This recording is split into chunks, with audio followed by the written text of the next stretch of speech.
Good morning.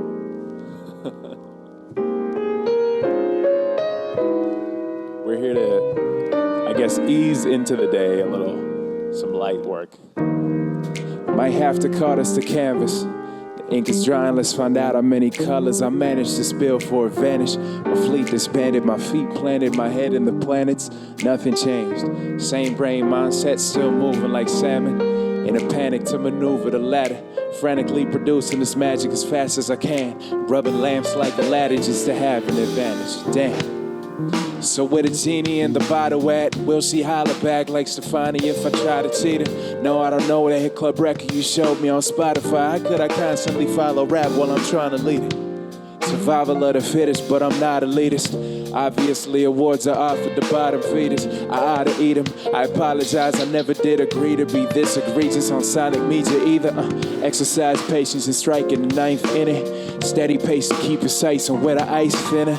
Sacrifice sanity right when the lights dim. I brought the academic life to a light simmer. Aw, shucks. I must have listened to Kanye's Davey like way too much. My mind is stable like All-Star game dudes when they suit up. Most of my scuffles dodging writer's blocks or paper cuts. Bet on the horse, you know, closest trust to gon' save you bucks. Focus on touch, stroke of the brush. Long as you love what you paint, mixing these different shades. I hope that they blend well before they fade. Write your own inhibitions away.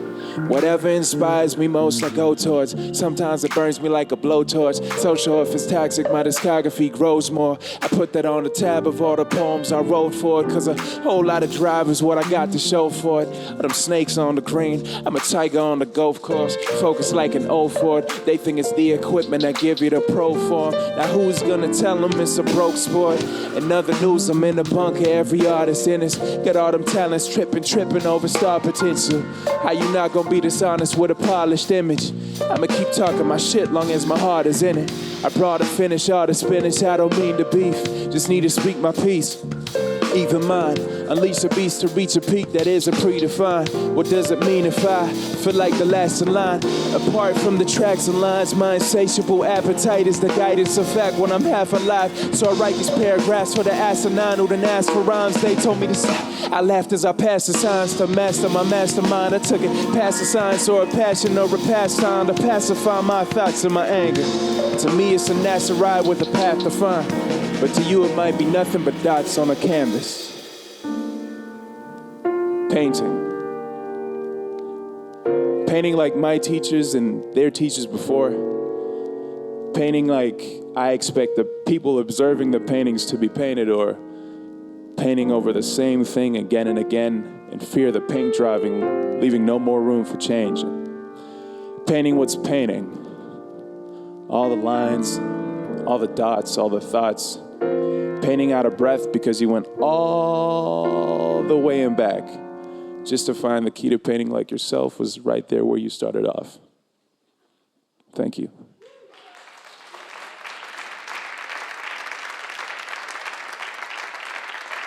This is Jaco, by the way. He produced all these beats. He's not just a fantastic drummer, but a fantastic producer. Yeah, hey, yo, the rays hit the shade and it was cleared. Ironic when the sun burns and blazes, we hope that the pain disappears. I'm the same shit. I ain't danced a rain dance in years. You better not shed a tear when it's this warm. H2O is gold right now and this force is piss poor. trees need water, now the trees need water. So smile like you got what you wish for. Nobody cries in the summer cause the ducks dried in the summer and the vibe's too flawless. This ain't it all the truth, I see nothing but your lies in the summer, little crimes too tarnish. The perfection synthesized in the summer, what you need may be hiding in the summer's heat. Come repeat your trials in the summer, lose your smile in the summer. I hope that you can find it by the time it's August. Hey yo, the rays hit the shade and it was clear. Ironic when the sun burns and blazes. We hope that the pain disappears. I'm the same shit, I ain't dancing rain dancing years. And these days, I should be embracing every heat wave. Last year, take was on E, had an evade. Worthy to remember your defeats. And the bleak phases kept a couple demos as a keepsake. Somehow having no tan is so handsome. I was slow dancing, alone in a burning room with no answers. Laying in the ditch, couldn't figure out how to bounce back out the hole without going backwards. Started feeling meaningless without a reason. Sound breathing, waited for inspiration for crowd pleasing. My limitations at the loudest had me praying for precipitation like it's drought season. Hey yo, the rays hit the shade and it was cleared. Ironic when the sun burns and blazes. We hope that the pain disappears. I'm the same shit, I ain't dancing rain dancing years. You better not shed a tear when it's this warm. H2O is gold right now when this force is piss poor. The trees need water, now the trees need water. So smile like you got what you wish for. Let's go, Jacob. Smile like you got what you wish for. Smile like you got what you wish for. Thank you. I don't think I've rapped this early in my life ever, but it's a good time. Thanks, guys, for being there, for embracing us as a vibe. It's our last song.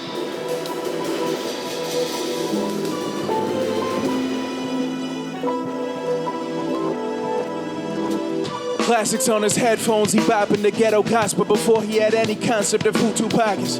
There was something to it, couldn't leave him uninfluenced. He couldn't explain what logic or rationale would have offered. He was vibing in the waiting room, him and his mom just walking out the window. The hazy view he was watching it turned to a movie, a musical play held him hostage, he was locked in. He turned up the dial on the radio in his pocket, that's when the doctor stepped in and asked him to step inside of her office. He was 8 years old, he wasn't ill or wheezing a cough, no symptoms, not even exhausted. There appeared to be an issue with his being and the character feats he adopted. Potentially impactful damage. The split between him and them curriculums was acrobatic. She got a PhD to show him how to act more average. The first chapter of an astro addict. In order to exist on this earth, breathing on a day-to-day basis, focus on the thing that you do best, right? And hone it and sharpen it like the sharpest blades you've ever seen. And you can slice through life. Part 2, after having a long hiatus, his creative brain and brawn was shaping. He felt an urge, so he started placing thoughts on paper. Filling Ron's window on, get exonerated. 16, he can't paint a draw for shit, but the cause was stated, and he's drawn to the song, a cadence of a 16. Raised the alarm, who knew he created a monster? Split being when he began to event a fight with the mic, but the altercation recorder was pristine. Ain't no teachers in this game to mark the way a crop to spray. He had to learn to alter phrases by listening. No quick schemes, just a little patience and big dreams to harbor the fears.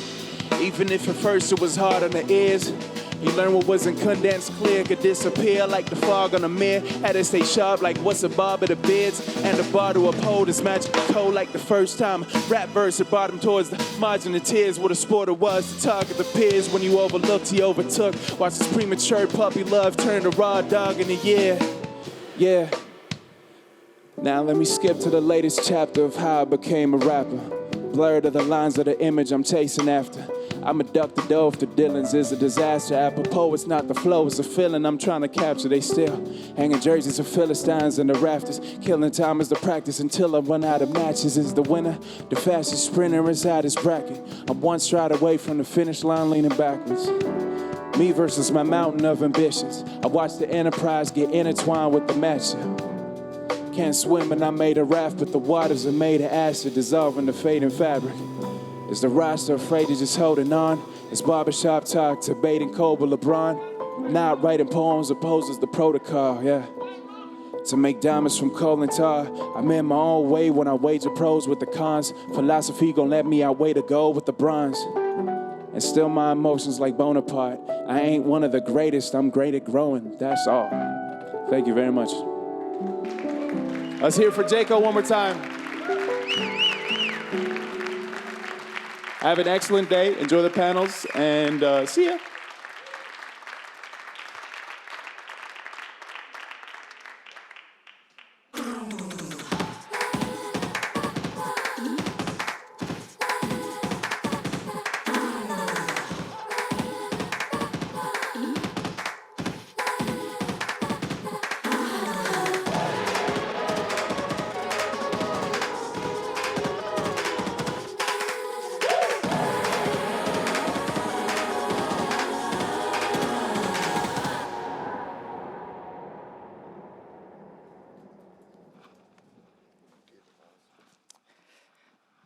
Wow, what an opening by No May. Put your hands together again for our amazing opening act.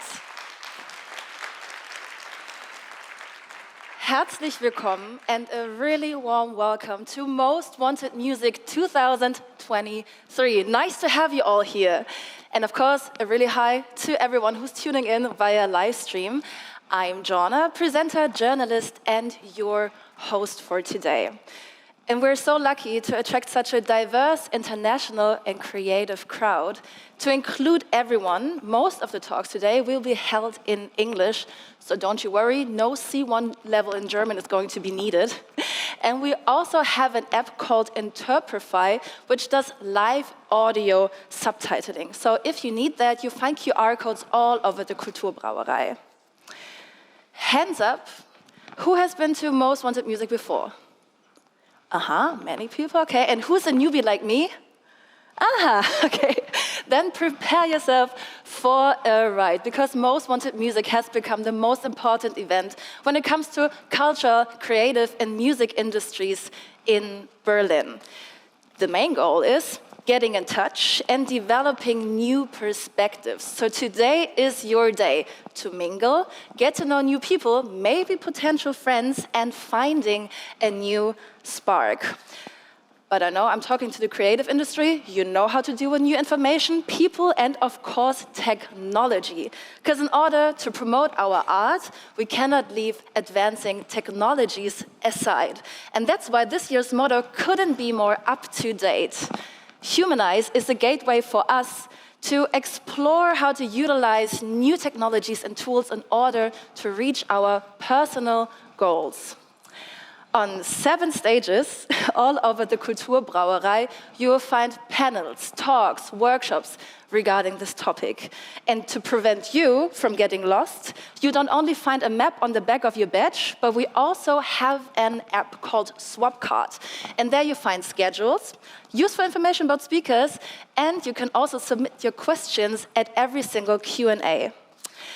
That's enough from my side, because there are many more really interesting people who want to welcome you to Most Wanted Music. And that brings me to our very first speaker of today. From the Senate Department of Economic Affairs, Energy and Public Enterprises, put your hands together for Michael Biel.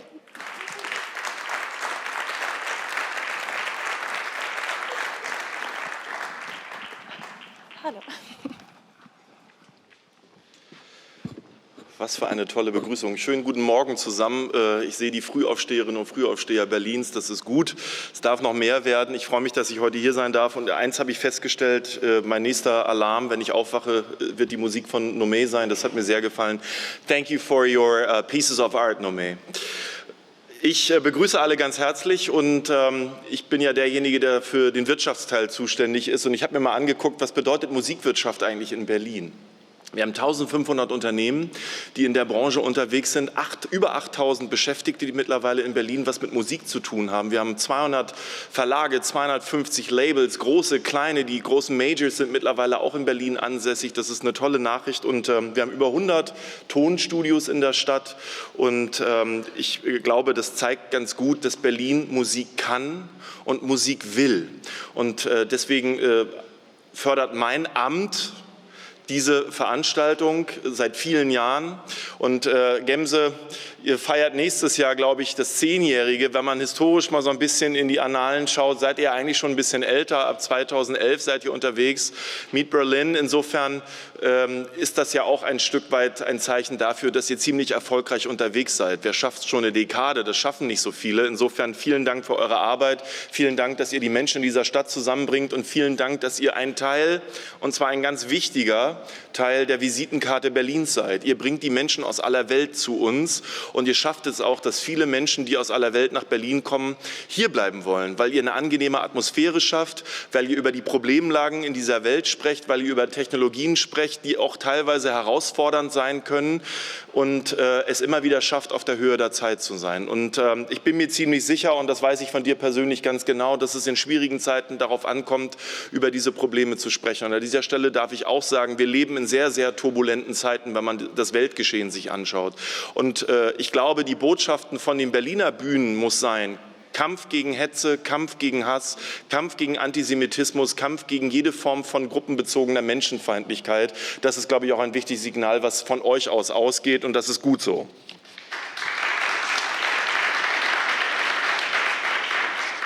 Das Motto dieses Mal steht jetzt gerade nicht dran, aber Humanize gefällt mir ganz gut, weil hinter all diesen Dingen, die ihr so tut, die wir alle miteinander so tun, stecken Menschen.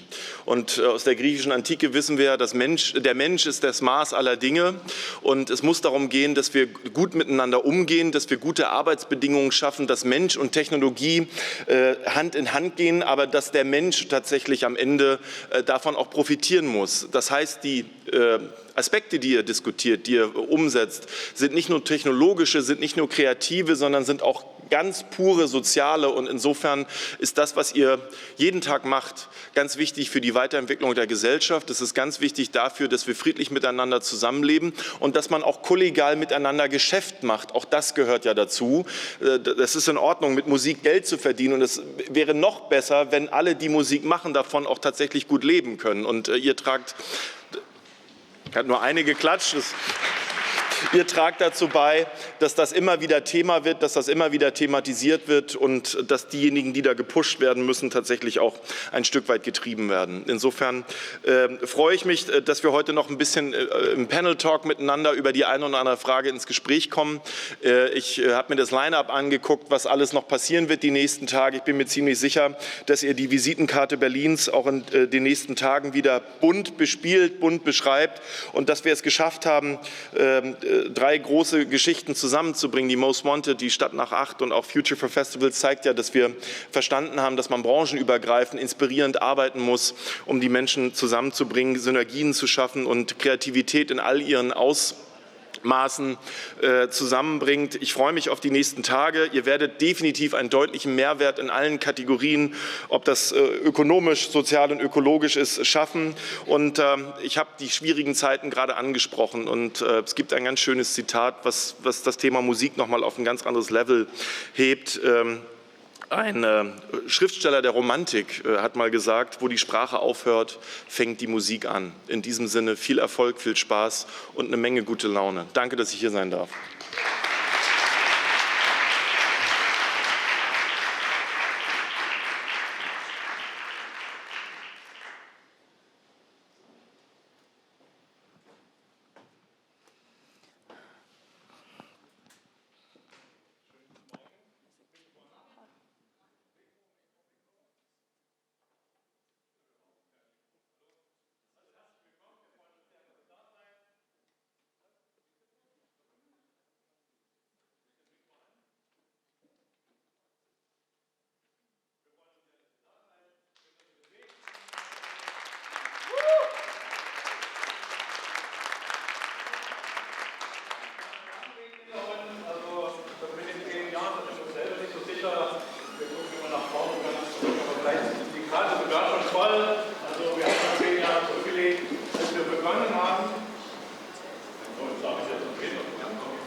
Okay, als wir begonnen haben vor 10 Jahren, war die Welt eine andere.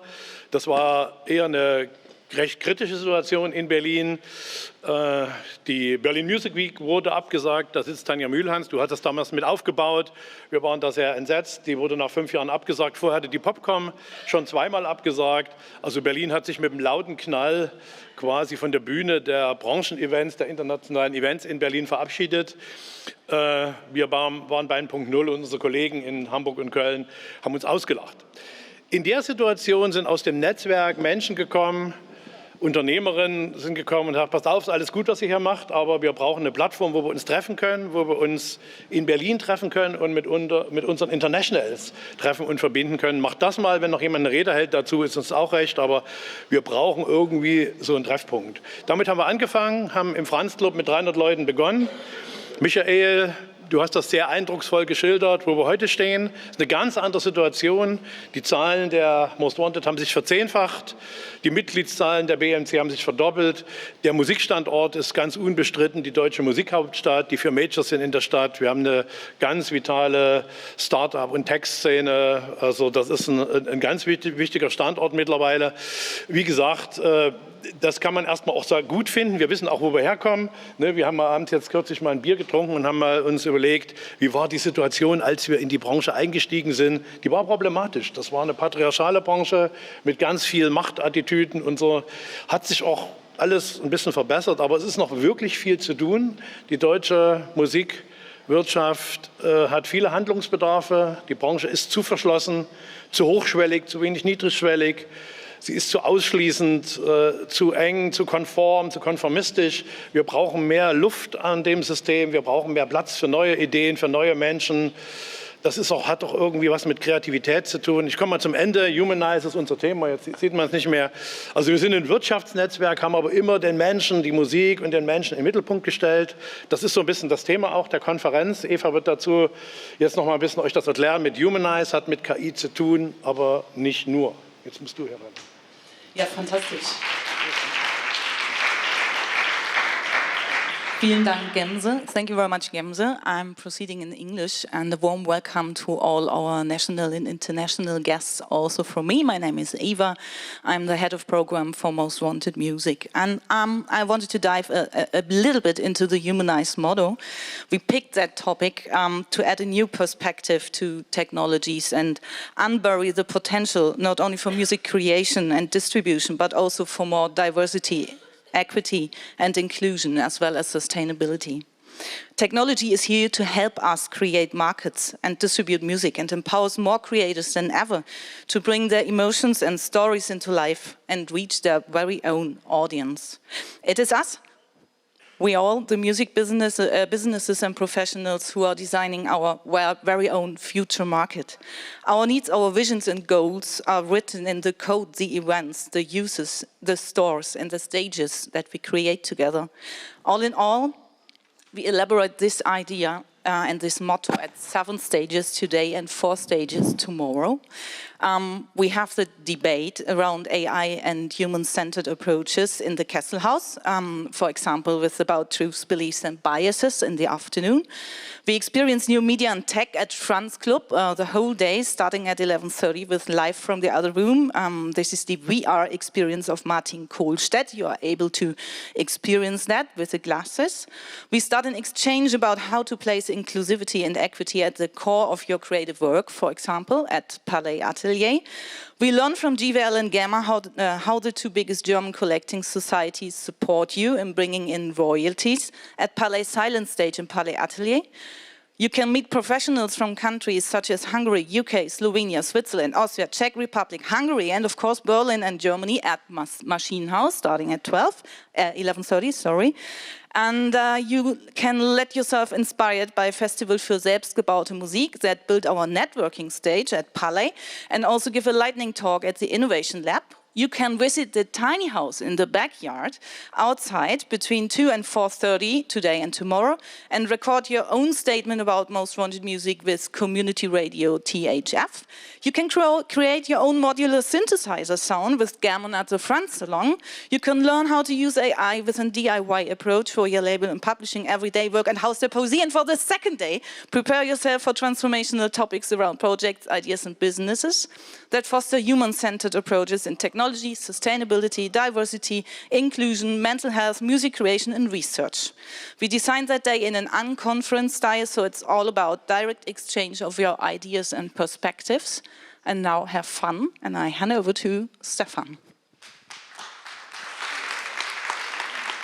Thank you very much. Good morning also from me, everyone. My name is Stefan Hengst. I'm the director of Most Wanted Music for 10 years now. We are in our 10th year. It's our Jubilee year, so thanks everyone for joining and welcome everyone. Good morning. I'm going to switch a little bit between German and English. What I would like to do is to point out some offers that we have for you, einige Angebote, die über das Konferenzprogramm, das Eva gerade erwähnt hat, hinausgehen. Zum einen haben wir, wie gerade schon erwähnt, nebenan im Palais unseren großen Community Space. Hier gibt es verschiedene Aussteller, zum einen Community-Partner, zum anderen aber auch Firmenpartner, die sich hier präsentieren. Wir haben zum Beispiel einige unserer Sponsoren Reservix als Ticketing-Unternehmen und Aussteller dabei. Vielen herzlichen Dank, dass ihr dabei seid und uns unterstützt. Wir haben Magnify, eine tolle Marketing-Agentur, die uns in diesem Jahr beim Social-Media-Marketing unterstützt. Vielen Dank dafür. Wir haben das Fokusland Baden-Württemberg als Aussteller. Das kennt ihr vielleicht von anderen Konferenzen. Da gibt es häufig so internationale Partnerländer. Wir haben uns vor ein paar Jahren gedacht, dass wir das doch auch genauso gut in Deutschland machen können und mit quasi Popförder- und Musikfördereinrichtungen in den Bundesländern kooperieren. In diesem Jahr ist es Baden-Württemberg, die mit 3 KünstlerInnen morgen beim Showcase Festival MWM Live dabei sein werden. Heute mit einem Stand nebenan im Palais und heute Abend auch noch mit einer kleinen Reception. Das wäre dann auch schon das nächste Angebot. Wir haben heute Abend ab 18:30 Uhr 4 Receptions nebenan im Palais, das heißt kleine Empfänge, wo es ein bisschen was zu trinken gibt für euch. Guckt mal ins Programm. Manche sind auf Einladung, manche nicht. Ich glaube, wenn ihr schlau seid, dann werdet ihr einen Weg finden, daran teilzunehmen und mit uns dann nochmal anzustoßen. Heute Abend haben wir schon das erste Konzertprogramm, nämlich unser Partner, das Musikland Niedersachsen und Kreativ aus Hannover, bringen 3 KünstlerInnen mit, die heute nach Ende des Konferenzprogramms quasi noch die Aftershow-Party bestreiten, oben im Maschinenhaus und morgen dann nochmal ein voller Tag Konferenzprogramm. Unsere Satellite-Events, guckt bitte in Swapcard, in die App, da findet ihr alle Programmdetails. Wir machen auch eine Bustour, die mehrere Satellite-Events verbindet. Sind da noch Plätze auf dem Bus oder ist es schon ausgebucht? Es gibt noch Plätze auf dem Bus, also bitte guckt in die App und meldet euch gerne noch an. Und dann eben, und das vor allem morgen Abend, unser Showcase Festival MWM Live mit 20 KünstlerInnen auf 4 Bühnen hier in der Kulturbrauerei. Genau, ich denke, das sind die Highlights. Ich möchte darüber hinaus noch einmal ganz herzlich der Senatsverwaltung für Wirtschaft, Energie und Betriebe für ihre jahrelange Unterstützung danken. Ohne euch könnten wir das hier nicht tun. So. Deswegen geben wir den ganzen Dank und das Lob, das am Anfang an uns gerichtet wurde auch gerne wieder zurück. Und danke, dass ihr auch heute hier dabei seid. Ich wünsche euch allen viel Spaß bei der Konferenz. Have fun with Most Wanted Music 2023.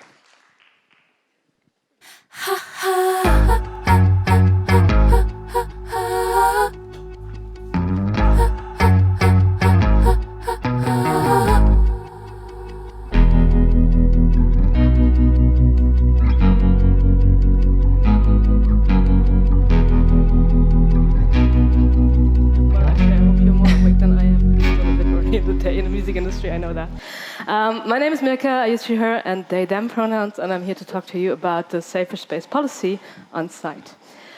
Before I do that, I want to issue a trigger warning. So I'm going to be talking about marginalization, discrimination, harassment, and other things. If you at any point don't feel okay, if you're emotionally triggered, it's totally fine to get up and leave the room. You don't have to stay just because we're at the opening ceremony. It is the most important thing to all of us that you take care of yourself and your emotional needs.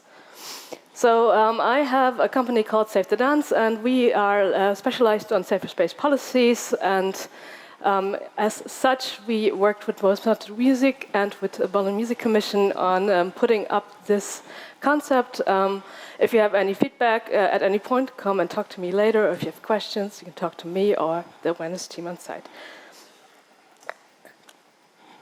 We are now on November 15th. Last year we were actually on November 9th. November 9th is also known as Reichskristallnacht, so Night of Broken Glass. It's a very, very horrible event for the Jewish population in Germany. And I think we all need to remember that things have happened. And it feels like we're going down the path where things are happening again. Not just for Jewish people, but also for trans people getting murdered, for people of color getting like aggressively beaten or harassed anywhere in the world, and all other people who face marginalization on a daily basis. This year's topic is humanize, and I think we all need to take a moment and think about other people and not just ourselves. Some of you might think it's not actually things haven't changed as much.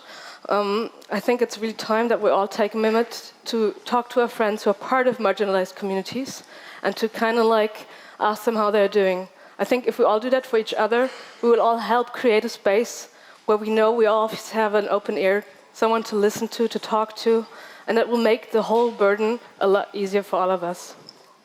Don't assume anyone will just share their daily problems, because a lot of us have already learned hard way that people don't want to know about your daily experiences. And the thing is, what you don't experience yourself, it's very hard to see. It's very hard to know. So you have to learn to very actively listen and to actively see things, because you haven't made the experience. And it's really great if you can share all of our burdens and if you all can lighten the load for each other. So why are we talking about safer spaces and not safe spaces? Well, it's very easy, because one person coming in, even if it's unintentionally, can cause harm, can cross your boundary, can make you feel unwelcome, hurt, sad, angry. And that's the thing. It can be very different for each of you. So it's totally okay. Whatever you feel is valid. And that's what we all need to learn, that the boundaries of each person is individual and it's not like a set thing for everyone.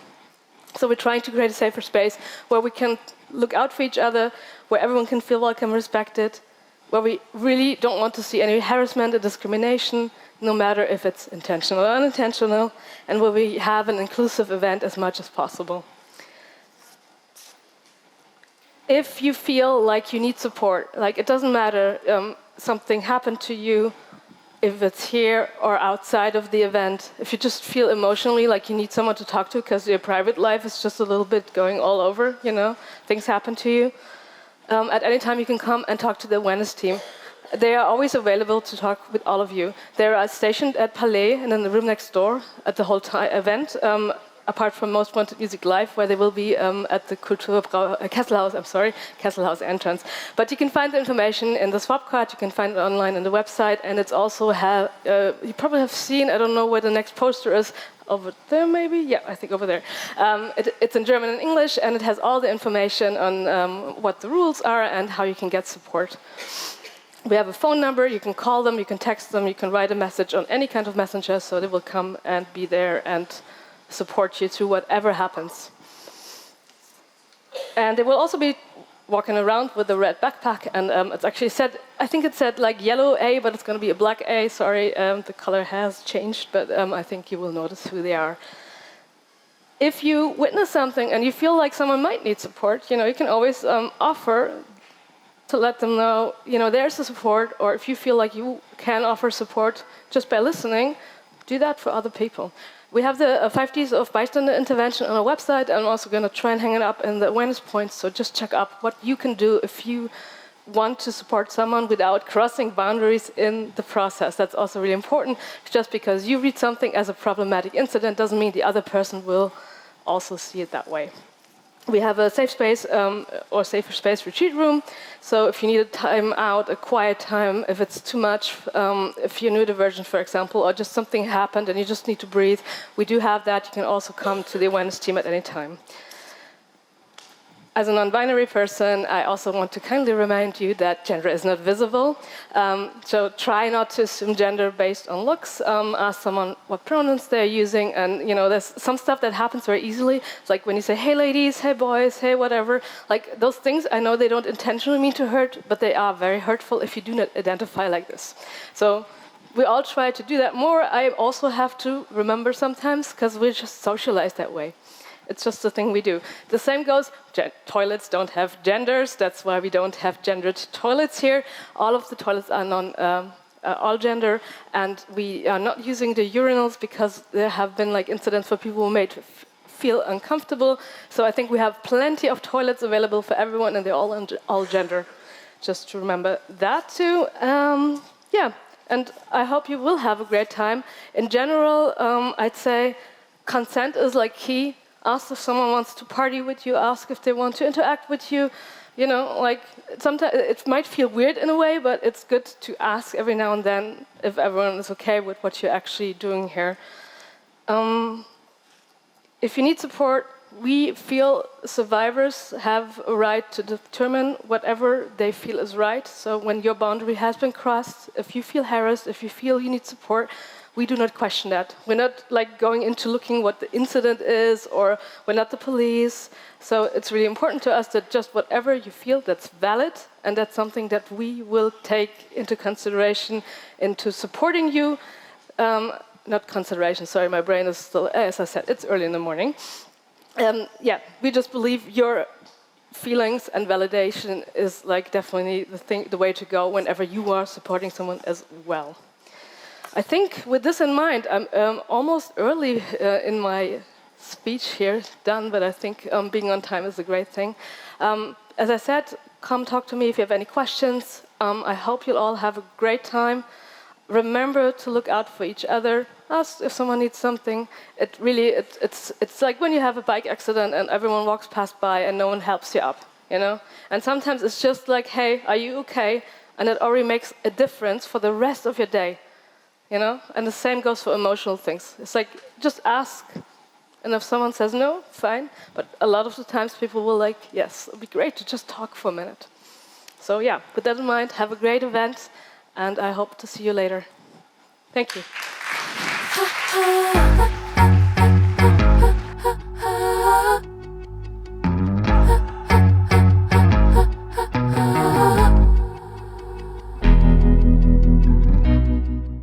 Welcome back to Most Wanted Music 2023 here at the main stage at Kesselhaus in the Kulturbrauerei. Most of us might be familiar with the saying, communication is key. Easily said, but building and maintaining a network between different parties can be actually quite difficult. Also in the music industry, politics, economy, audience, artists, technology, there are so many different branches involved in the ecosystem of music. But how do we all connect? And I don't mean Instagram, and I don't mean LinkedIn. I mean, how do we work towards a more inclusive and progressive future, not only in bigger cities, but also in the more smaller rural areas? Questions I cannot answer, but maybe the guests I want to welcome to our stage. Mona Rübsam, Geschäftsführerin von Flux FM. Berater beim Strategieprogramm Popland Udo Dahmen. Staatssekretär Michael Biel. Und CEO der Berlin Music Commission, Olaf Gemse-Kretschmer.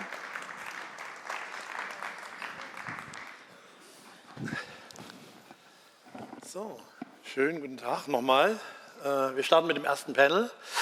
Wir haben eine anspruchsvolle Aufgabe. Wir diskutieren über Dinge, die vielleicht gar nichts zunächst miteinander zu tun haben. Zum einen Standortentwicklungspolitik, das ist so ein bisschen Kommunalpolitik.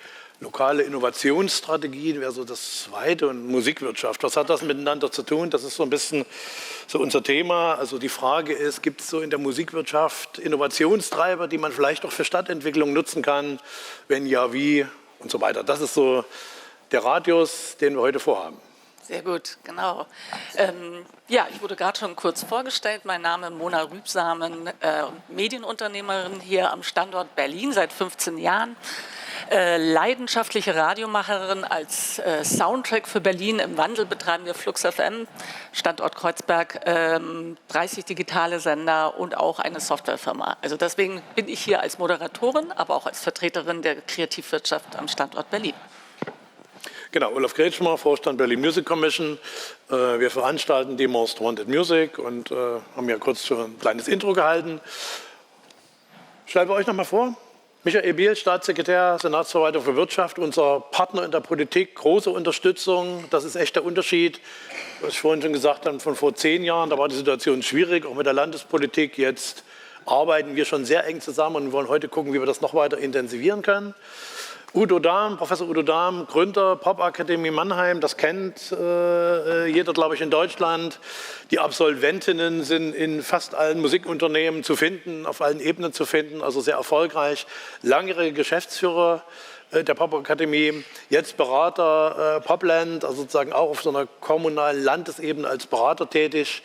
Wir sind sehr gespannt, was du uns sozusagen im Vergleich auch Berlin, Mannheim so mitzuteilen hast. Genau. Bevor wir einsteigen, das ist eine sehr denkwürdige Woche hier in Berlin. Wir haben 3 parallel laufende Veranstaltungen. Es ging gestern los mit den Listen to Berlin Music Awards sozusagen. Heute startet die Most Wanted, morgen startet Stadt nach 8. Das Ganze hat die Klammer November Days. Gemse, sag du uns doch mal, was sind die November Days? Ja, klingt ein bisschen kryptisch, konspirativ, ne? Also wir wollten es nicht so hochhängen, aber wir haben Formate, die es schon gibt, nämlich die Stadt nach 8, wie du sagtest, die Most Wanted und weitere Formate. Wir haben die so in einen zeitlichen Zusammenhang geschoben. Hat ein bisschen was mit Nachhaltigkeit zu tun. Das heißt, unsere Gäste reisen einmal an und können 2 oder 3 Konferenzen gleich besuchen. Und es ist so ein bisschen Leuchtturmentwicklung von unten, sagen wir mal, so ein wenig. Und das testen wir jetzt zum ersten Mal, so ein bisschen vorsichtig. Dahinter steht ja noch mal ein anderes Thema, also Bottom-up, Top-down. Und da ist ja Mannheim und Berlin sind ja exemplarisch. Also der hochgeschätzte Kollege Matthias Rauch, mit dem haben wir das viele Male hin und her gespielt. Hier geht es ja nicht um Ideologie, sondern um verschiedene Modelle, die beide was für sich haben. Also einmal so eine Top-Down-Strategie in Mannheim, kannst du vielleicht noch mal sagen, ob das denn wirklich auch so ist, hat sehr gute Ergebnisse gebracht.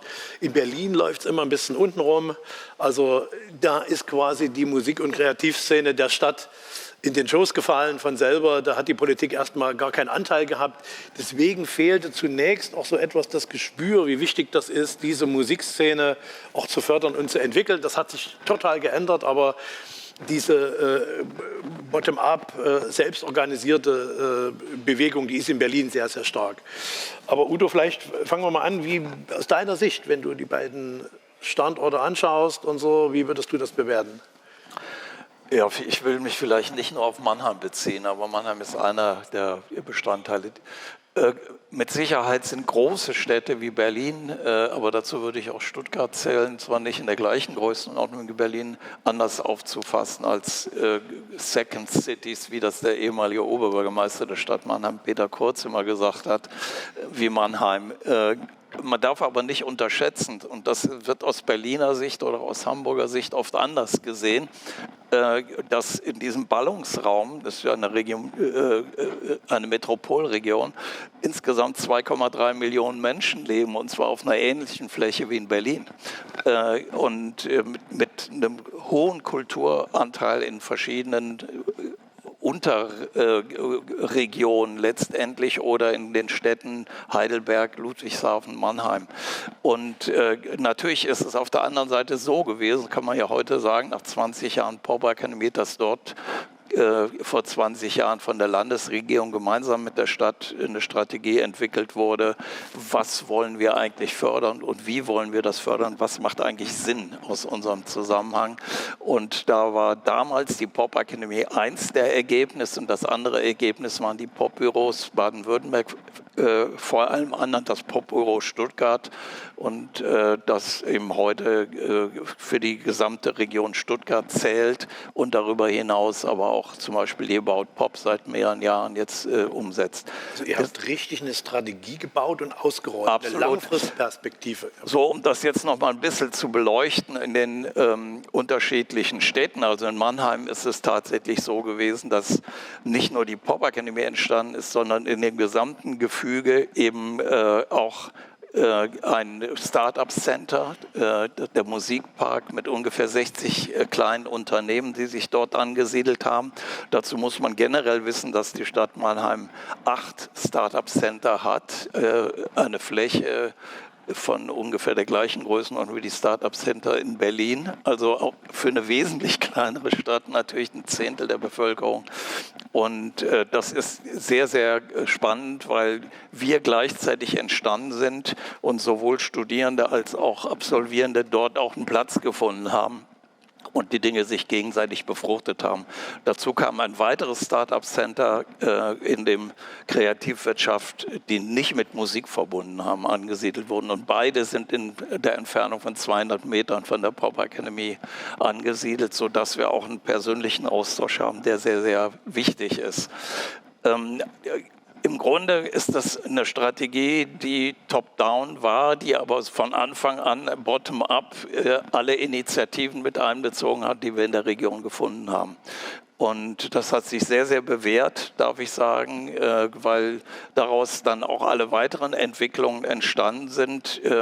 Dazu muss man wissen, alleine die Pop Academy hat ungefähr 50 Bands, 30 Studioteams, DJs, alle möglichen Zusammenhänge. Da ist ein Nukleus entstanden, der in die Stadt wirkt und von der Stadt dann auch wieder zurück, weil natürlich auch sehr, sehr viele Musiker, Musikerinnen, Künstler, Künstlerinnen dort angesiedelt sind, die nicht im ersten Schritt etwas mit der Pop Academy zu tun haben. Klingt erstmal beeindruckend, oder, Michael? Wie nimmst du das in Berlin wahr? Welche Akzente würdest du setzen? Ich habe da ja einen anderen Angang. Also man kann danach streben, Nummer 1 zu werden. Das tut Berlin in vielen Bereichen, in Branchen. Stichwort Games zum Beispiel und anderen mehr. Aber ich bin der allererste, der sagt, herzlichen Glückwunsch, dass ihr das in Mannheim geschafft habt, in der Metropolregion, die du gerade beschrieben hast. Das muss überhaupt kein harter Konkurrenzkampf sein. Im Gegenteil, wir müssen uns gegenseitig befruchten, voneinander lernen, nicht immer das Rad neu erfinden. Und dann wächst sozusagen dadurch auch der Wirtschaftsstandort Deutschland insgesamt. Das gilt, glaube ich, für alle Branchen. Und trotzdem ist ein fairer Wettbewerb um die besten Ideen, glaube ich, der richtige Weg. Und eigentlich, das sage ich an der Stelle schon, können wir in Berlin stolz darauf sein, dass sozusagen Graswurzelbewegungen hier möglich sind. Und du hast das gerade beschrieben, als ich neu ins Amt kam, war es mir sehr wichtig, alle an den Tisch zu holen. Weil ich bin gar nicht so der kreative Kopf, um das irgendwie von oben nach unten durchdrücken zu können. Und die Kolleginnen und Kollegen bei mir im Haus sind auch alle sehr dankbar, wenn es Ideen gibt, die mit uns besprochen werden. Wir haben das ja eindrucksvoll in einer sehr schwierigen Zeit bewiesen. Stichwort Corona, das war für die Branche, glaube ich, eine der schwersten Phasen, um überhaupt zu überleben. Das war für viele tatsächlich ein Überlebenskampf. Und ich habe relativ schnell mit meinem damaligen Senator gesagt, auch mit der regierenden Bürgermeisterin, wir brauchen ein Förderprogramm, was in der Praxis dafür sorgt, dass diese gebeutelten Branchen erstmal überleben können und danach auch wieder durchatmen können. Das mit dem Durchatmen ist gar nicht so einfach, das ist mir sehr bewusst, aber das Neustartprogramm, was Berlin auf den Weg gebracht hat, haben wir zusammen gemacht. Und die Kreativwirtschaft saß mit am Tisch. Ich kann mich erinnern, in einem der ersten Branchendialoge war mein erster Satz, wir werden das nicht alles so machen können, wie ihr euch das wünscht. Das liegt auch am Geldbeutel, den sozusagen der Berliner Senat am Ende sozusagen auch nur bespielen kann. Aber wir wollen vieles möglich machen, damit wir durch diese Pandemiephase gemeinsam durchkommen, damit Arbeitsplätze erhalten bleiben und damit Ideen auch nicht absterben. Und ich glaube, das haben wir zusammen auch richtig gut hinbekommen, wenn ich mir angucke, was die letzten 2 Jahre auch so passiert ist. Das war für uns richtig ein Paradigmenwechsel, weil wir zum ersten Mal involviert wurden in Politikgestaltung. Darüber hat man vorher mal so ein bisschen geredet. Das hat zum ersten Mal stattgefunden und hat auch gut funktioniert. Das nur mal zwischendurch. Spoiler-Alarm, ich verrate jetzt mal eine Sache. Corona ist vorbei. Das hat die Bundesregierung und der Deutsche Bundestag so entschieden. Das ist auch in Ordnung. Wir müssen auch wieder in normale Phasen kommen. Das ist gut, dass wir uns wieder physisch treffen und uns in die Augen gucken können, Emotionen tatsächlich lebhaft wahrnehmen. Wir werden mit dem Neustart etwas abgespeckt, aber weitermachen. Zumindest in den nächsten beiden Jahren, 24, 25. Auch dort werden wir wieder Branchendialoge jetzt lostreten, damit wir tatsächlich auch Strukturen schaffen, die in der Praxis gebraucht werden. Wir wollen sehr bewusst nichts am grünen, bei mir der rote Schreibtisch, machen, was ihr alle am Ende gar nicht braucht. Wir wollen das branchenübergreifend machen in den Branchendialogen, die wir hatten. Und das ist ja das Tolle. Da sitzen ja verschiedene Köpfe am Tisch, die aus unterschiedlichen Branchen kommen. Eben nicht nur die Kreativwirtschaft, da sitzt die Hotellerie, die Gastronomie mit am Tisch, die Veranstalterinnen und Veranstalter sitzen mit am Tisch und viele andere mehr. Und mein Eindruck war immer, dass ihr auch voneinander Dinge hört, die ihr vorher vielleicht noch gar nicht so betrachtet habt und dass man voneinander Dinge lernen kann. Und das Produkt am Ende ist ein Gemeinschaftsprodukt. Und ich hatte noch einen positiven Nebeneffekt immer gesagt, das wird jetzt mal das Experiment, wo am Ende keiner sagen kann, ja, die Politik wollte das so. Das haben wir zusammen gemacht. Und der Erfolg ist dann am Ende auch unser gemeinsamer. Der Misserfolg wäre es am Ende auch gewesen, aber Gott sei Dank hat das alles ganz gut funktioniert. Auf jeden Fall. Also wie gesagt, ich war Teil des ganzen Prozesses auch. Und letztendlich, wenn man mal überlegt, was das für ein kaugummiartiger Zeitraum war, den wir da gemeinsam irgendwie durchgestanden und durchgestaltet haben und jetzt auch wieder durchstarten möchten, dann sagt uns, glaube ich, die historische Erfahrung, dass wir noch mitten in dieser Transformation und der nicht enden werdenden Veränderung uns befinden. Und deswegen wird auch das ganze Thema Innovationskraft von Musikwirtschaft auch immer noch mal neu überdacht. Und deswegen würde ich gerne auch die Aufmerksamkeit auf das Thema lenken, dass es ja eben in Berlin insbesondere, Herr Biel, das haben Sie bestimmt eben auch mitverfolgt in den letzten Jahren, neben den reinen Wirtschaftsunternehmen sozusagen neue Innovationstreiber gibt, so die sogenannten nicht technischen Innovationen und die Unternehmen und die Akteurinnen, die sich dafür einsetzen, die quasi die Expertisen neu zusammensetzen, neue Abläufe, neue Kollaborationen anschieben und dadurch eben auch einen ganz anderen Mehrwert für die Gesellschaft und für die lokale Stadt bringen. Jetzt die Frage an Sie ist, nehmen Sie das wahr und wie ist dann Berlin in diesen Schnittstellen und in diesen neuen Unternehmenstypen aufgestellt, Herr Biel?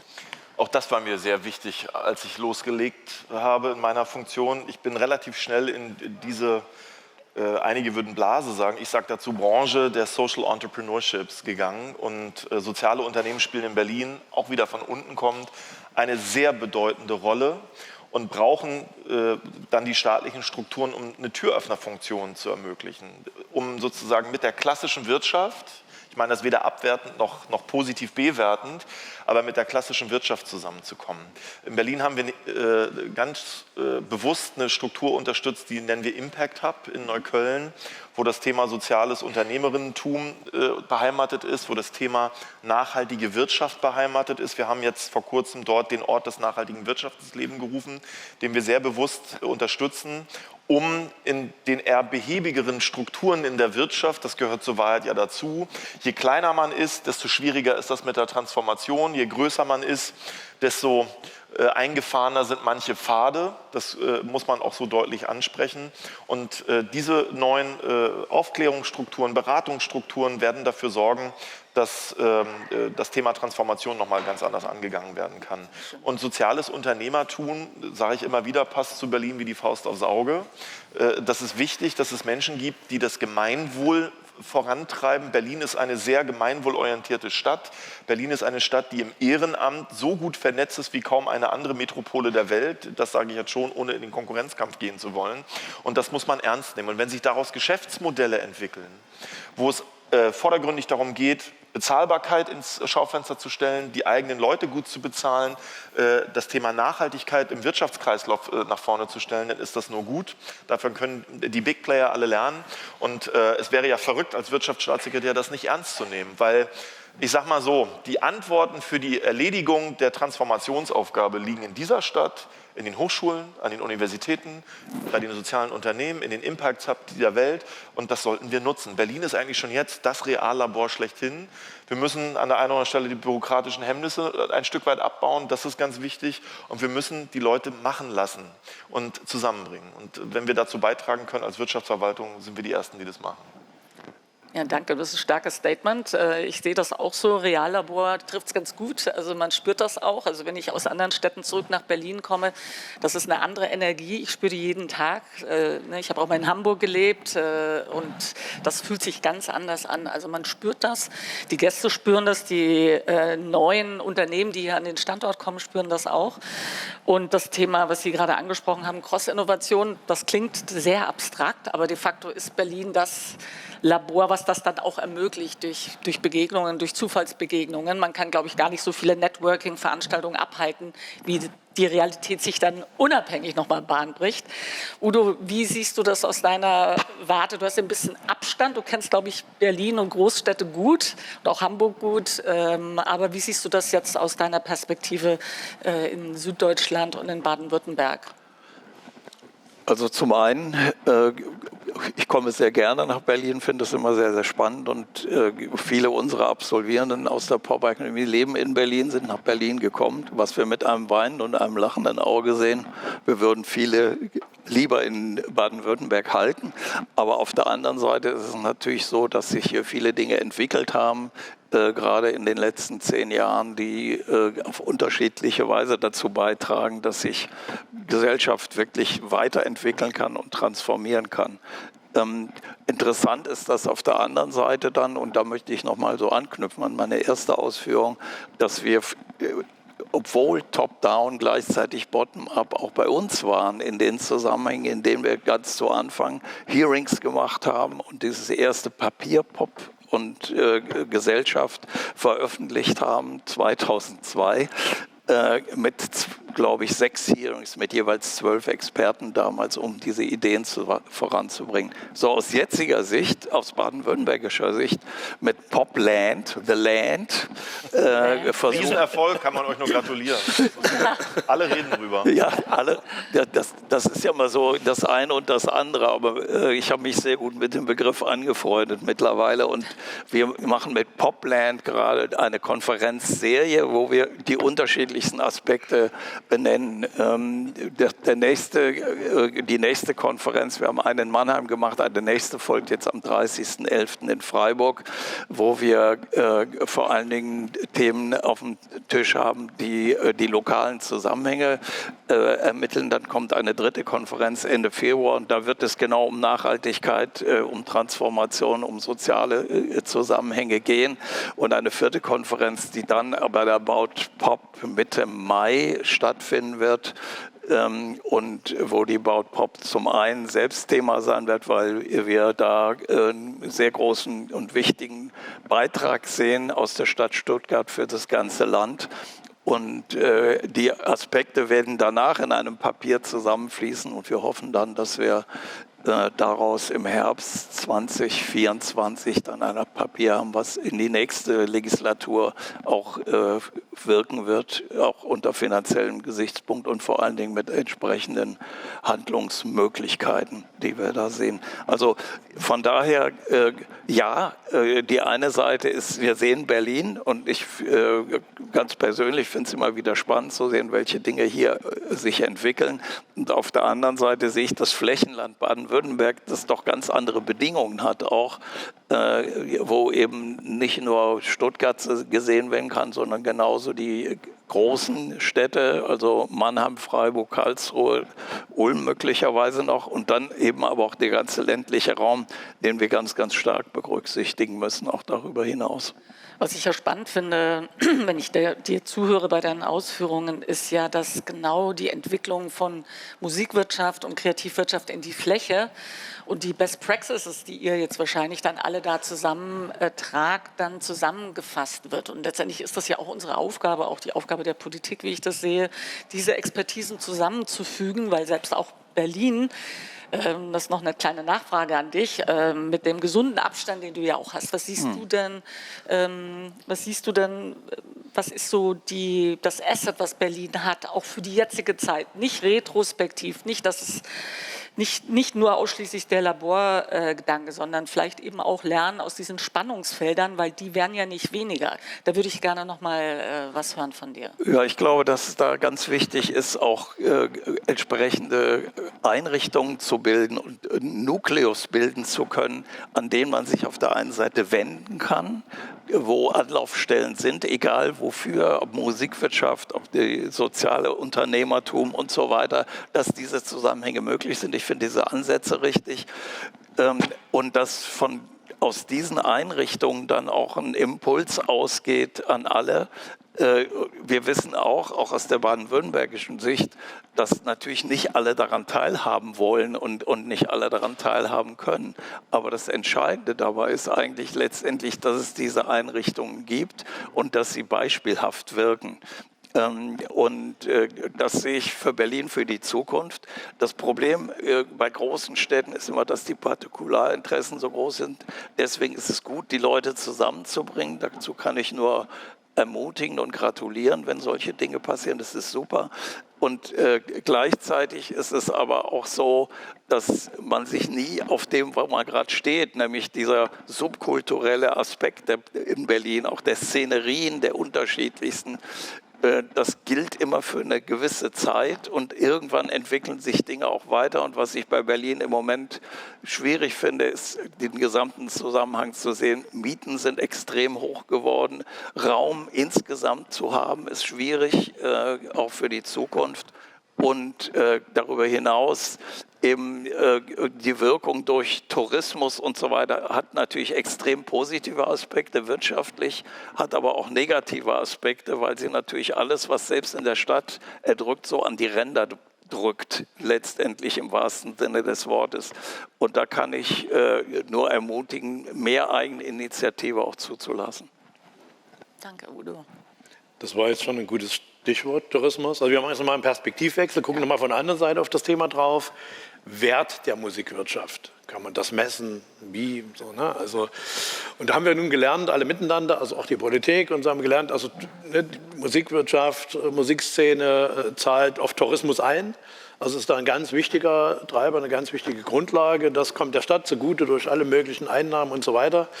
Kann man sich auch skeptisch sehen, ne? Kann man auch negativ beleuchten, klar. Wir haben da eine Pro-Perspektive und versuchen uns, wie du es schon vorhin angesprochen hast, mit also Partnerschaften zu bauen der unwahrscheinlichen Art. Also mit der DEHOGA, mit Visit Berlin Convention Partner, mit den anderen Kongressveranstalterinnen und so weiter. So, ne? Also da so ein Schulterschluss und doch also für Tourismusentwicklung einzutreten. Okay, das haben wir gelernt. Das Zweite haben wir gelernt, Ansiedlungspolitik. Also internationale Großunternehmen gehen eben nicht nach Hohenwulch, weil ihre Internationals dort kein Kulturleben haben. Die gehen an Standorte, wo, und auch nicht nur Techno, sondern wo du eine große Vielfalt hast an kulturellen Angeboten. Sonst kriegen die ihre Arbeitskräfte nicht. Ne? Das ist der zweite Punkt. So. Aber es gibt europäische Organisationen wie das Music Cities Network, die fassen den Wert von Musikwirtschaft viel breiter. Also viel breiter. Sie sehen eine besondere Fähigkeit, jetzt bei der Kreativwirtschaft insgesamt, also die Silos zwischen den verschiedenen Wirtschaftszweigen aufzubrechen, aufzulösen und zu verbinden. Also da so eine katalysierende, synthetisierende Funktion. So. Das wäre nochmal so ein Gedanke. Udo, wir fangen mal an. Also 30 Jahre Popakademie, Standortentwicklung. Welchen Wert hat Musikwirtschaft für so einen Wirtschaftsstandort aus deiner Sicht? Wir haben ja gerade in Baden-Württemberg, speziell in Stuttgart, eine Studie zur Nachtökonomie gemacht. Die wird jetzt auch hier bei Stadt nach 8 veröffentlicht. Und ich habe mir einfach mal ein paar Zahlen daraus geholt, wenn auch Nachtökonomie natürlich auch nicht nur den Kreativbereich, sondern auch die Gastronomie umfasst und so weiter. Aber man kann das nicht voneinander abtrennen. Und das waren für mich dann doch sehr erstaunliche Zahlen. Wenn ich einen Gesamtumsatz von 281 Millionen in einem Jahr für Stuttgart 2019 alleine konstatiere, das könnte man sicher für Berlin hochrechnen, wenn es so eine Studie gäbe. In Kürze. Ja, und dabei stellt sich dann auch raus, dass auch in der Befragung 70 Unternehmen befragt wurde, ungefähr 700 Gäste. Also man darf durchaus von repräsentativ in dem Zusammenhang sprechen.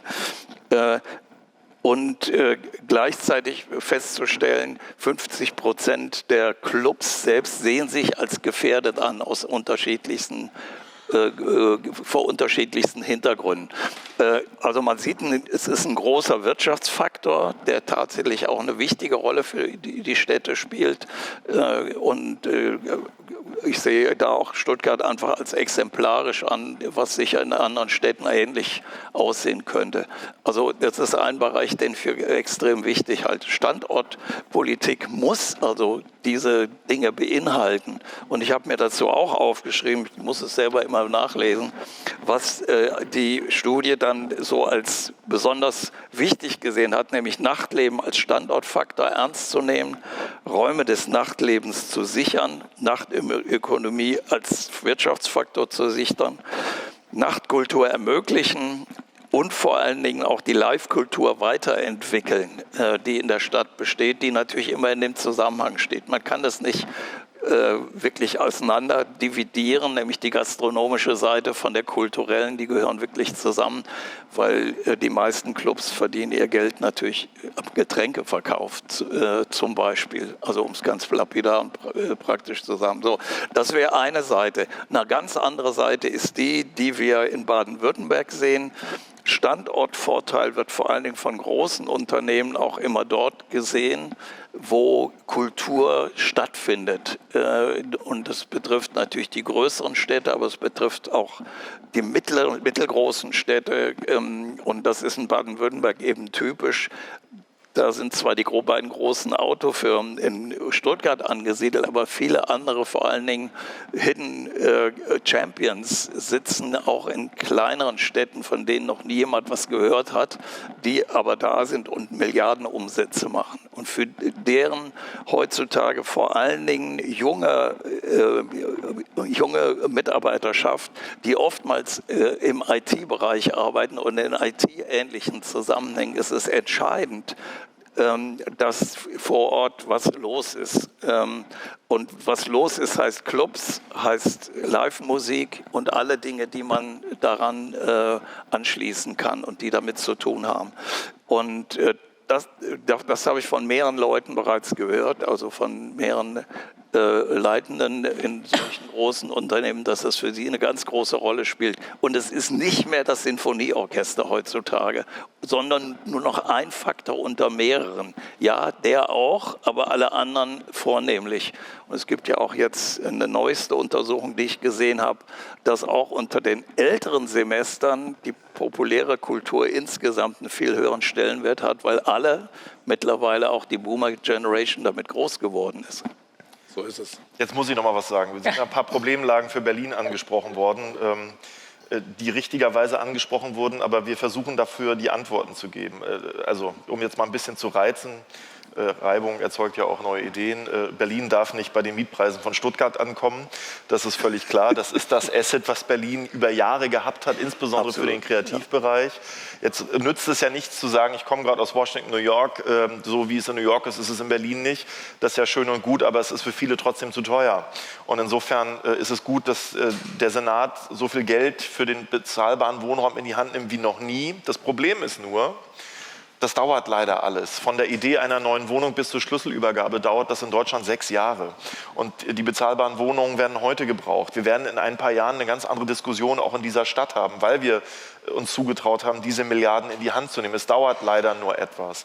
Auch das Thema Tourismus betrachte ich sehr positiv. Diese Stadt wird bei vielen in der Welt als Stadt der Freiheit wahrgenommen, als Stadt der Kreativität, als Stadt der Start-ups, als Stadt der Clubs im Übrigen auch. Und wir sollten darauf setzen, das weiter sozusagen zu unterstützen.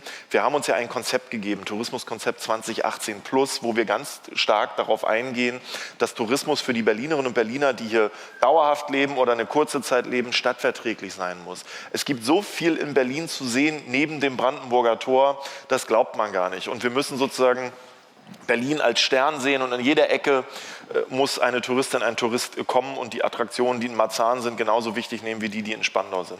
Da sind wir dran, das dauert ein bisschen, das hat viel mit Marketing zu tun, gar keine Frage, aber das ist für so eine große Metropole wie Berlin sehr wichtig. Und ich sage mal so, die gerade angesprochenen Hub-Strukturen, die schaffen wir ja seit einiger Zeit. Wir werden jetzt demnächst ein House of Games an den Start bringen. Ich höre in der Welt, das ist viel wichtiger als eine Messe zu haben. Das wird der Leuchtturm sein, den es auf der Welt so noch gar nicht gibt. Insofern machen wir das. Wir haben über das Thema Impact Social Entrepreneurship gesprochen. Und all das sind ja Ideen, die von unten kommen, die wir staatlicherseits dann immer nur durch Anschubfinanzierung unterstützen. Wir wollen da gar nicht im Driver's Seat sitzen. Ich will auf gar keinen Fall in die Bedulie kommen, dass ich euch auf einmal erzählen muss, was kreativ bedeutet. Das wäre der völlig falsche Weg. Und das machen wir in vielen anderen Branchen auch. Und das, was Gemse gerade gesagt hat, dieses Aufeinander zugehen der alteingesessenen Branchen, nenne ich das jetzt mal, wo viele erstmal denken, was macht ihr denn mit denen? Das ist genau der richtige Ansatz. Und deswegen bin ich gerne bereit, das auch weiter durch diese genannten Strukturen zu unterstützen. Wir haben gerade mal geguckt, der Wirtschaftssenat in Berlin hat ein Jubiläum in diesem Jahr. Wir unterstützen die Kreativbranche durch die einzelnen Förderstrukturen seit 2003 und insofern sind das 20 Jahre. Und das ist, glaube ich, das war ein steiniger Weg, weil natürlich Jetzt habe ich das große Glück, Kolleginnen und Kollegen im Haus zu haben, die euch verstehen. Aber es braucht immer eine Übersetzungsleistung sozusagen aus der Praxis heraus in den bürokratischen Prozess. Und das ist ja auch so ein Stück weit meine Rolle, die ich angenommen habe. Und das müssen wir weiter ausbauen. Und das, was wir an Förderstrukturen im Land Berlin geschaffen haben, ist am Ende auch wichtig. Am Ende geht es auch darum, den einen oder anderen Euro zu ermöglichen, um wieder Mehrwert zu schaffen. Ne? Wir nennen das dann immer Regionaleffekt. Das klingt so staubtrocken, aber das ist wichtig für die Bezahlung von Menschen in dieser Stadt, für das Schaffen von unternehmerischen Ideen etc. pp. Und insofern wollte ich das an der Stelle nochmal sagen. Die Probleme sind da, sie sind aber auch erkannt und werden versucht zu lösen mit allen zusammen, die da was beizutragen haben. Ich weiß nicht, ob du mich jetzt auch noch mal darauf ansprechen wolltest, was sozusagen die Vermischung, warum ist Musik so wichtig? Meine Frage wäre, welchen Wert hat Musikwirtschaft in der Zukunft für Berlin? Also jetzt haben wir ja viel gesprochen, aber mal in die Zukunft geschaut, welchen Wert kann die Musikwirtschaft, könnte sie haben? Das ist ja schon eine philosophische Frage. Ich glaube, Musik kann dazu beitragen, dass die Welt eine bessere wird. Das glaube ich zutiefst. Das erlebt jeder zu Hause, wenn es einem mal nicht so gut geht, macht man seine Lieblingskünstlerinnen und Künstler an und dann ist das schon vielleicht alles nicht mehr gar nicht so schlimm. Und ich glaube, wenn ihr diese Vernetzung in andere Branchen hinein, so wie ihr es gerade macht und auch in Zukunft machen werdet, da bin ich mir ziemlich sicher, ist das genau der richtige Weg, um auch wirtschaftspolitisch nochmal ganz andere Bereiche sozusagen anzuteasern, zu unterstützen, zu pushen. Social Entrepreneurship haben wir ja gerade angesprochen. Auch da könnt ihr sozusagen einen guten Weg sein. Und ihr habt eine ganz wichtige Aufgabe beim Thema Nachwuchs, glaube ich. Das ist nach wie vor, du hast es vorhin in deiner Eröffnungsrede ja angesprochen, nach wie vor ein Bereich, wo auch viel Selbstausbeutung tatsächlich stattfindet. Und ich glaube, das Thema müssen wir auf die Bühne bringen und darüber reden, wie wir diese Strukturen verändern und abbauen. Und die Stimme müsst ihr in Zukunft noch viel stärker, glaube ich, lauter werden lassen, damit das nicht mehr passiert, damit junge Menschen und auch die Älteren, gar keine Frage, also alle, Lust haben, in dieser Branche zu arbeiten, vernetzt zu arbeiten, davon leben zu können und Kreativität am Ende ein Stück weit dazu beiträgt oder ein großes Stück weit dazu beiträgt, dass Wirtschaftskraft und Innovationskraft in dieser Stadt weiter möglich bleibt. Und ich sage mal so, Berlin hat eine ganz klare Internationalisierungsstrategie. Wir wollen, dass Menschen nach Berlin kommen, von überall her.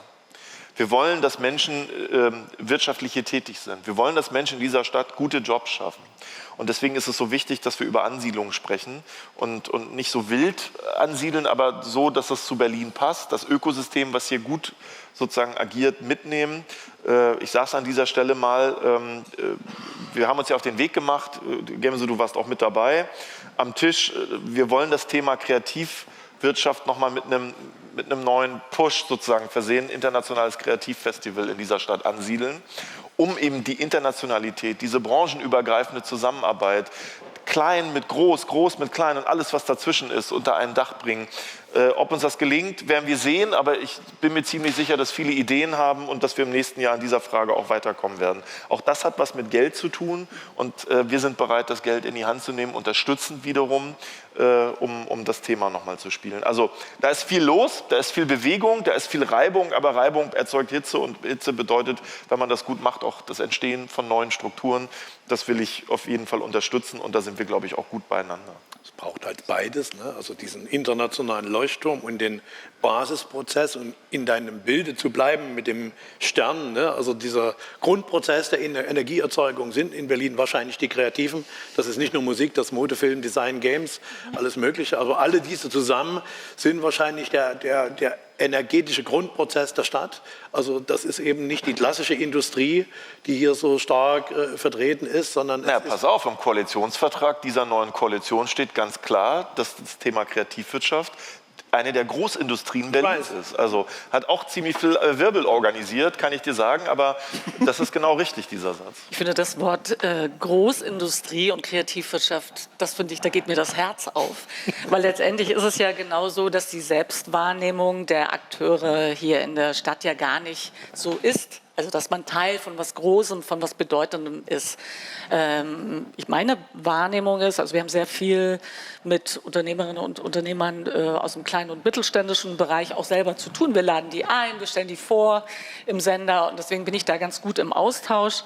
Und was ich da so raushöre in der letzten Zeit, ist einfach natürlich nach wie vor dieser Hassel jetzt nach der Corona-Zeit, gar keine Frage, alle so ein bisschen müde, so ein bisschen nur, aber auf der anderen, also angestrengt, aber auf der anderen Seite immer noch das ganze Feuer da, zu sagen, lass uns weitermachen, jetzt erst recht, neue Ideen, da ist wirklich viel Kreativität entstanden. Was ich aber auch raushöre, ist so der Anspruch an sich selbst, wie kriegt man diesen Spagat hin, also quasi sein Unternehmen aufzubauen, zu betreiben und sich parallel weiterzuentwickeln, die MitarbeiterInnen weiterzuentwickeln für die Herausforderungen der Digitalisierung.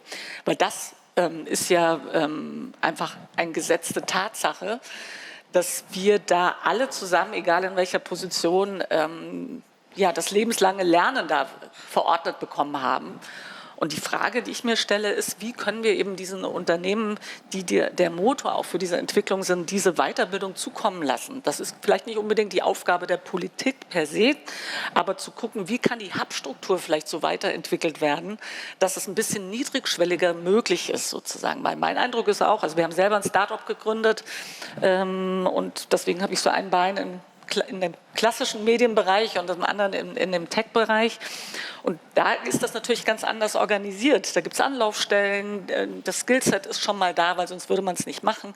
Und in der Kreativwirtschaft wiederum muss es ja anschlussfähig sein, weil sonst würde ja auch die Cross-Innovation nicht funktionieren. Das heißt, die Frage jetzt an Sie, Herr Biel, auch, wie schätzen Sie das ein mit der jetzigen Hub-Struktur? Gibt es da irgendwas, was anschlussfähig ist, eben auch für diesen mittelständischen Bereich? Das muss es, das ist nämlich der Erfolgsschlüssel am Ende. Also ich lasse jetzt mal die ganzen Förderstrukturen, die es gibt, Digitalprämie, Digitalagentur, die ganzen Förderstränge, die bei uns bei nicht-technischen Innovationen möglich sind. Das ist ja auch beispielgebend. Berlin ist, glaube ich, das erste Bundesland, was sich eine Reallaborstrategie gegeben hat mit Haushaltsmitteln. Viele reden darüber, wir haben es jetzt einfach mal gemacht und müssen gucken. Das ist ja auch so ein bisschen Blindflug.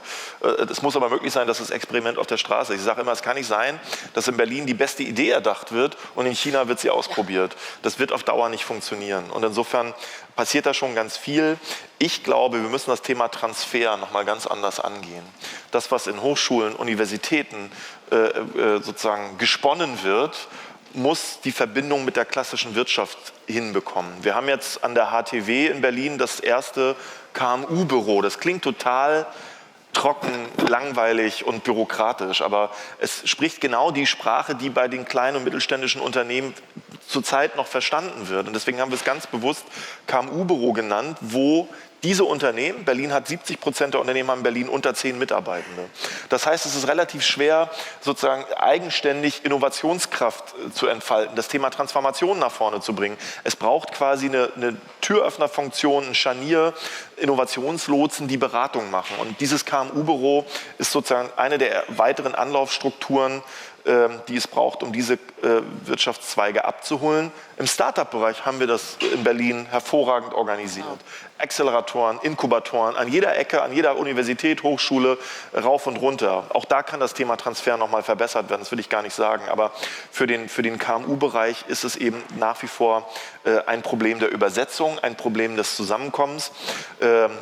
Das Wort KMU-Büro habe ich vor einem Jahr bei einem Frühstück der IHK mal ins Spiel gebracht. Da saßen die klassischen Unternehmerinnen und Unternehmer aus dem Bereich. Da habe ich den einen Unternehmer über 60 Jahre gefragt, wann waren Sie denn das letzte Mal an der Hochschule oder an der Uni? Dann war seine Antwort, als ich mein Diplom bekommen habe. Und ich sage so, genau das ist das Problem. All eure Herausforderungen sind schon längst durchdiskutiert in diesen Strukturen und dafür sind Antworten aufgeschrieben worden. Ihr müsst die jetzt nur abholen. Ihr müsst versuchen, die jungen Leute, die dazu Lösungen anbieten, zu euch zu holen, anzubinden, machen zu lassen. Und das versuchen wir jetzt durch diese neue Struktur. Und ich bin mir ziemlich sicher, dass der Pilot KMU-Büro relativ schnell, wir analysieren das natürlich, ob das gut gelaufen ist, ins Rollout kommt. Das fragen schon die ersten Unis an, ob wir das auch machen können. Insofern war das, glaube ich, eine wichtige Antwort. Und es braucht aber auch weiterhin diese Förderstrukturen, die ich gerade angesprochen habe. Ich glaube, das geht auf jeden Fall Hand in Hand. Ich bin ja beruhigt zu hören, dass es sowas jetzt schon gibt im Feldversuch. Da brauchen wir auf jeden Fall in der Fläche mehr, da bin ich ganz sicher. Udo, wie ist das aus deiner Sicht, wie ist es in Baden-Württemberg geregelt? Gibt es da schon andere Modelle vielleicht, von denen wir lernen könnten?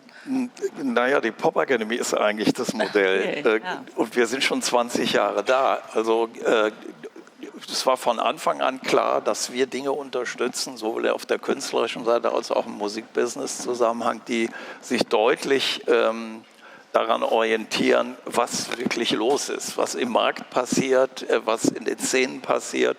Das heißt, ganz anfänglich, dass alle, die dort studieren als Musikerinnen oder Musiker, ihre eigene Musik machen und ausschließlich aus diesem Impuls das tun.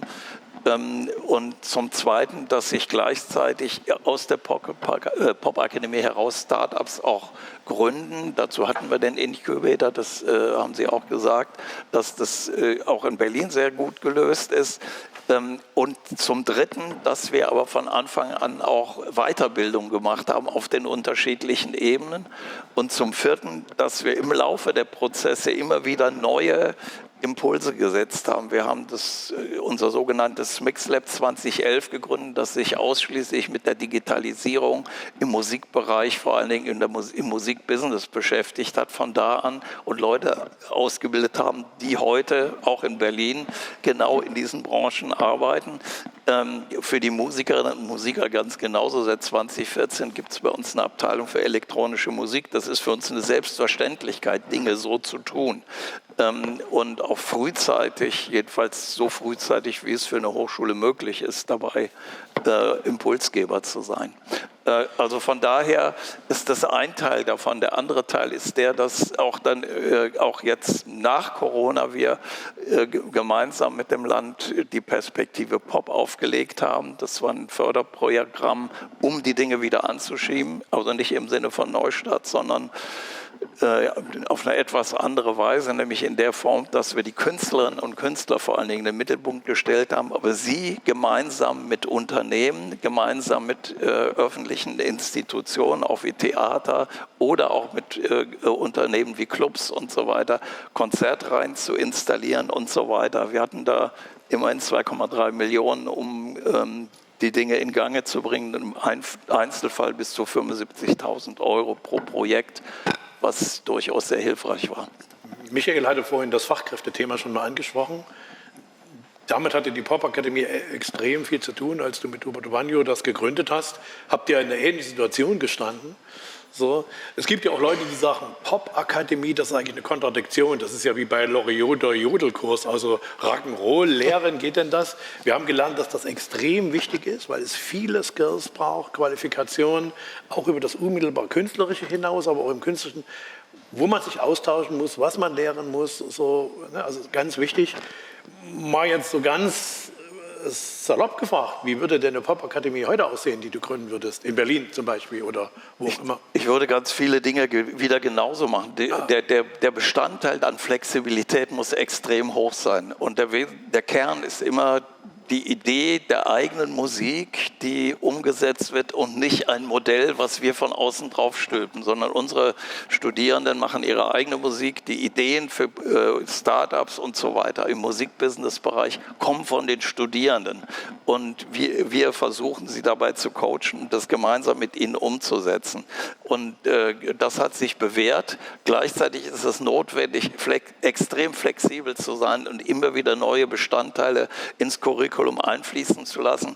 Dazu braucht es eine bestimmte Struktur im Zusammenhang. Wir sind GmbH. Das ist ein bisschen besonders. Das heißt, ich war, solange ich dort tätig war, sowohl Direktor als auch Geschäftsführer. Das heißt, wir konnten mit einem großen Stamm von freiberuflichen Dozierenden von Jahr zu Jahr, von Studiensemester zu Studiensemester Dinge neu machen. Dazu haben dann solche Dinge gehört wie das Mix Lab, wie die elektronische Musik, aber auch unseren Bereich Weltmusik, den wir 2015 eröffnet haben. Und immer wieder neue Dinge, die wir in kleinen Instituten angliedern und dazu so dann auch aus dem Zusammenhang weiterentwickeln. Was tut Berlin, um den Fachkräftemangel zu decken? Dieses Bildungsthema, Akademiethema, wie siehst du das? Der Landesmusikrat, da gibt es Menschen, die haben so eine Idee, ein Pop-Institut, Akademie klingt eigentlich ein bisschen groß, aber nach dem Vorbild des Jazz-Institutes, so ein Pop-Institut zu gründen, da gibt es viele Überlegungen und Bestrebungen. Wie stehst du dazu? Also da maße ich mir nicht an, wie man solche Institutionen zu nennen hat. Wenn das von unten wieder kommt, sehr gerne. Ein gutes Unternehmen bildet aus. Das sagt auch der Wirtschaftsstaatssekretär in Berlin. Wir haben gerade ein Bündnis für Ausbildung in Berlin gegründet, damit wir ab 2025 2000 zusätzliche Ausbildungsverträge, unterschriebene Verträge in Berlin organisieren. Das ist gar nicht so einfach. Wir haben eine nicht kleine Zahl an unversorgten Jugendlichen, die eigentlich in die Ausbildung gehen müssten. Das Problem müssen wir lösen. Und mit den Kammern zusammen, mit allen, die in dieser Stadt unternehmerisch tätig sind. Das ist, glaube ich, der erste Schlüssel, den man in die Hand nehmen muss. Weil jedes Unternehmen will in Zukunft auch existieren. Dafür braucht es Menschen, dafür braucht es gut ausgebildete Menschen. Und das schafft man am besten, indem man dual ausbildet. Das Ausland schaut auf Deutschland und sagt immer, Wahnsinn, was ihr für eine Struktur da habt. Seid stolz darauf, pflegt das. Wir haben das noch ein bisschen vergessen, glaube ich. Das ist das eine. Das andere ist, wir unterstützen auch, mein Amt unterstützt das People and Culture Festival für den Medien-Digitalbereich, wo Menschen sich zusammenfinden, Matchmaking stattfindet, um in die Branche hineinzuschnuppern, hoffentlich auch Arbeitsverträge, Ausbildungsverträge zu unterschreiben. Und wir versuchen zumindest bei Messen dabei zu sein, wo über Ausbildung gesprochen wird. Mein Wunsch wäre es, wenn jeder der 12 Berliner Bezirke einmal im Jahr eine Ausbildungsmesse veranstaltet. Das machen einige. Ich war jüngst in Pankow, das war sehr erfolgreich, da, querbeet durch alle Branchen. Wenn da mehr Musik stattfinden würde, also sowohl vom Klanggenuss als auch darüber zu informieren, wäre das, glaube ich, ein weiterer Weg, den wir gehen sollten. Und jede Idee ist willkommen, wie wir es schaffen, dass junge Menschen sich für das Thema Ausbildung interessieren. Ich glaube, im universitären Hochschulbereich, da passiert ganz viel in Berlin. Das kann auch immer noch besser werden, aber wir sollten uns verstärkt um das Thema Ausbildung kümmern. Da sind wir dran. Das wird auch wieder nicht morgen passieren oder die Lösung wird nicht morgen da sein, aber zumindest sind wir sehr gewillt, auch diese Frage zu lösen. Wir sehen da eine Lücke noch im universitären Bereich. Also die privaten Musikhochschulen decken einen großen Bereich ab. Wir haben ja eine Studie, das habe ich dir mal mitgebracht, wir haben eine Studie da erstellt und das mal untersucht. Das ist schon mal sehr gut, aber eine universitäre Ausbildung ist noch etwas anderes. Die hat einen viel breiteren Blick, viel unnützes Wissen, was für Innovation und Kreativität aber sehr relevant wird. Literatur, Psychologie, Religionswissenschaften, keine Ahnung. Also sich viel breiter aufzustellen, ist für Innovation eben doch auch grundlegend. Wir haben es vielleicht so ein bisschen mit den Silos, ne? Also Humboldt, Uni, UDK und so, wenig Vernetzung, so, da ist irgendwo ein Handlungsbedarf. Ich weiß, dass der nicht bei dir im Amt anzusiedeln ist. Aber ich kenne den, der das ändern kann. Ja, wer denn? Na, wir haben einen Wissenschaftsstaatssekretär, den habe ich auf der Kurzwahl. Alles nehme ich nochmal mit. Nächste Woche, sehr gut. Mona. Alles klar. Das Motto der Most Wanted heißt ja Humanize. Da gab es ja auch ein leidenschaftliches Plädoyer für Kreativität, den Menschen hier im kreativen Prozess und auch, wie wichtig das in Berlin ist, sich zu treffen, wo Innovation entsteht, in den Clubs abends und so weiter und so fort, bei Projekten, bei Gemeinsamen. Ich habe aber noch ein anderes Thema, wo es auch um Know-how-Transfer geht. Sie sprachen ja gerade drüber, das ist eben das Thema KI, beschäftigt uns auch. Das ist jetzt kein Buzzword abhaken, was wir hier machen auf dem Panel, keine Sorge, aber ich finde, in der Runde macht es Sinn, das zu adressieren und auch zu überlegen, wie könnte es denn gelingen, dass das Know-how, was in der Stadt da ist, Sie sagten es ja schon, Wissenschaftsstandort, Universitäten, eben auch in Transfer erlebt, auch wieder in diesen KMU-Mittelstandsinnovationsbereich. Weil auch da meine Wahrnehmung ist, dass alle interessiert sind, alle wissen auch so grob, was es ist, aber man weiß nicht ganz genau, wie kann man das jetzt in die eigenen Arbeitsprozesse integrieren. Da liest man mal das, dann schaut man mal das YouTube-Tutorial, dann gibt es mal einen Hybrid Lab-Workshop von der BMC, da gehen aber auch nicht alle hin. Gibt es dann da vielleicht ganz neue Ideen, die man, eine digitale Schule, die irgendjemand gründet, die dann hier vom Senat gefördert wird, Irgendeiner muss es ja machen, sozusagen. Im Moment gibt es das noch nicht und ich glaube, da ist sehr viel Vakuum, sehr viel unnötige Sorge, Angst. Das lähmt ja auch wieder den Kreativitätsprozess. Und da würde ich mir für den Standort Berlin eine Lösung wünschen. Vielleicht gibt es da ja auch schon was ich nicht weiß, Herr Biel. Eine Coding School haben wir ja mit 40 Second in Neukölln, die Antwort auf alle Fragen dieser Welt. Insofern passiert da schon das ein oder andere, aber mein Eindruck ist, dass viele Unternehmen, egal ob groß oder klein, das Thema KI sehr ernst nehmen, mit Generative AI schon unterwegs sind. Selbst in der Politik ist das Thema ChatGPT angekommen. Ich habe schon Reden gehalten, die darüber geschrieben wurden. Natürlich nicht unkontrolliert. Ich bin da sehr mutig beim Thema KI. Nichtsdestotrotz müssen wir auch aufpassen, dass demokratische Prozesse, gesellschaftliche Dialoge dadurch nicht so verfremdet werden, dass am Ende keiner mehr weiß, wer hat was gesagt und wie ist eine Idee eigentlich zustande gekommen. Dass das sozusagen der Bereich, der definitiv eine Regulierung braucht. Die Europäische Union ist da ja dran. Der amerikanische Präsident hat sich dazu ja gerade verhalten durch eine Direktive. Ob das am Ende alles so wirkmächtig ist, wie sie gerade tun, weiß ich nicht. Aber wir zumindest müssen in Europa unsere Hausaufgaben machen. Und das wird, glaube ich, viele Lücken schließen können, diese Technologien. Gerade beim Thema Fachkräftemangel wird das, glaube ich, auch im öffentlichen Dienst insbesondere helfen können. Wir in Berlin haben vor, einen KI-Hub zu gründen. Es gibt verschiedene Strukturen, die in dieser Technologie unterwegs sind. Das wollen wir mal zusammenbringen, unter einem Dach firmieren. Das haben wir verabredet. Wir haben für die Förderstrukturen, die wir da so haben, Antragswerkstätten, Wissenswerkstätten, wo man sich bewerben kann, wo man mitmachen kann, wo sozusagen Innovationslotsen das Thema nochmal vorstellen. Wie geht man hier eigentlich vor? Wie kommt man im Zweifel an den Fördertopf? Wir haben Meetups zum Thema AI im Land Berlin, was wir unterstützen und wir finanzieren, teilfinanzieren, muss ich ehrlicherweise sagen, auch Delegationsreisen ins Ausland, um sich über das Thema KI nochmal verstärkt zu vernetzen, zu unterhalten, auch zu pitchen. Auch das gehört ja dazu. All das tun wir schon und ich bin mir ziemlich sicher, dass das nicht nur in unser aller Munde, wie es gerade ist, sein wird, sondern dass wir verstärkt Wirtschaftsmodelle, Geschäftsmodelle daraus generieren werden. Und ich bin mir ziemlich sicher, dass viel davon auch aus Berlin kommen wird. Also die kleinen, mittleren Unternehmen brauchen da Support, die Freelancer, die Solo-Selbstständigen, die Akteurinnen brauchen da Support, also sind auch sehr interessiert. Also wir treten ja so ein bisschen mit der Most Wanted auf, dass wir sagen, okay, keine Technikstürmerei, sondern wir wollen den Kram gestalten. Deswegen machen wir eine Vernetzung und handeln mal aus, was der Kram technisch bringen soll für uns Menschen. So, ne? Also Profile, Forderungshefte entwickeln so gemeinsam, aber eher gestaltend, statt einfach nur kritisch. Aber ich glaube, da gibt es einen großen Bedarf. Wir müssen uns auch noch mal aufstellen. Es gibt die Digitalagentur Berlin, mit denen haben wir schon mal Kontakt aufgenommen. Das ist sehr gut, da bin ich der Aufsichtsratsvorsitzende und ich sage jedes Mal, geht raus, vernetzt euch. Ja, gut. Ja, machen wir auch nächste Woche.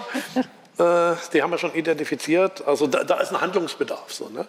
Wir sind jetzt gleich durch. Eine Minute. Habt ihr noch etwas? So kurzes Statement? Vielleicht noch ganz kurz zu KI. Wir haben dazu 2 Konferenzen gehabt. Einmal die Future Music Camp in der Pop Academy im Juni und jetzt gerade vor 3 Wochen beim Deutschen Musikrat aus unterschiedlichen Gesichtswinkeln beleuchtet. Was mich dabei umtreibt, ist nach wie vor das Problem, dass mittelfristig, glaube ich, viele der Jobs, die im Moment so in so einem Gebrauchsmusikzusammenhang da sind, wegfallen werden oder sich neu deuten werden, weil andere Bereiche notwendig sind. Aber wir werden einen starken Transformationsprozess erleben und ich glaube, wir brauchen da eine gewisse Unterstützung, weil viele der Musikerinnen und Musiker, die im Moment im professionellen Zusammenhang dort ihr Geld verdienen, werden nur noch bedingt an der Stelle benötigt werden. Und deswegen sind Weiterbildungszusammenhänge entscheidend in solchen Zusammenhängen. Und zum Zweiten müssen wir natürlich auch ein Payment-Modell entwickeln, wie Urheberrecht zukünftig entsprechend für die Künstlerinnen und Künstler anders und erweitert gedeutet werden können, weil das ist ein ganz großes Problem und darum, Sie haben die europäische Ebene angesprochen, das ist ein Thema, das ist möglicherweise sogar mit Europa alleine gar nicht getan, weil wir brauchen dann weltweiten Konsens darüber, wie das sein muss. Und da kann ich uns alle nur auffordern, weil Humanize ist wunderbar, wenn aber letztendlich die wir in diesen menschlichen und auch in diesen Prozessen berücksichtigt sehen wollen, dann auf der Strecke bleiben, finde ich es fatal. Weil zum Teil ist uns das ja bereits passiert mit allem, was Streaming anbetrifft und so weiter, weil erst sehr spät Musikerinnen und Musiker überhaupt in den Prozess eingegliedert wurden. Ja. Wir haben das auf den Schirm, ne? Das ist ja das Motto ist ja genau deswegen so gewählt, auch so provokativ, auch so außen drauf geklebt, um zu sagen, Achtung, stopp, hier gibt es einen anderen Fokus. Wir sind jetzt sozusagen am Ende angekommen. Wir haben viel gelernt. Es gibt alles in Berlin. Alle Potenziale sind in äußerst bemerkenswerter Weise entwickelt. Vielleicht zu wenig verbunden, zu wenig integriert. Und vielleicht können die Kreativen ja wirklich eine Rolle spielen, diese Silo-Konstellation ein bisschen aufzulösen und die Dinge mehr miteinander zu verbinden. Das vielleicht kannst du streichen. Ich wollte nur einen Satz sagen. Die neue Zeit ist schon längst da, ist völlig richtig. Die Problemlagen sind auch all die gerade angesprochen wurden. Aber nicht verzagen, keine Angst haben, mutig gestalten und dann kriegen wir das auch hin. Schönes Schlusswort. Super. Vielen Dank für den Austausch. Alles klar, vielen Dank. Danke. Tschüss. Danke.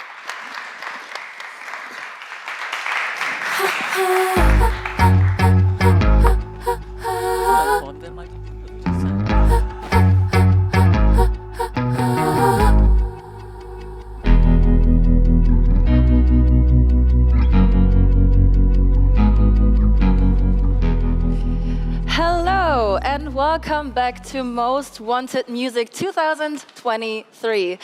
Today is about new technologies and how we can use them to reach our personal needs, goals and dreams. I'm Jonna and your stage host for today. And back in high school, my friends and I would exchange CDs in order to share our favorite music. Sounds almost prehistoric right now, right? Because today we just open an app and it spits out a personalized playlist, a service I use almost daily, and I must admit sometimes it even feels like the algorithm knows me better than most of my friends or even myself. The technology feels like magic to me because there are no human ears involved. It's just an artificial intelligence listening to music, finding patterns, characteristics, and finding something new. Museo creates AI and machine learning that does exactly this. Mastermind and former CEO Hazel Savage will give us an outlook on how the humanized music and tech market could look like in 5 to 10 years. Give a really big and warm round of applause for Hazel Savage. Thank you so much. Hi everyone. It's my first go on the clicker. Haven't seen it before now, but I'm pretty sure I can figure it out. Thank you so much. I'm here to deliver a keynote today about artificial intelligence. So hopefully this is the hot topic on everyone's lips, what everyone's talking about. And I will just wait for the keynote to come up on the, I'm hoping it's coming up on the big screen. Otherwise, only I can see it, which is slightly less interesting. We'll just give it a second. That is my name. I am Hazel. Hi there. Do we have a little tech support for the keynote to come up on the screen? There we go. Boom. Done. We got there. Thank you so much. Okay, so as I mentioned, I am Hazel Savage, and this is my keynote about artificial intelligence. Just to introduce myself, I was the CEO and co-founder of a music AI tech startup called Museo. We were based in Singapore, and we sold to SoundCloud in 2022. So I'm currently the VP of Music Intelligence at SoundCloud. So that's how I got from Museo to SoundCloud. And we started Museo back in 2018, and we were basically working on the problem of, I used to work in a record store in the UK, and all new music used to come out at 9 a.m. on a Monday morning because I was one of the people putting those CDs on the shelves ready for sale. And then what we saw was, back in 2018, Spotify would say, we're getting 60,000 new tracks a day on the platform. And then a few years later, they said we have 80,000 new tracks a day. And I think their current press release says they have 100,000 tracks a day uploaded to their platform. And I was like, how do we go from 5 CD singles a week to 100,000 tracks a day without causing a few issues in our data pipelines and how we discover music and how we listen to music? So that's why we came up with Museo. But first of all, I'm also going to define, when I say that Musio is an AI company, what exactly do I mean here? So we often talk about, you might have heard the terms AI, ML, bandied around, much to my CTO and co-founder's disappointment. Artificial intelligence, AI, is just simply anything that appears to be mimicking the act of human intelligence. This could be anything from, think about sci-fi films, robots, things like that. It's a very, very broad term that we use in the music industry that's not super helpful. What we often mean is ML, machine learning. So the act of training a computer to be able to repeat a behavior that appears to mimic human intelligence. So I use AI because it's a little bit more user-friendly, a little bit more popular. But if you see the terms AI and ML, sometimes they're interchangeable and sometimes they're not. So again, back to Musio. We already talked about the problem statement and why we decided to build the company. Going from that very, very early batch of songs, very, very few songs released on a weekly and a monthly basis, right the way up to 100,000 songs a day. And SoundCloud itself has a catalog of over 375 million tracks. That's a lot of music. Even with the best will in the world, you could not listen to every single track on SoundCloud, ever. So I was like, how do we solve this? How can we get AI to help? Something that used to be very manageable is now unmanageable. How do we manage it? And this is how we decided to approach the problem at Musio. We decided to use artificial intelligence to listen to the audio files. So take MP3s, take WAV files, and basically turn it into a series of spectrographic transformations from which we're able to extract information. The way that I like to think of it, it's been described to me this way, that as someone with a more music background, I find very helpful. If you look at a waveform front on, and SoundCloud, famous for their waveforms, when you look at it, you can kind of see where it fades in, you can see where it fades out, you can kind of see the peaks and troughs where there might be sort of breakdowns and build-ups, and you can also possibly even see areas of repetition that might represent your verses and choruses. But what you can't tell by looking at a simple waveform is whether there's a vocal on that track. You also can't tell the genre of a track by looking at a waveform. But all of that information is there. It's just stacked in a way that you can't see it. So we've often described Musio as, instead of looking at a waveform front on, it's like we've gone up and over the top and we're looking down. And all of that other information is stacked in the spectrographic transformations. And once we're able to teach a computer to be able to read these, we're able to get it to automate knowing things about the track. That's what we do. So Musio itself, we now work B2B with 75 customers worldwide, all different countries. We've tagged over 500 million tracks to date, and we do 5,000 audio reference searches per day. So basically, we invented a product that it turns out a lot of people were having a very, very similar challenge with. And one of the reasons why we ended up selling the business to SoundCloud, well, first of all, they let us keep all our customers, and I was very, very proud that we were able to keep the technology in the market and not have to shut everyone else down. But also, SoundCloud were one of our biggest customers when we sold the platform. Because they have so many tracks, 375 million, but also they're 16 years old now. They started back in the day when there wasn't as much music being released, and people were not uploading that music with any type of data, not thinking it was important to have the hashtags and the genre tags right to be able to put in playlists and to be discovered. And there are some fantastic examples of artists who've uploaded their music onto SoundCloud, started on SoundCloud, but we didn't really know about them until they were super famous. So Billie Eilish, famously, was uploading music to SoundCloud but before she was discovered. Lewis Capaldi was uploading music. He actually was discovered by his manager on SoundCloud. So we know that we kind of create this area where artists feel like they can experiment, where they can upload music. And that's what we want to do. So we started out with SoundCloud as a client, and we were just tagging their database, letting them know what genres they had, letting them know what key they were in, whether they had vocals, how good the recording quality was. And SoundCloud found that really valuable. How do you manage 375 million songs? And then more recently, we've done extra things that we're super proud of, such as a program we call First Fans. And this is where I start to talk about what I call AI for good. And it's the idea that everyone who uploads their music to SoundCloud through Nextpro, which is our distribution platform, how do we make sure that they don't end up with 0 plays? How do we solve for that problem? So what we're doing is we're using the same technology, the same fingerprinting, transformation, looking down on the waveform. We're using that to look at everything that gets uploaded, and then to analyze that fingerprint and find a group of 100 people that we think, based on their listening behavior, would like this track.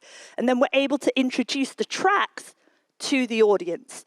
And we're trying to get 100 plays for every single track uploaded. So we're in beta at the minute, and it's been going well. Lots of people are finding that previously they might have uploaded tracks and got 0 plays, and now they're finding that they're finding an audience. So solving for that cold start problem in the music industry is something we're very passionate about, and we think that AI can help. Because of course, we could hire 1,000 curators, and we still couldn't manage to do it manually through playlisting. So that's one of the initiatives that we're working on. I'll give you more of an example of how the technology looks, and you can play along at home, which is a fun one. And I have chosen for my example the song by the Scorpions, because we are in Germany, and I am also a massive classic rock fan. All my examples are pretty much hair metal. So I apologize for anyone who's seen me speak before or who's not a big Bon Jovi fan, because I'm a little one note when it comes to that. But here you go. Here you can see an example of our technology in progress. So what I did was I went to YouTube and I grabbed the Scorpions track, Rock You Like a Hurricane. If you don't know it, absolute banger. Just going to put it out there. And of the several million listeners, I make up a portion of that, certainly. And so what I did was I grabbed the URL from the YouTube video, and I went to the lovely bit.ly link where the G has jumped down to the next line, but bit.ly/Museo tag. And that takes you straight to the demo on the Museo website, which is free to use. You can drop a track in. So anyone who wants to experiment with a little AI tool themselves, this is a great way to get into it without having to stress too much. So what I did was I went to our demo, I dropped in the URL for the track, and in real time, we will fingerprint that audio, and we will generate these tags based on the audio file itself. So we don't pull any other data from YouTube. We're not calling Spotify's API to get data. We're simply looking at the audio file, albeit in this case, an audio file from YouTube. So what you can see is here I've taken a screenshot from our website of what the tag results look like. So the first thing we do is we look at the content type. When we first started the business, we simply told people whether something was music or not music. But as we kind of grew and got more and more customers, such as BMG, Hypnosis, Sony Music, we realized that a lot of people have catalogs that have much more than just music or broken audio files. Quite often they'll have podcasts, they'll have sound effects, they'll have samples. So we actually now have 8 different content types, so we get a little bit more granular. So what we've got here is music, and then in brackets, 76%. Now the percentages in this demo are how confident the AI is that that tag is correct. So it's not like it's 76% music and something percent something else. It's just 76% sure that's an accurate tag, which I'm happy with. It is music, that's a good tag. And then we get to the genres. Of course, back to my old favorite, we've got metal, classic metal, and rock. And you can see that as 80%, 61%, and 44%. Now, what this lets you do is it lets you decide if you want to display your data, say you're a streaming service or you're a label. Maybe you have like primary genre and subgenre. Maybe you're only allowed to show 2 genres, in which case we drop the one with the lowest score. Or maybe you say, just don't show anything below 50% surety, because yes, it's a good tag, but I'm happy with the first 2 tags. So having these percentages lets our clients be flexible with the data that they have as well. It also might be that you just say, anything over 80% is a primary genre, everything below is not. And actually, if that percentage surety drops below 40%, on the demo, we add the prefix with elements of, because we don't feel like we can claim it's a primary genre below 40%. So as well as genre, we have an energy spectrum, we have moods, we have an emotion spectrum, we have instruments, and these are really the instruments that the AI can hear within the track. And then we get down to my favorite, the vocal section. So first of all, we'll tell you whether a track is vocal or instrumental. Lots of the catalogs we work with are production music, so lots of instrumental tracks, and then lots of labels, lots of vocal tracks. We have vocal register. You can display this as sounds like male, sounds like female, mixed. You can display it as high register, low register, whatever works best for your catalog. And then how much vocal is on the track. There's a high presence of vocal. And then in this case, go Scorpions, no auto-tune. Probably because maybe at the time they were recording it was not the done thing / available. But obviously you'll see it a lot more if you drop in some modern hip-hop tracks in there. So again, these vocal tags let you understand a lot about a song without having to manually listen. And we currently do this to the tune of about 5 million tracks a day, globally, across all of our clients. So lots of new music every day, and lots of it needs data. And then the sentence at the bottom, everything in bold is also a tag. And you can see here that we've said it's medium quality.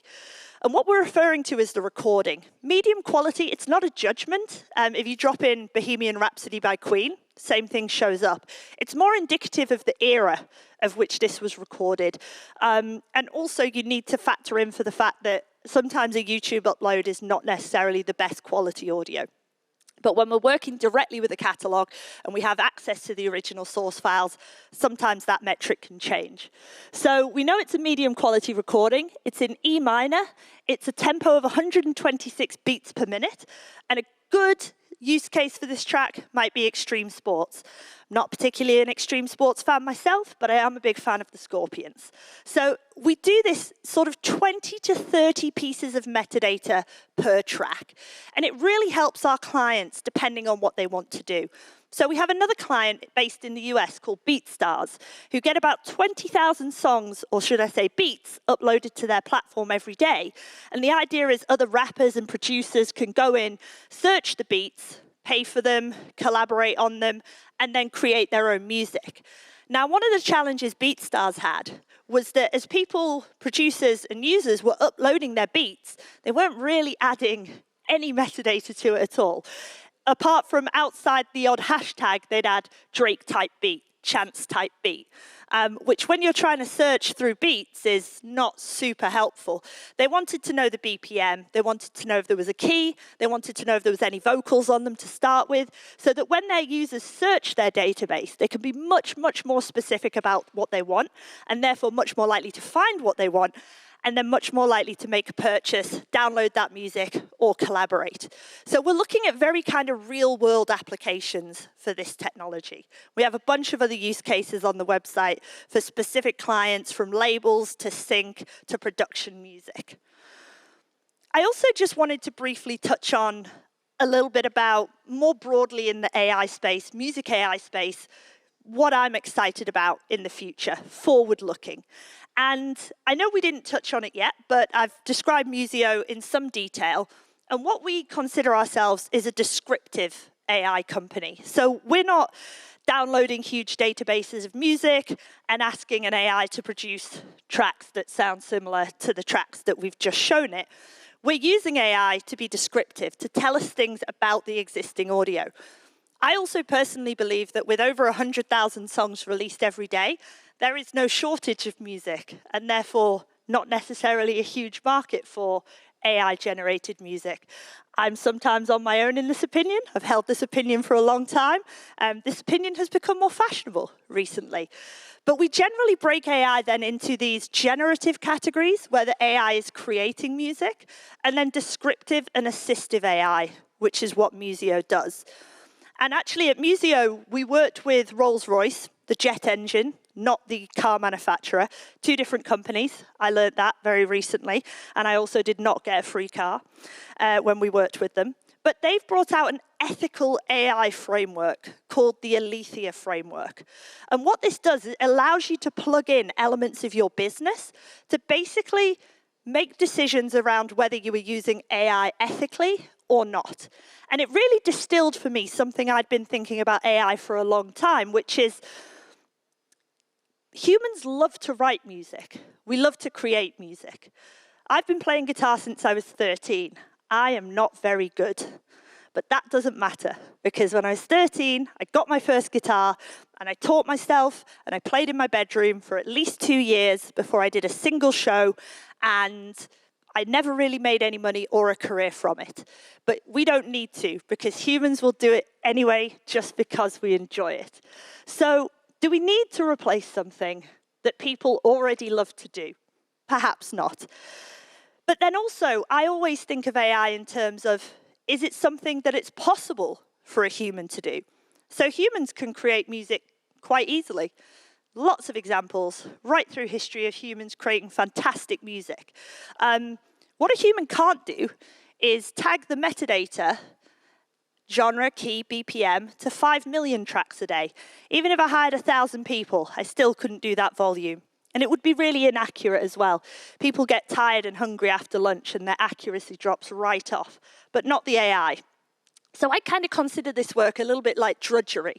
And if it's too drudgery, if it's too boring, it's too tedious, humans don't really want to do it. I tagged 1,000 songs. It took me 2 weeks. And I did that just to see what it was like, to see if AI really was a 10x better solution. And I believe it is. And I think our clients do as well. So the idea is, if it's not something that humans can physically do, or not something they want to do, then AI is a great solution. So I've been using that framework to think about the AI companies and the future of AI that I'm excited about. It's not a particularly exciting slide, but here are a couple of logos of the companies that I am excited about. Full disclosure, I'm an investor in a couple of these companies because I do a little bit of investing. That's my side hustle these days. But ones I wanted to talk about and the reasons why I think they're exciting. So the first one, AudioShake. AudioShake, another fantastic female founder based in the US. It's another AI company. And they had a breakthrough using artificial intelligence to separate out the stems of various audio tracks. So if you don't have the original masters or you don't have access to them and you drop them in AudioShake, it'll break it up into the individual instruments and the vocals separately. Now, a lot of people have been claiming to do this for quite a few years, and I've tried all of them, and most of them were terrible.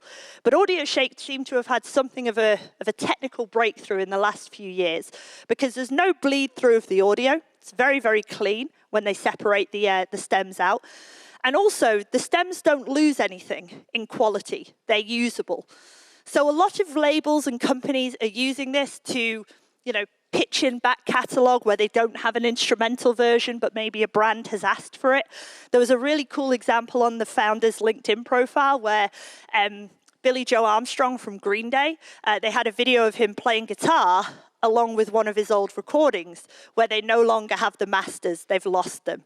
And I was even more excited to find out that Metallica, who also have an investment fund, have invested in AudioShake.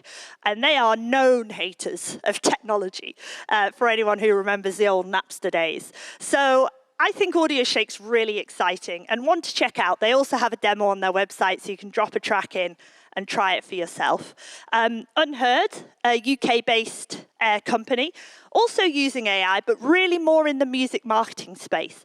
And I was so excited about this company because when they first showed me their product demo, it's basically an app that you sign up as an independent artist, it pulls in all your data, and then it auto-generates a to-do list.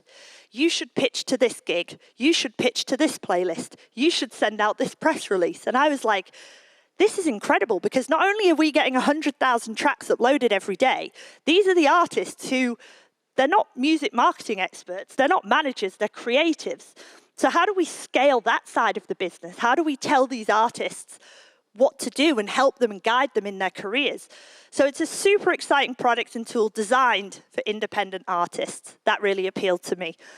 And then also Master Channel, another AI company, and a most recent discovery of mine. It's essentially AI mastering. Now, it's not dissimilar to Lander, who've been around for a while, but their speciality is spatial mastering at scale in an affordable way. I think it's a really cool tool. I think it's going to, you know, especially as we look at that whole part of the ecosystem I talked about, where if we have 100,000 tracks a day, how are we going to market these artists? How are we going to master all these tracks? So I think Master Channel is a great solution, especially in the spatial audio area. And then the last one, Make It. Despite what I just said about not being a huge fan of generative AI, Make It is a generative AI company. And I think that's because even if it's not the first thing we think of, we cannot ignore this space. But what I like to see, and what I like to see with a company like Make It, is a really experienced team, ex-TikTok, ex-Cameo, working on a legal use case of the technology. I don't want to see people scraping streaming services to build their models. I want to see people who've done direct deals that are contributing back to the artists, or in the case of Make It, they're not using AI-generated beats. The beats are more like BeatStars. They're producer-made beats, and they're all on the platform. And then essentially, the AI element is when you sing over the top, when you rap over the top. It's AI-edited tools and it's AI-edited effects. And one of my favorite things about Make It, and I love a TMI, I turned 40 this year, is when you sign up for Make It on their website, it asks for your age. And I think it's like, you know, if you're under 13, you can't sign up. But then it's like, you know, 13 to 15, 16 to 20, 20 to 22, and then 22 plus.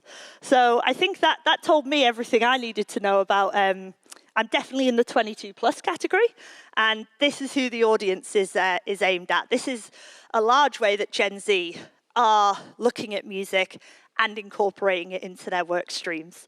So those are some companies that I'm interested in. I just follow the music press. I follow Music Biz Worldwide, Music Week, the Music Network, and I'm always looking for new companies. And there's a lot of people moving into the fan and creator space. I think people are realizing, you know, if we had 10 years of CD and cassette, then we had 10 years of downloading, and we've had 10 years of streaming. What's the next evolution of music? And a lot of people believe it's the connection between the fan and the artist. If artists can find their fans directly through the First Fans program at SoundCloud or other ways, then really that's how you build a sustainable career as an artist. And that's very interesting to me. So I hope to be adding more logos to this slide as I meet more and more exciting companies in the future. And that's it. That's officially my keynote. I love to connect with people. So if you'd like to add me on LinkedIn, this is my name on LinkedIn. And thank you so much, everybody, for coming. And it's been an absolute pleasure. I believe there's a Q&A session happening next, just around the corner in Palais. So I will be there in short measure. And thank you for having me. Have a great day, everyone.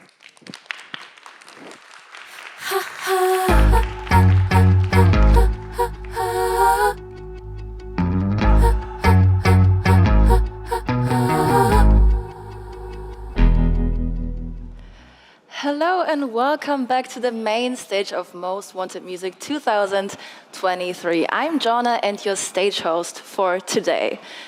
And do you remember the first time we started talking about AI more frequently? It seemed as if the aliens just had landed. Questions arose like, should we even approach it? Should we even use it? Does it have own feelings, own thoughts? And what if it takes over humankind?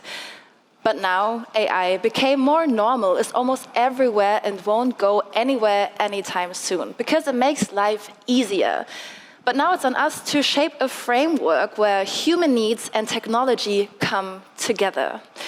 For the next hour, we'll discuss ethical guidelines for music businesses and production together with Jay Ahern from the Association for Electronic Music.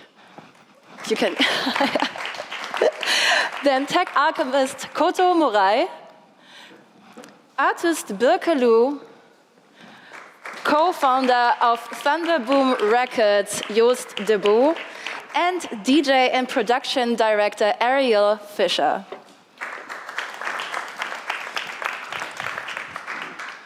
Thanks very much. Oh, that's loud. Okay, just before we start this, how many artists are here? Okay, how many music tech companies? And how many, what I would call traditional music companies, record labels, publishers? Okay, got a couple. Okay, great. I think everyone should have a chance to introduce themselves briefly. My name is Jay Hearn. I'm Chief Growth Officer at the Association for Electronic Music. We're a global trade body representing, God, I think it's 280 companies across 29 countries. Members include anyone from Mobile Records here in Berlin to SoundCloud to Pioneer, Ticketmaster's a member. What glues us together as a community is electronic music. Next up, Koto, please introduce yourself. Hello, I'm Koto Murai. I am a creative director and tech alchemist, putting together different projects from production to live shows and bringing forward like products and thinking about technology and how it interfaces with artists. I work closely with artist Grimes and classical pianist Serene, and also CreateSafe, building technologies, and the product ElfTech that we made with Grimes, and open sourcing her voice, and then having my own kind of creative boutique studio to help direct and create ideas like these toys I make. Hello, I'm Burke Lu. I am an artist and physicist, and I work on questions about how we produce knowledge and facts through sciences, but also through other systems. And I specialized in my bachelor, I specialized in complex systems, so I have a relation towards artificial intelligence and system theory from my studies. And I work with different technologies, mixed reality and artificial intelligence in my artwork. Yeah. I'm Joost. I'm the founder of Thunderboom Records, which is a Dutch non-profit innovation lab, and we are founded to help artists explore the potential of new technology and develop our own technology in a responsible way to make sure that that it's inclusive, that it's transparent, that it's complementary. And our biggest project is called Open Culture Tech, which is funded by the Dutch government, where we develop our own toolbox with open source AI, augmented reality, and avatar tools to make these technologies more accessible and available to up-and-coming artists who don't have the budgets that the bigger artists in the world do have, like the Gorillas or like Grimes. So we like to make sure that everybody could do the same things these artists do. And yeah, we do this by collaborating with designers, programmers, and musicians. Thanks. Hi, everyone. I'm Ariel. I'm product director at a wellness soundscape company called Endel. I've actually worked in artist and label partnerships for 15 years in multiple tech companies, such as Ingrooves, a distribution company, Spotify as well for 3 years, also running artist and label partnerships. Had a small stint at Native Instruments as a product manager, but eventually landed at Endel, where I'm in charge of overseeing all the collaborations with artists and labels, such as the latest James Blake release that was out on Monday, which was a reimagination of Playing Robots into Heaven into a chill-out soundscape. So, yeah. Thank you. So what I find fascinating about this is that on the stage, we have a tremendous amount of knowledge, and we have it from an artistic perspective, we have it from industry perspective, we also have traditional music industry perspective. I actually came from recorded music. My career path began with a company called Domino Records, and through this I've done instrument development for Native Instruments, I've worked for AI companies, emotional AI analysis, and I always found that there's huge disconnects between the industry and as it was and also where it's going.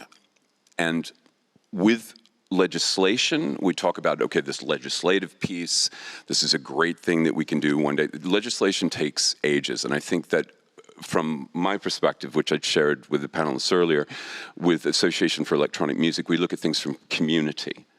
And I think with AI and the challenges and opportunities it presents, it's reliant upon us as a community to police ourselves. So now that I've said that, what does it look like? And I think that the best first question I would like to ask about is something that the panelists something I picked up on probably about a year ago was static versus non-static music.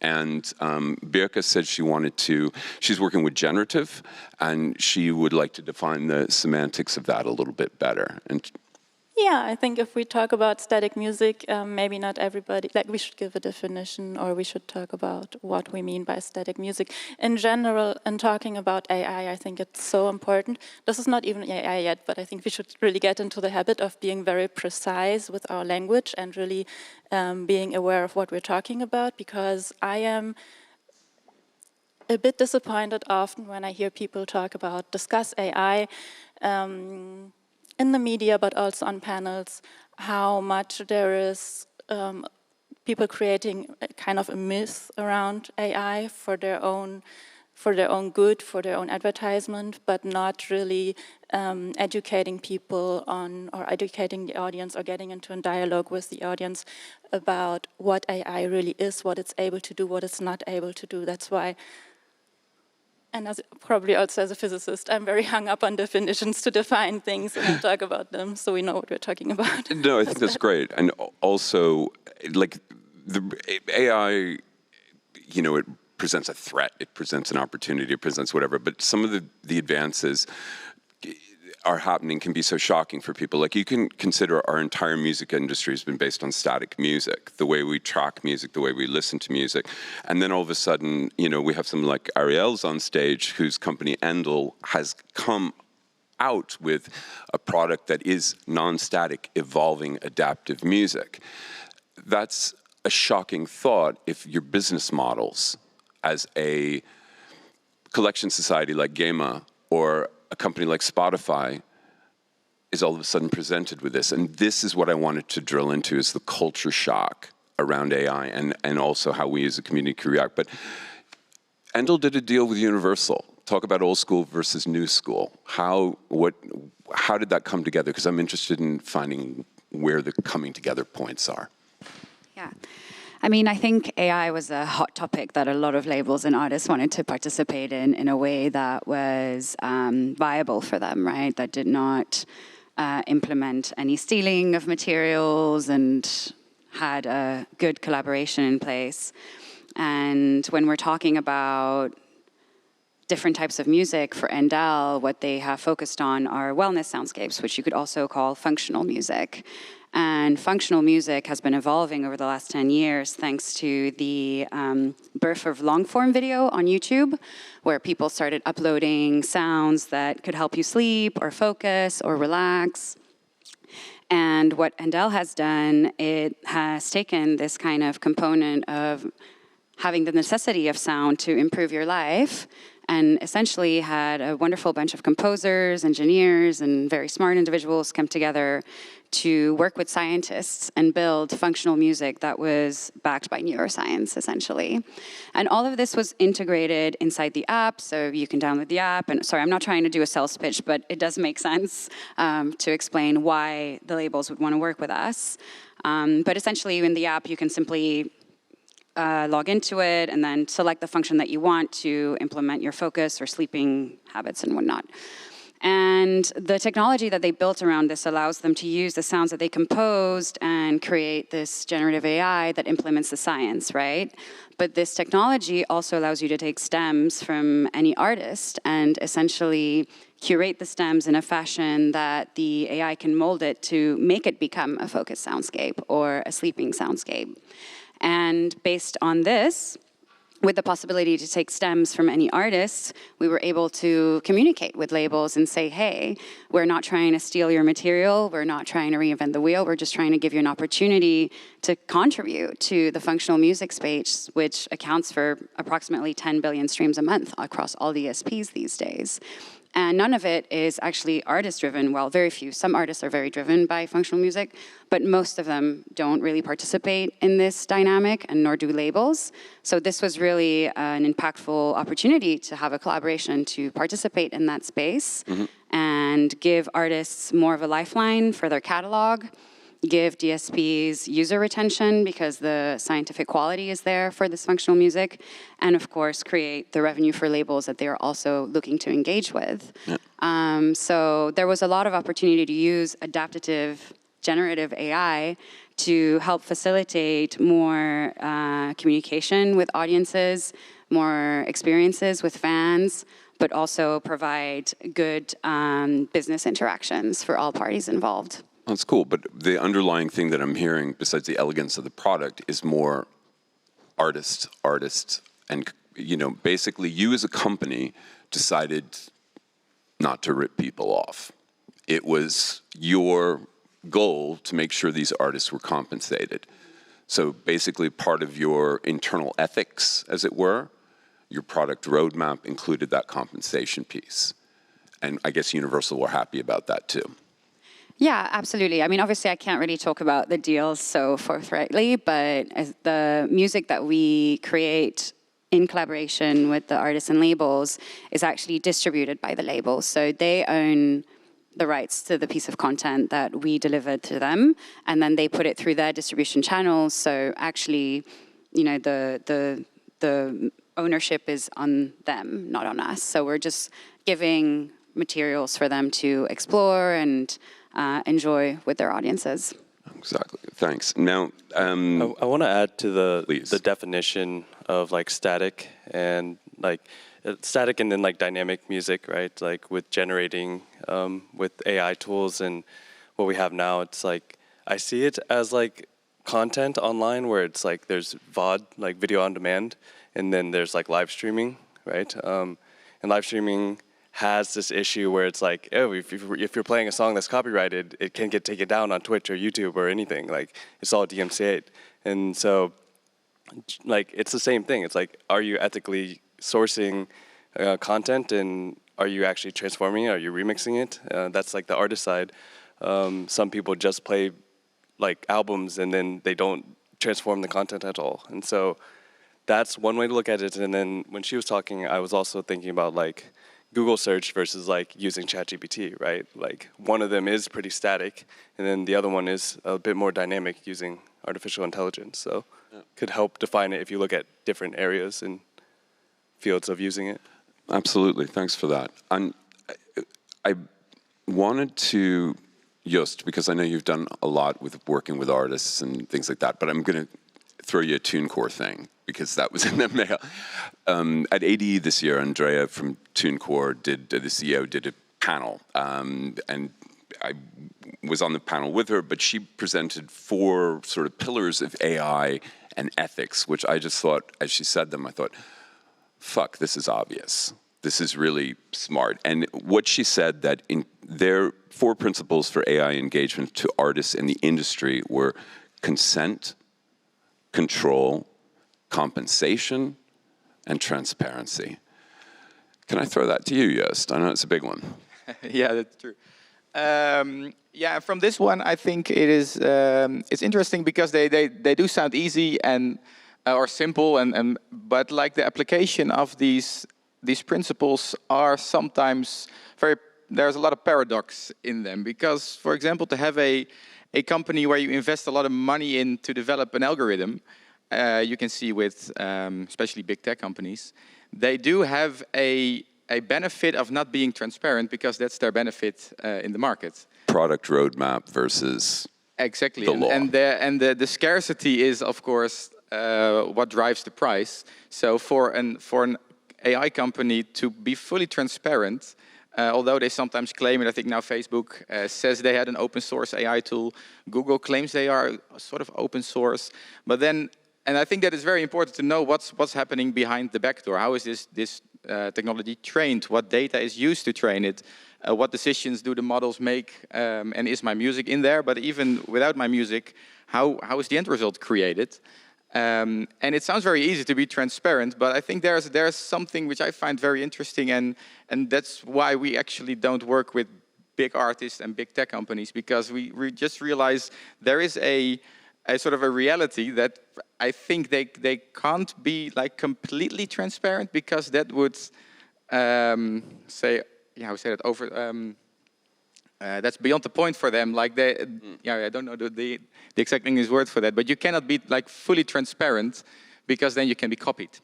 And for us, it is the interesting thing: can we give these tools made by big companies mainly, or like these models behind it, to artists, and give them the means to develop their own technology, so you can do it yourself and be in full control? Because I think the control and the consent and the transparency is not always, you cannot always marry these three. Exactly. And also, I always think that it's like sort of uses and abuses of AI. It's not a binary thing of good and bad. It's kind of more good, cheeky, and bad, perhaps. And that sometimes, like, I think artists do have an impulse to be a bit cheeky sometimes. Companies have an impulse to be a bit cheeky. And that's where we have to sort of govern ourselves in a way. Yeah, and especially with AI, which I find one of the most important things is the inclusivity and the representation of the data in the end. Like, talking about ethics, I think one of the most important things is what's the data you use to train or use as examples for an algorithm. And when you can't check the algorithm and you don't know what it's used, what data is used, what images are used, what kind of reference texts are used, what's the reference music that's used. And for example, looking at the Music LM first prototype by Google, and they opened up a little bit of their data set. I think it was 5,000 text-to-music pairs out of 50,000, I think. And then if you check it, I think it was the word male occurred 3 more times than the word female. And the word rock occurred like 1,000 more times than the word R&B. So you know that in the end, the output will be biased. And it is impossible to make an unbiased system. But there, I think it is very important to be transparent, to make sure that if you are an R&B, like a female R&B singer, and you use this technology, that you know that you're underrepresented in the tools, and at least be transparent about it. And I think that's not a very sexy story to tell, like that this is the case. But the same goes for ChatGPT, the same goes for Midjourney. Like, it is very biased in the end. And I think it's very important to be really transparent about this going forward. Yeah, no, for sure. Birke, from an artistic perspective, I think AI has become, unfortunately, like the NFT of 2022-23. You know, it's the buzzword that fortunately has a lot more depth to it in a way. But, you know, as the topic came up, like, I mean, AI has been leveraged in production tools for studio production for years, absolute years. And I mean, for the sake of the audience, some examples of companies that have been using, are there tools that you're using for years that incorporate AI? Like, do you use Isotope, for instance, or? I don't. Cool, okay. No, well, because so maybe one more thing, because I actually just wanted to chip in on what Jules just said, and then I will come back to that. Because I think also from an artistic perspective, there's another kind of transparency that we as artists can provide that I think is really useful, in that we communicate to our audience how we use the tools and in which way, and which part of our music is influenced by artificial intelligence or produced by artificial intelligence, and which is not.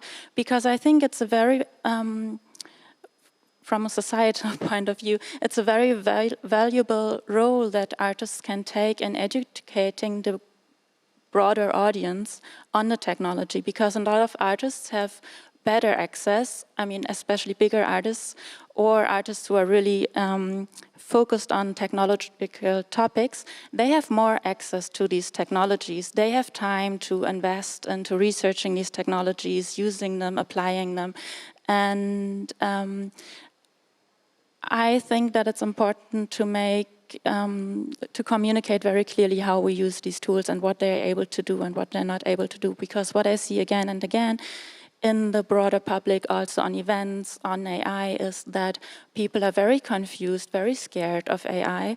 And I think it's important to be very clear about what AI is able to do and what it's not able to do in order to diffuse a bit of this panic that some people have about being left behind, losing their jobs, but also a lot of other things. And I think artists there have a role and a very easy possibility to be part of this educational but also empowering process, actually, to their audience.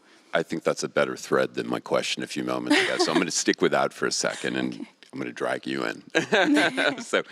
But artists, particularly in electronic music. So electronic music is the perspective that I look at the world from the Association for Electronic Music. So it's in the name.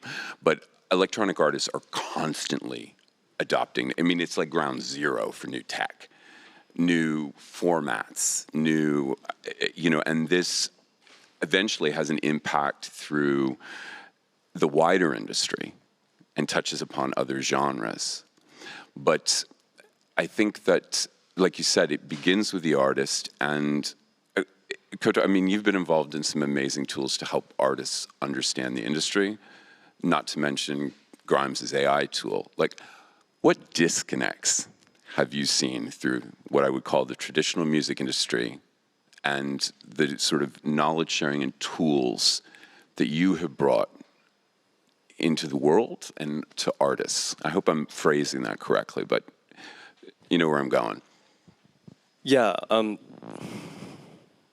there's definitely huge disconnects, and so I feel it's perception and then community, right? And how you define community and how you even define education, two different communities of people. And so that's kind of what I end up seeing and when I talk to people, and I talk to like a wide range of people, and a wide range of people like follow me, and a lot of them actually just hate AI. A lot of them just like really, even just mentioning it, they're just like please just don't talk about it, don't show me it, don't like play it for me. It's like the worst thing to them. And so, that's what I'm trying to get at too. Yeah. Like, let's get beyond the hater thing and so keep talking. Sorry, yeah, I'm just. And then like what I try to do is like just listen, and I'm like, well, like I don't feel this way, but I want to hear and like understand. Especially a lot of them bring up these big issues like the ethics of it and like how it's not real art or how it's not real, like and it's just bad sometimes. And so I guess going back to what you're asking is like, I see kind of the spectrum of like working with artists who want to push forward the innovation and the technology, and even working with people in the industry who like see the potential in it to help people who never had these resources, never had these tools, and like even just spark something to be creative and create stuff. And that's kind of where I see like the disconnect is just people who are like just like very against it on that spectrum, and then people who are like, well, actually, like, yes, there are a lot of things we need to think about and talk about and figure out, but it is a Wild West situation where it's like, we're here now, it's gonna continue happening because of big tech, and so we should try and incorporate it and talk to artists and talk to people who want to create and make things catered to them. That's what's really cool about Endel. It's like so ahead of the curve, and then like it's a really great product. I think people should just build really great products and yeah. And not suck. Yeah, exactly. Exactly. Thanks. Yeah, one for Endel. But you've also done in your work too a lot of demystifying of the music industry process for artists. When I'm thinking about some of the tools that are available, so that connect, the way I look at it again, sort of with my electronic music goggles on, it's like, and these tools that are coming in formats or whatever, it's just pushing it. The wider industry is, of course, they don't want to talk about it. There's hater, but it is really right now what I'm seeing. I mean, I've been working in music for too long. I'm an old dude, and 25 years now, but I'm actually seeing a point where shit's getting real. Like, business models are under threat, and there's this creative push from actually artists and also some very responsible tech companies who at their heart want to do right. But I think backstage there was one moment where we talked about what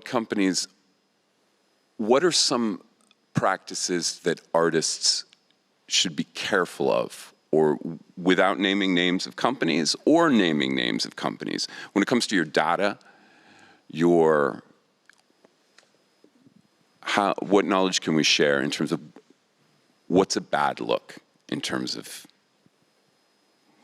like training data? Yeah, you're good at it. Yeah, I think that for our Open Culture Tech project, we are looking at what's out there, what's popular, and how can we create an alternative. And from our practice and talks with artists, there are a lot of really interesting, for example, generative AI tools where you can use to create melodies. But then if you dive into the terms of conditions, for example, they say the content you create is you own them, or you own the music.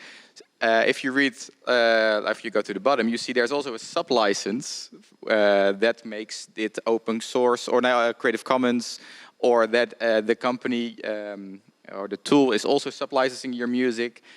So at first, if you scroll, it looks like, oh, I own the music I make. But then if you go further, you see that actually also the company that provides you the tools also own your music. So I think that is very important when you use these tools to always check the terms of conditions. And the same goes for the voice clone tools. And a lot of them, they own the input data, which is literally your voice. And I think there are, so not naming any companies, but there are a lot of generative AI tools and voice clone tools, which if I was an artist would really be really careful with using them and check the terms of conditions. And that's what we've been trying with Open Culture Tech, is also developing this, because a lot of this technology that's used by these companies is actually open source research from universities, from researchers who came up with the original model. And not the only thing, but the big part that these companies do is create an interface and a marketing plan, and then make sure this is a really good product. But the core technology, 9 out of 10 times, is open source. So I think for a lot of artists, and it's really important to know that if you're interested in this, you can go one level below the service of these tools and see what you can do with the technology yourself, because this means you are in control, which I think is one of the 4 pillars, which I agree with. Or check, and there are good companies as well. So there are companies who really have good terms and conditions. I think this is really, really important for artists to know what you're getting into. I think the terms and conditions thing is the most boring part, but it's also, that's kind of the piece with tech companies, is that when you come to the product and there's an offering, it could be a distribution, it could be a creative tool, it could be, but what's written in the terms and conditions is ultimately stating what they can do with it. And I think that we have to be aware, in terms of creative sense, that artist metadata can be used for training without their consent or knowledge, or they consented in the terms and conditions. And again, that's sort of good practices versus a bit shady, if I can judge it. I want to jump in too, is just the contracts artists sign to labels are also very shady. You demystified a lot of that in Elf Tech, yeah. So it's we're facing similar issues in different formats and on a wider scale. And then I just want to toss to everybody as well. It's I feel like the biggest disconnect is a lot of times through engineers and artists and just generally people who are seeing the space and not even understanding how much engineering is actually going into building these things, and how it's the same as the creative process. It's not easy to actually yes, you can text to audio and do all this stuff on the surface level with products, but to actually engineer that is insane. Yeah, exactly. So that's one for the engineers and the tech roadmap and that. It's a dance, right? But that's it. It's a dance, and the dance has to go well by parties, sort of vibing with each other in a positive way. That's all I can say right now. My thoughts. And going back to the generative music, also we've been doing in in the coming years, we do 10 shows with artists who had a case study or brought in a case study of, I'm a traditional musician and I want to work with new technology. I don't know anything about it. I'm also scared, but can you help us? And we selected 10 artists, and we have some tech companies who are like really good in developing AI, AR. And one of them was a musician who is a bass player and sort of soundscape in the middle, like electronic. And she had like an EP of only 15 minutes. And she's like, how can I make this into something that's at least 30 minutes so I can tour with this? And she went like on all these tools. And then, yeah, if you go to the terms and conditions, it's in the end we helped her create sort of a custom toolbox to see how can I make my 15-minute music into a workflow that is interesting live and sort of expands my music into 30 minutes. And maybe with some generative AI visuals, I can even make sort of a visual show because it's just me on stage. And I think their AI adds to the business model of this independent artist. And I mean, it's still pretty traditional. I mean, it's an artist on stage with a bass and a computer, which is, I mean, the computer is also not that revolutionary anymore. But I think the AI here really adds to her work without taking away a lot, without stealing her work, without taking too much control. And we're now looking into ways of making this into sort of a workflow that we can share to other artists. And I think this is like a unique case study that came from her sort of problem or question, and that we thought, well, this is something really, really nice that can help. Ilka, as an artist, do you feel hopeful about two things? One, the creative process, I suppose you're optimistic about. How about getting paid? So for me personally, as I'm also a programmer, it's okay. I go by. I also create my own tools, so I have something that's unique, and that's always good for getting paid. So you've managed to, you've married the disciplines. That's, of course, exactly. Programming with art and music. Yeah, but I'm thinking about the general sphere I'm working in. If I'm worried about people, I'm not worried about people not getting paid. I mean, I think we should really be pushing forwards to make sure that material that is used for training is compensated for. I agree. That's something I think we should really somehow fix legally. In all areas. That goes for images, for voice, for music. It's complex, but we should really do that.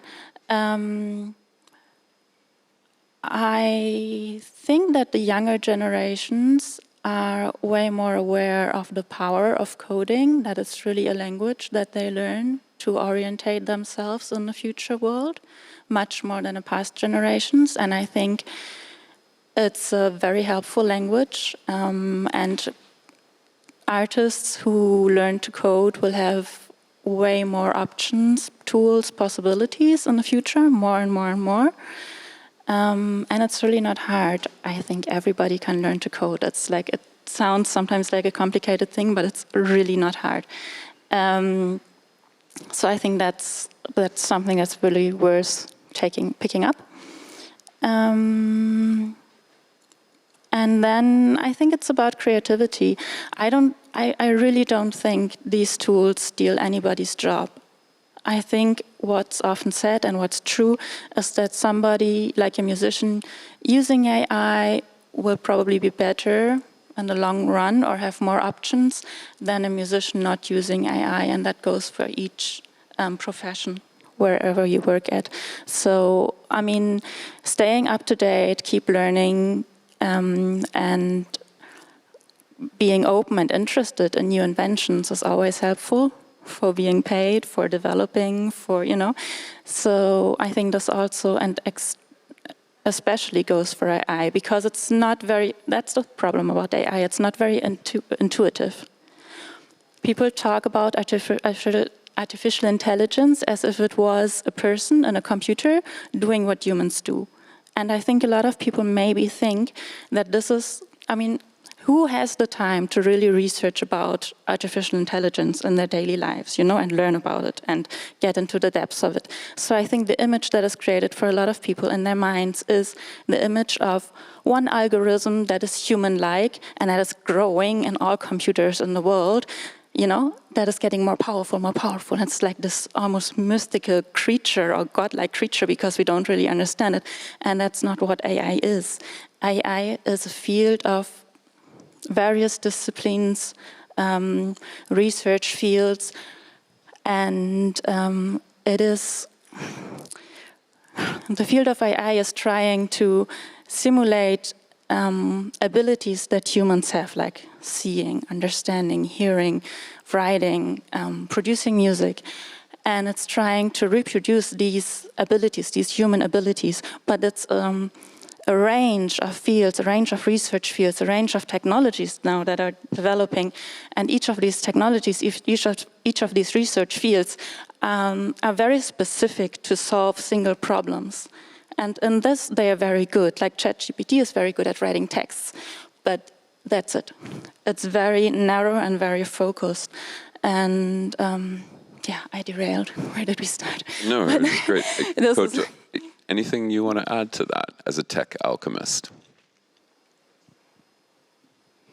Nothing immediately. That's fine. I think, though, that what I heard from that, too, is that the fear is a blindness in a way. Yeah. And although this is definitely difficult conversations, you know, again, we're talking about the creative process, protecting business models of a traditional industry. Like, Ariel, did you think when you started your journey, because I remember In Grooves and coming up, could you have imagined? Not really, but I mean, I don't know, this makes me reflect a lot on how afraid the music industry in general is of technology.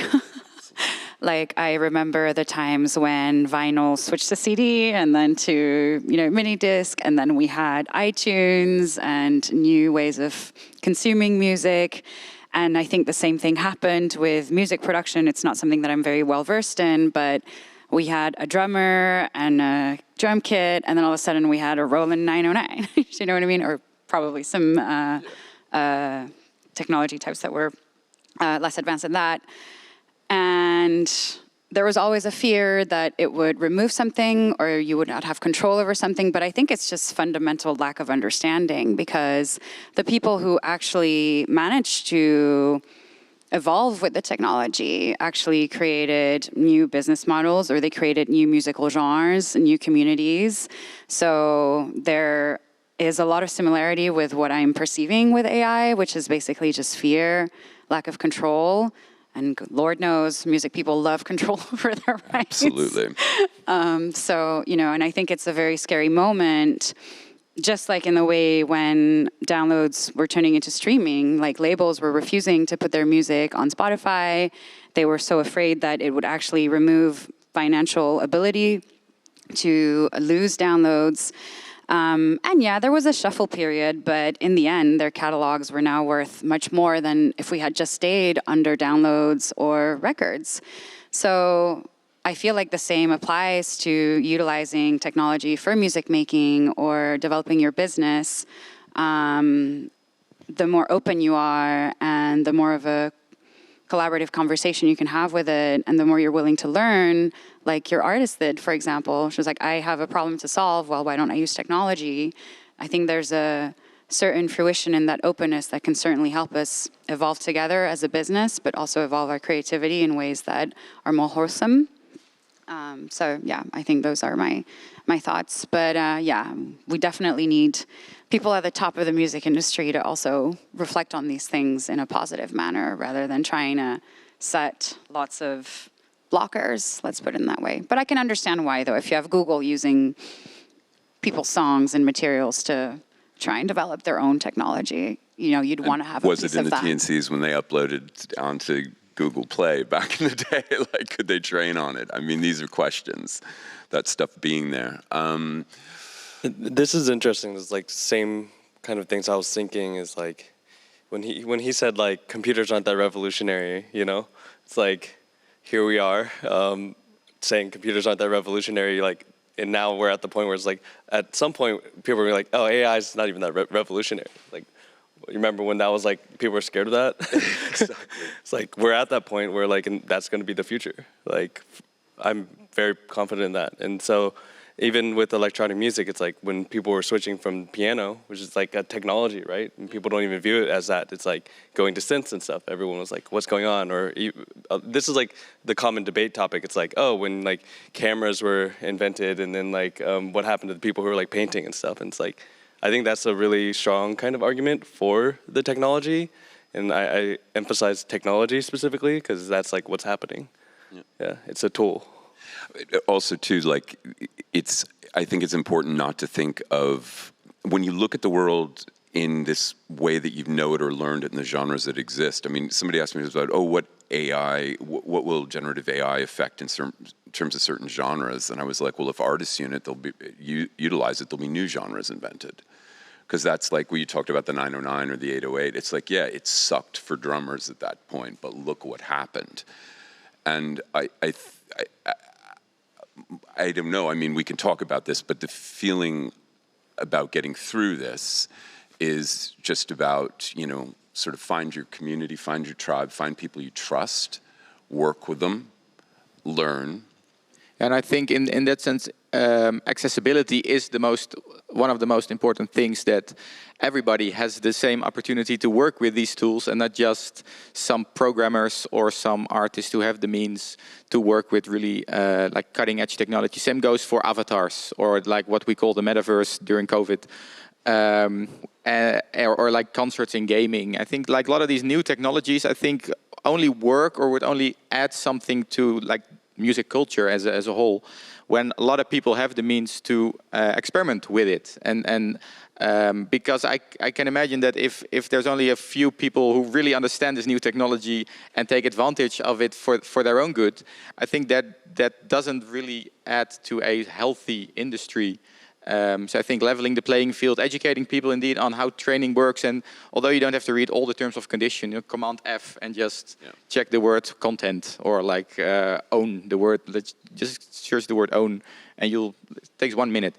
So I think that's really important, like these panels and like conservatories or design schools, like people who are the music industry of the future, or design education, or music business education, like see how this would add to the industry as a whole and make it accessible is, I think, the most important.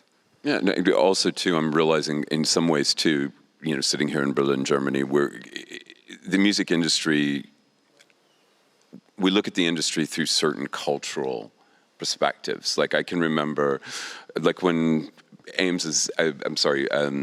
Grimes' tool was released and Dauda was announced. I looked at Dauda and I was like, Hatsune Miku. And he's like, exactly. And it's like, if you look at it from this perspective of like, you know, this horror of, you know, being able to use someone's voice to create, you know, music that they're not in control of. Now, I do believe in moral rights. I don't think somebody should go out and write a fascist anthem with Holly Herndon's voice, for instance. But there are precedents in other cultures, like around Hatsune Miku in Japan and Asia, where that was open source. You can do what you want with, and this just empowered a massive, massive pop star. And a genre, like you were saying. Yeah, and a genre. So that's what, I mean, Birke, do you find, is that sort of, is technology alluring to you also just, does it speak to you as the soul of an artist in terms of just this kind of great unknown, or why did you choose to go in that direction rather than just play guitar, for instance, or something? You probably play guitar as well, so. Wow, that's a very personal question. I mean, that's okay. very just for me, yeah, of course. But I was always very interested in sciences and how we produce evidences and facts. And From there, I was interested in the role of technology in producing evidences and in how actually culture influences how we build technology in this whole area. So technology is an extension of human expression and culture. Yes, and it's kind of a medium for innovation, but also for knowledge between the world that we perceive and our culture and our history, actually. That's kind of all coming together in the technology. So that's kind of the area I came from, and then I came from physics, from programming. I came to the, I did my bachelor in physics, but then I did my master in digital media art at an art faculty, and did media informatics, media theory. So, but I came from programming, so I stayed with programming, and that was my language, and I liked it because I mean, it's obvious that's kind of the future, and I was very interested in talking about the future, being engaged with how we produce future. So that was how I came to using mainly technology. Oops. And then I discovered how many possibilities I had by programming my own tools, using microcontrollers, soldering microcontrollers, programming them. I did a lot of live coding, just writing code that in real time is translated into music. And I loved it and stayed with that. Thanks for sharing that. I also think it's kind of a beautiful analogy in that there's this, AI didn't drop out of thin air. Humans created it. There was an urge, an impulse. There's a desire to use it. We've learned as humans how to somewhat get along with each other despite some turbulent shit going on in the world. But for me, in my heart, that's the feeling of it. It's here, that's it, it'll evolve. And how do we, as a community or wider community, just be respectful of another and move forward? Any further thoughts anybody wants to share, or should we do some audience questions? Okay, we got 7 minutes late. Yeah, we've got one. There's a chap with a microphone who is gonna. I could just give her mine. Sorry. Yeah. It's right here.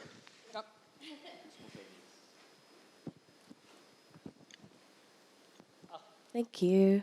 My name is Roz, and I'm a membership manager at AFEM, and I'm also an artist. I'm very pro working with new tools and innovation, and I see AI as, like, the actual technology part can be quite neutral, but I think I also have a very healthy skepticism of tech companies and consent, as you mentioned, with terms and conditions. Just recently, an example, I was on Instagram, and they made me reconfirm my consent to use my whatever I upload for their advertising. And I was trying to skip it multiple times without pressing consent because I didn't want to give them my consent. But in the end, I was like, okay, what's my choice? To be part of this or not to be part of this? And so it makes me think, how much choice do I have to really opt out, especially when this is a future? And so that was one of my sort of considerations. My other consideration was, okay, so the people that are creating these sort of tools, do they have conversations about this now that we're in this sort of, in this era where people I guess they ought to be a bit more skeptical about what these tools are. Yes, it's supposedly this free tool that artists can use to promote their work freely and circumvent things, but we're still in this sort of thing where now potentially they're using our data. And yes, I'm consenting theoretically, and because I feel like I don't really have a choice not to be on these sort of platforms. And I think to myself, okay, I'm going to upload my music onto like a DSP. In order to do that, am I going to have the option to opt out of being part of their training tool, or to be not part of this, that they can use my music or my data to do that? So I guess for me, I'd like to see a conversation where it's not polarized. I feel like it's quite a moderate type of perspective to take on anyway. That it's not the case that I'm afraid of technology or the possibilities and it being open, but I think it also presents an opportunity where we can really hone in on these pillars like consent and transparency. And sort of, in other words, the predatory aspects of some of these sites in terms of what they're trying to get. Is that also a Well, concern? I think I've been on Instagram for like ages, and I've been, I'm on it, very naively at the beginning, just posting all my sort of stuff, and it's been on the news about what whether it's healthy for people to be on these sort of platforms and whatnot. And then just last week when I tried to get onto it, it asked me to reconfirm my consent for them to use my information for marketing, and I felt quite icky about it. I tried to skip it, and I couldn't. Yeah. And so I pressed OK. But now I know that because this is what, like how much I have the option of deleting it and not participating. But is that a good position to put me in, if that makes sense? And I just wanted to know, with people that are creating these sort of tools, are they talking about like consent? Are they putting this at the forefront of their minds when it comes to this artist? Or are they really just thinking, cool, this is a tool?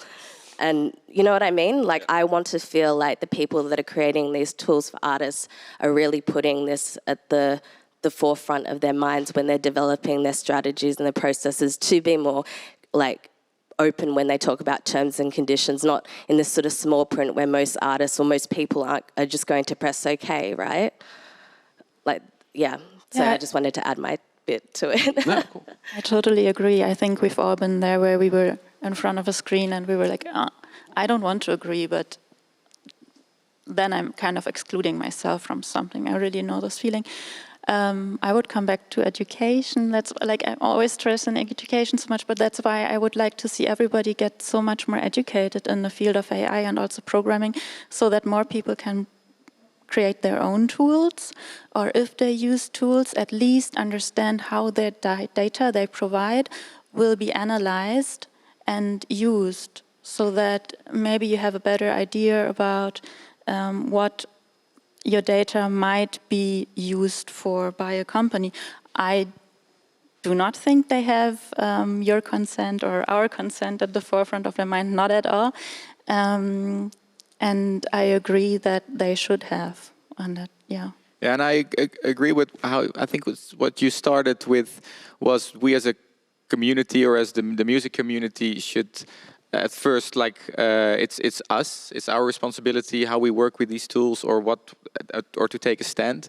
But I think until a certain degree, you have certain tools or certain services who are at a certain scale that you can be can you be an artist by not being on social media? I think there is can you at a certain point there is do you have to? I mean, there's always a choice, but yeah, do you? And I think there's a point where I think collectively there is a way, to create legislation and create law. I think European Union is trying.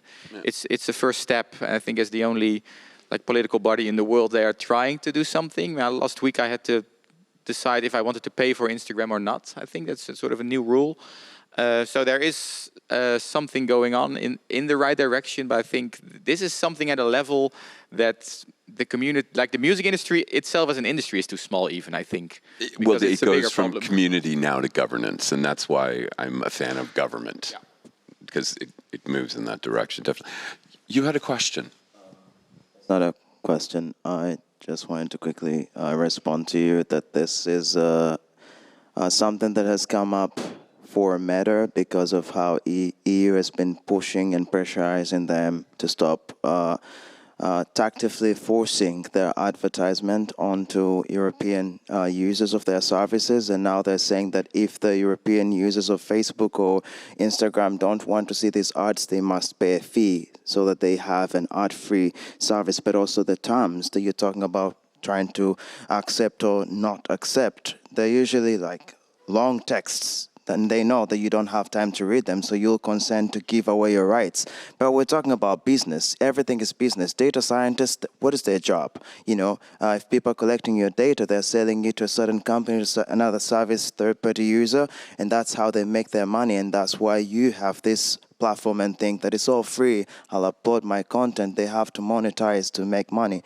Mine was to give hope to the artists that are in this room, to the musicians, to the producers and makers of the content, that there's still hope. Everything, there's always a phase. We had a phase in 2021, and that was about NFTs. Last year was the metaverse. Everything was metaverse. This year is AI. Now, AI has been here for ages. Exactly. And we're still using it. But I think it's very important for the creators, for the musicians, for those that work in the business to understand the idea of the human value. When you create content that is really great, when you create music that is really great, how you disseminate that content is very important. Now, the people that work for DSPs are always talking about, you need to upload your music on Deezer, on iTunes and Spotify and what have you. But as an audiophile, I'll tell you, if I sit in my living room and plug my vinyl through my amplifier, it sounds better. It sounds like an artist is giving me a live show right there. Same with the CD. Now, let no DSPs tell us that the CD business is dead and the vinyl is dead. That is the only way you can have a piece of an artist. By you streaming music, it sounds great from a hi-fi context, but it will never give you what you get on a vinyl or a CD or cassette. Now, I'm happy that all these mediums are coming back, and a lot of people are talking on them. Yeah, thank you. Yeah, no, thank you. And also, I'm a fan of cultural artifacts as well, so I think it hits that. Listen, we've gone over time, but thank everyone for being here, and my love to the panelists for diving in on this. It was fun. Thanks for having us. Yeah. Thank you. Thank you.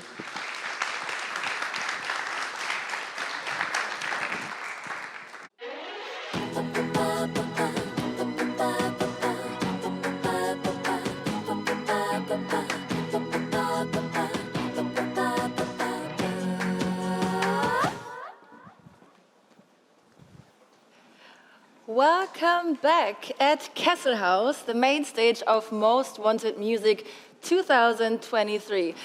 Did you get a chance yet to listen to some interesting talks? Hands up. Yeah? Yeah? Nice. And most importantly, are you in the festival mood yet? No? Yeah? A little bit? Okay, then we will work on this together. I'm Jonna and your stage host for today. Earlier today, Mirka Lotz introduced you to our awareness policy, and I just wanted to give like a short summary of this again. We're all here together to have a good time, so let's be patient, understanding, kind, and whenever you need help, don't hesitate to approach anyone from our awareness team. NFT, short for non-fungible token. Who of you ever owned an NFT? Okay, 2, okay. And who actually understood the concept of NFTs? Maybe a little bit, okay, some, okay. Because I must admit, I Googled the definition of NFTs several times and I still didn't really get it. So I asked OpenAI to explain it to me and I was still kind of clueless. But then in the situation, I realized I just used 2 of many new inventions that are fairly new, but became more normal in our life. Due to those technological inventions, investing in music rights and artists has become a market that pushes boundaries for the music industry. And whether NFTs, AI, blockchain count as opportunities or as threats will be discussed by our next speakers. I introduce to the stage Scott Cohen, CEO of Jukebox. Put your hands together for Scott. Then Emma Walton of the SoundCloud leadership team will be so kind and guide us through the talk. Put your hands together for Emma. And then last but not least, CEO of Unison, Jordi Puy.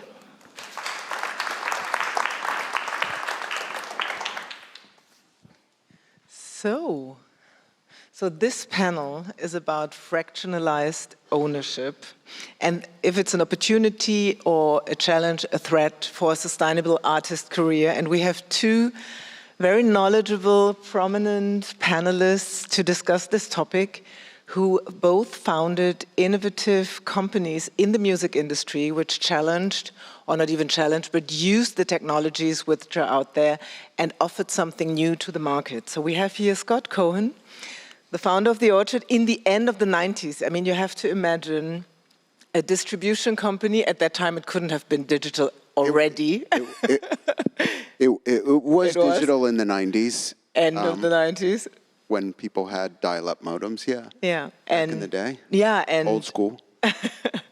and then you were Chief Innovation Officer at Warner Music. And now you step back into the arena with a new music service offering royalty shares as an asset class to the market. So this is really something absolutely new. And then we have Jordi Puy, who is the founder of Unison, a rights management company which is offering their services on the basis of blockchain. And the company has been founded in Spain and is, of course, offering the service to the world. And yeah, it's phenomenal that this comes out of Spain. That's really great. There's a reason for it, but I'll go into it later. And what I wanted to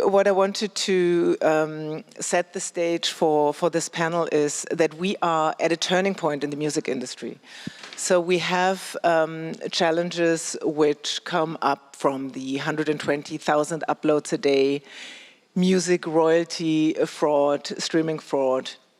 We have an intransparency. We have a need for new models to offer to the market and to artists on top of the all-you-can-eat subscription offering for $11 or euros a month. And this comes at the one side, but on the other side, we have great technology in the market, which will offer new opportunities to build offerings and services. We have money pouring in the market. We have predictions of 1.4 billion market in 2030. So now we are at $92 billion.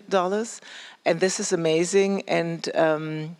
And these innovations and these music services, which are possible with the new technology, are really beneficial to the market and bring something new which wasn't possible before the invention of these technologies. So the combination of technology and investing into those is making services like Jukebox possible. And I want to start with the question, before one step back, before I introduce myself. I'm Amma Walton, and I'm a music licensing expert, a copyright lawyer, a coach, and a mediator, and I'm running the music licensing team at SoundCloud, and I'm the deputy general counsel there.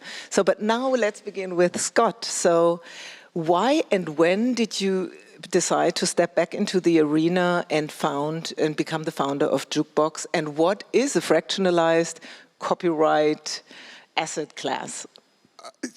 Well, that's a lot to unpack. The why I decided to step in, that's a longer, maybe that's more of a therapy session of why I decided to punish myself and get back into the startup world when I had a very nice, cozy life. That's a different discussion. But I'll explain what we do just so you understand, just to give it some context. What we do is we work with rights holders to take the income from songs, because songs make money. We take those songs and we take a portion of the income, we put it into a new company that buys a portion of the income streams that then is taken to the SEC, which in America that's called the Securities and Exchange Commission. It's what regulates the stock markets. We get it qualified, and when it comes back, what we've done is taken the income streams from songs and converted them into regulated securities that people can trade. So what we'll be offering in the first offering are songs recorded by Taylor Swift, Beyonce, Ed Sheeran, Adele, Major Lazer, Jonas Brothers, I'm seeing blank stares. Has anyone ever heard of those artists? Yeah, okay. Because I was like, oh, wrong group here. Yeah. And so we allow people to invest in those songs.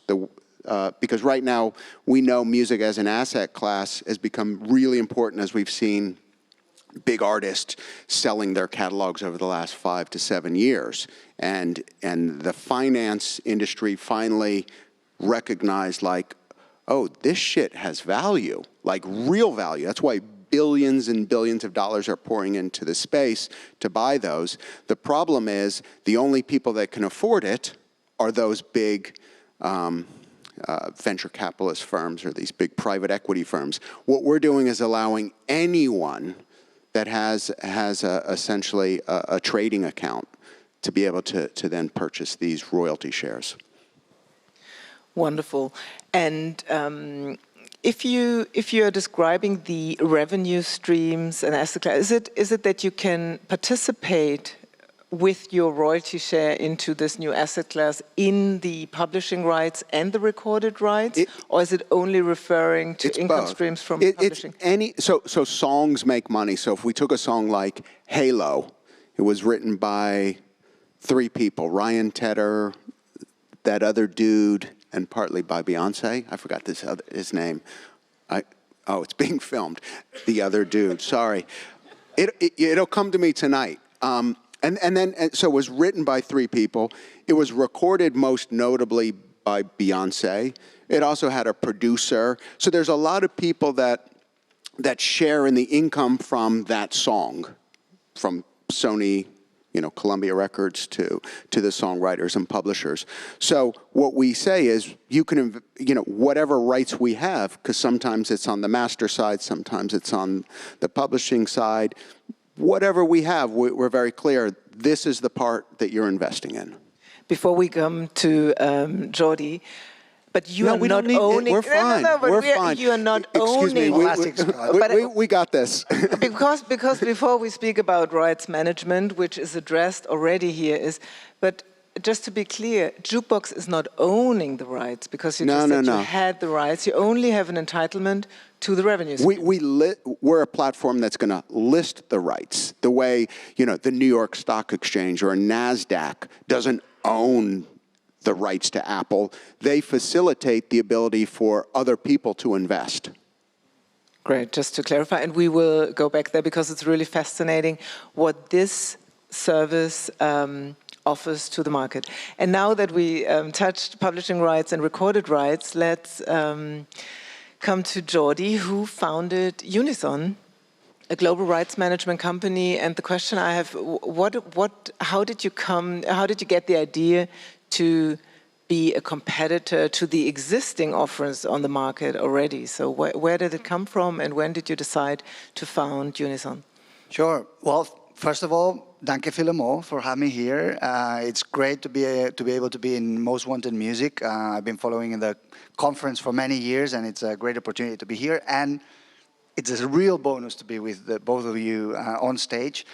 So how and why we came up with the idea of Unison? Basically, I've been in the industry for more than 25 years. I have a degree in law, passion for music. So the intersection, obviously, is copyrights, right? And we had been suffering, the founders and the people that joined the team, the inefficiencies and sometimes nonsense of the collective management organizations that were former monopolies. And in my part of the world, they were like, in serious trouble with lack of transparency, bad management, et cetera, But we could do nothing about it because of the regulation. But then the European Union, the European Commission said enough is enough, and they passed a directive that liberalized the market and basically said, okay, now private for-profit companies can enter into the market and do collective management of copyrights in whatever sector. We chose music, obviously. And that was the trigger that suddenly we realized that we could basically implement our dream, because now we had the capacity to do it. And then we decided to create Unison as, a forward-thinking 21st century CMO based on the principles of efficiency and transparency through technology.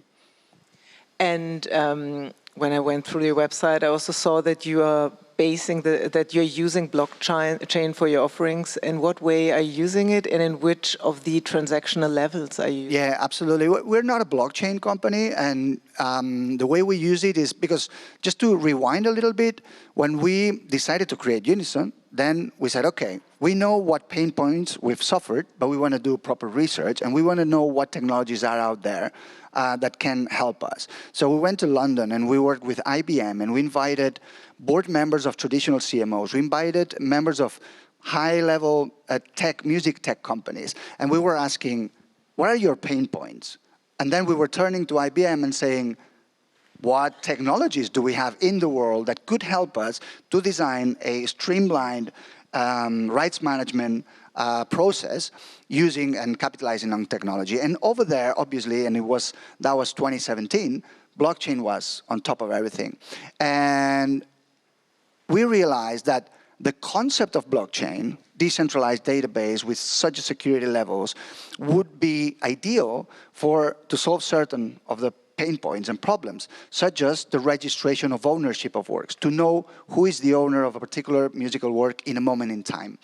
But we also realized through IBM and everyone that we could not build a blockchain ecosystem because none of our competitors would be ready to join our network, right? So at that moment, what we decided was we were going to work with companies that were at the forefront of using blockchain technology for the purposes that we were intending to do.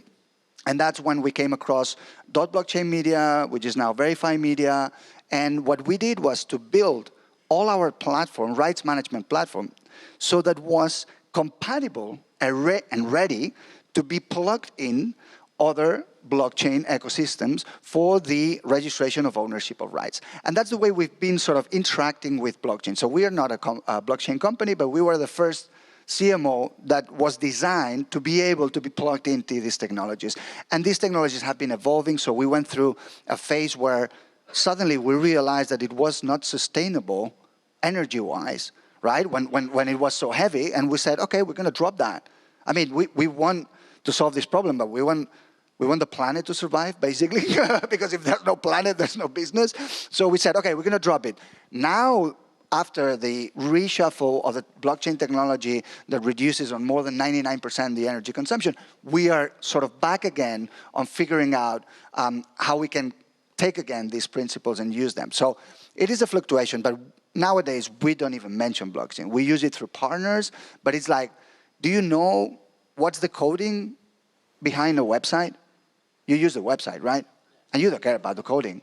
I mean, I don't care as a user. So for us, it has to be the same principle. I mean, what you care about from an artist perspective is the transparency which blockchain enables as a decentralized technology, and of course that you use top-notch technology compared to the existing CMOs, which have, I mean, technology which has been built years ago and then be stitched together over the years, but it's definitely, except ICE maybe, is definitely not on top of the game.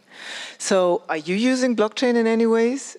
For by the way, I was just also thinking, everyone knows when he says CMO, everyone knows GEMA in this country. So he's competing with the GEMA of Spain, which is a sky. With the sky. And he was, oh God, I wish we weren't being recorded here and we didn't have journalists. Because you were very polite to say how a sky is acting. Yeah.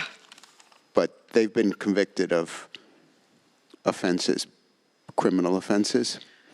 Yeah, there has been no doubt, and Yeah. we spent 3 years on court cases, basically, to make them comply with the new regulations. We had to go to the competition authorities, the commercial courts, and that was a long process, but So luckily, it's certainly we won like all the cases, yeah. David versus Goliath, and you already did the slingshot and got them their one eye. They're still standing, but, they have like one eye, it's a bit They're like hurting now. But did they have to give up rights which you are now licensing exclusively in Spain?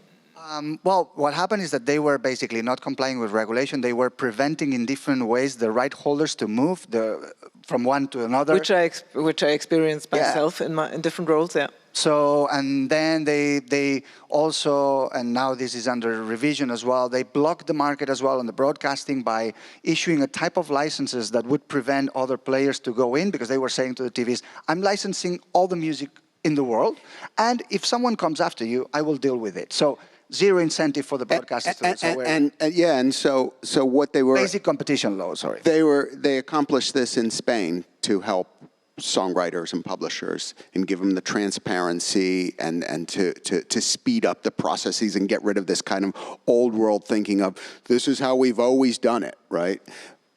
But maybe the other societies aren't as, I don't want to use the word corrupt, so I won't use the word corrupt, I just cede the word. Maybe the other societies aren't like that, but there's still all that old world thinking of like, oh, you get a statement once a year or every 6 months and blah, blah, blah. Like, they're like, it doesn't have to be that way. Doesn't have to be that way. Sorry, it's like a sales pitch. Thank you very much. For Unison. But it's so important, and you know, it's important for people to understand that this is changing the rules of how, and the expectation, like, shouldn't we expect better now? Yeah, and that you are in the opportunity as a publisher to really decide who do you trust your rights with. That's really, that makes all the difference. Yeah. For what types of rights. Exactly. Now you have the freedom. For first time in Europe, absolutely. You know, now you can choose. Yeah, and of course there's competition. Others had the same ideas, but the competition is very good for the market as well, because it makes everybody standing on their toes to deliver the best services to the creative industry. But coming back to you, Scott, I was also, because we were speaking about stakeholders right now, the old Spanish CMO, what about the stakeholders you're dealing with? How did they see, I mean, we have a music industry which consists of three very strong, prominent companies, Warner, Sony, and Universal. How did they approach you when you set up and founded Jukebox? Do they cooperate with you, or who are your It's actually funny. partners? They actually, yes, they reached out to me because I've come from the music space, so they already knew me. But I think for us, it's, yes, we work with the large rights holders. That's where we're getting these rights. So it's good for them. It's good for the copyright holders, whether it's publishing or masters. And then we realized it's good for, you know, the regular person, the consumers, whether they're fans or just investors. You know, in America, 63 million Americans have individual investment accounts where they can buy shares on the market. So they're buying it, they're putting it into their pension funds, or they're trading it. Like, so it's a big deal. And so it's fans and individual investors. So it's good for them, because why shouldn't they own pieces of these songs? You know, like I was saying, you know, I just bought the new iPhone, whatever number, Pro, Max, whatever. And I have a MacBook. I actually have 2 MacBooks, one for business, one for personal, and an iPad. Like, I'm a huge fan of Apple, a big consumer of Apple, but I also own shares in Apple. Like, I bought stock in Apple. So from the consumer perspective, like, you can stream your favorite artists, you can go to their gigs, you can buy some merch, but you could also be an investor and share in the wealth. So those were the 2 big constituents. And then I thought, oh, fuck, what about the actual songwriters and the recording artists? Because they're not party to this deal. Like, we're getting it from large rights holders. And so we had to come up with what we call our creator program, where we said, even though we might have gotten the rights for something, for this music from somebody else, we want to ensure that they get to share in the wealth as well. So when things are traded in the platform, we know, well, who's the songwriter, who's the composer of this song, and who are the recording artists. And we've established this creator program where we also pay them as well, so that everybody in the ecosystem participates in this. But you can also only be part of the creator program when your rights are offered as an asset class on your platform. You gotta actually, if your rights aren't there, you can't go, well, I'm a creator, can I have some of that money? No, but the CMOs also have social funds where they share. We don't have a social fund for that, but remember, we don't have any royalty obligation. There's no music being played, and we don't have the contractual obligation. We're just saying, if you're the subject of these rights being traded, shouldn't you also somehow share in it? Okay, and but again, to be very clear, we don't pay a commission or anything because that would violate SEC regulations. But we found an interesting way that they can participate. But still, the source of your business is the creative work of artists, and Correct. you would never be in the position to build this new market on top of the existing market without artists creating music. So this is why the thought of a social fund is not something. The way I look at it is, often the rights we're getting, it's because those artists already sold their rights. They sold them and they collected the money. They thought they were finished, and we're saying to them, oh, it's not game over. Even though you sold those rights, you have more chances to earn from them. Yeah, good. I still think that if you build something new on top of something existing, where some stakeholder in the industry, like the artist, is not enabled to participate in it unless it is a hit producer, writer, or performer, then I think there's also kind of an obligation. But that's maybe a very European, very social. I'm a socialist. You're right. So maybe from this conversation, I'll think about that. How we can also just have a fund for creators that aren't on the platform, that just help to fund creation, so that they possibly be one time in the future in the position to be on the platform. I think that's a brilliant idea. You getting this down, Joe? Okay, go. But for example, if I can step in this conversation, because it's 10% of social funds, right, for social, and it sounds very nice, very good on paper, but then who decides how this money is going to be distributed? Because this has been the problem where I come from, right? And suddenly you are like, the right holder, author, publisher is being charged 10% before distribution. Then it's being charged 22% average on the admin fee for the distribution. You're on 30% already, 30-something%. And then who decides how this 10% is going to be distributed and which way, right? And we faced serious problems about that where I'm from. So for us, it's like, let's give options of choice to the right holders so that they can decide first, do they want to donate this 10% or not? Second, what they want to donate it to, right? So let's create my suggestion. Sorry, and because we are. No, I want you to design the program for us. Hold on, keep going. We've given a lot of thought because we've suffered the dark side of this model, and our conclusion, right or wrong, is let's create a group of validated NGOs, support organizations that right holders can choose if they want to and who they want to donate. That's our humble I'm suggestion. so going to steal this. Don't write about this part, please. so I'll steal this come on. idea. It's like, let's, But no, because I say steal because then next year I'll be on stage somewhere and I'll go, and then I was thinking I should also have a socialist part where I allow people to invest, but they'll choose. It'll be my idea. It's fine with It was my idea. I was stolen so many You're so far out of it now. The Music Most Wanted Conference 2023 has the subtitle Humanize. And I'm also very much interested in your way as founders of innovation companies in the music industry, which is for a long time was a very stable, not changing, not being threatened place with innovation. So what are your biggest learnings from, especially you, Scott, found the orchard at the end of the 90s. You now. No. But what were your learnings from founding companies which transformed the industry? First, I'll challenge you about the change and innovation, because I think it always happens. And it continually happens. That's the beauty of being in the music industry, that it's never the same 2 decades in a row. Like in the 50s, it was all about singles and black and white TV. But CD was for a long time, and then download, and then streaming. And now we are in cycles of innovation very, very fast.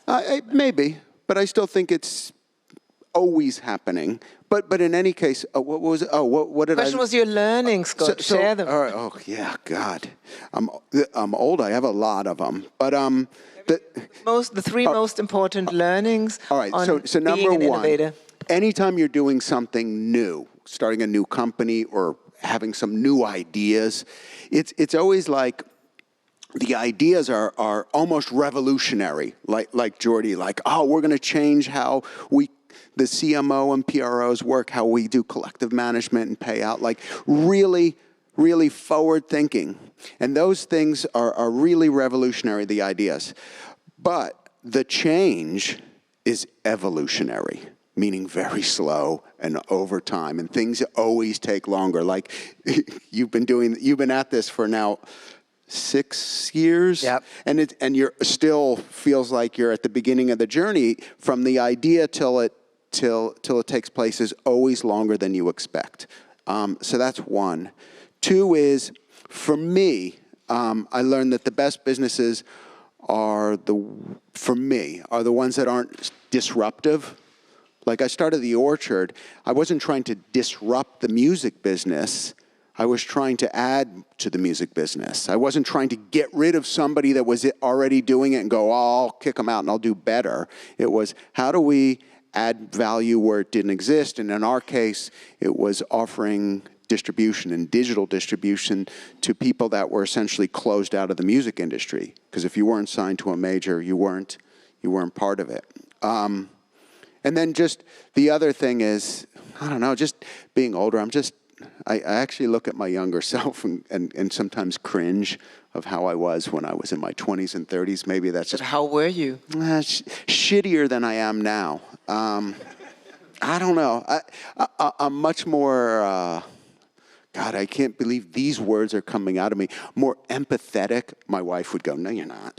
But no, you're not. But I am more empathetic and caring and understanding, and less about, my old New York, because I live in London. My old New York self was like, yo, what the fuck? We're going to fucking crush the competition. Like, that part of me is all gone. Like, I'm more like, we're all part of one great ecosystem, and how do we all get everyone to hold hands and join along and sing a song, as it kind of rhymes. Oh, yeah, all right. This was our segue into, now we have a 3-piece band. Amma on drums, Jordi on bass, and...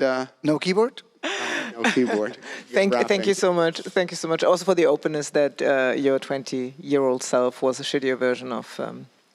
So I hope everyone becomes a better version of themselves, because, especially there's something about young males from teenagers into their 20s and 30s. We're just a horrible.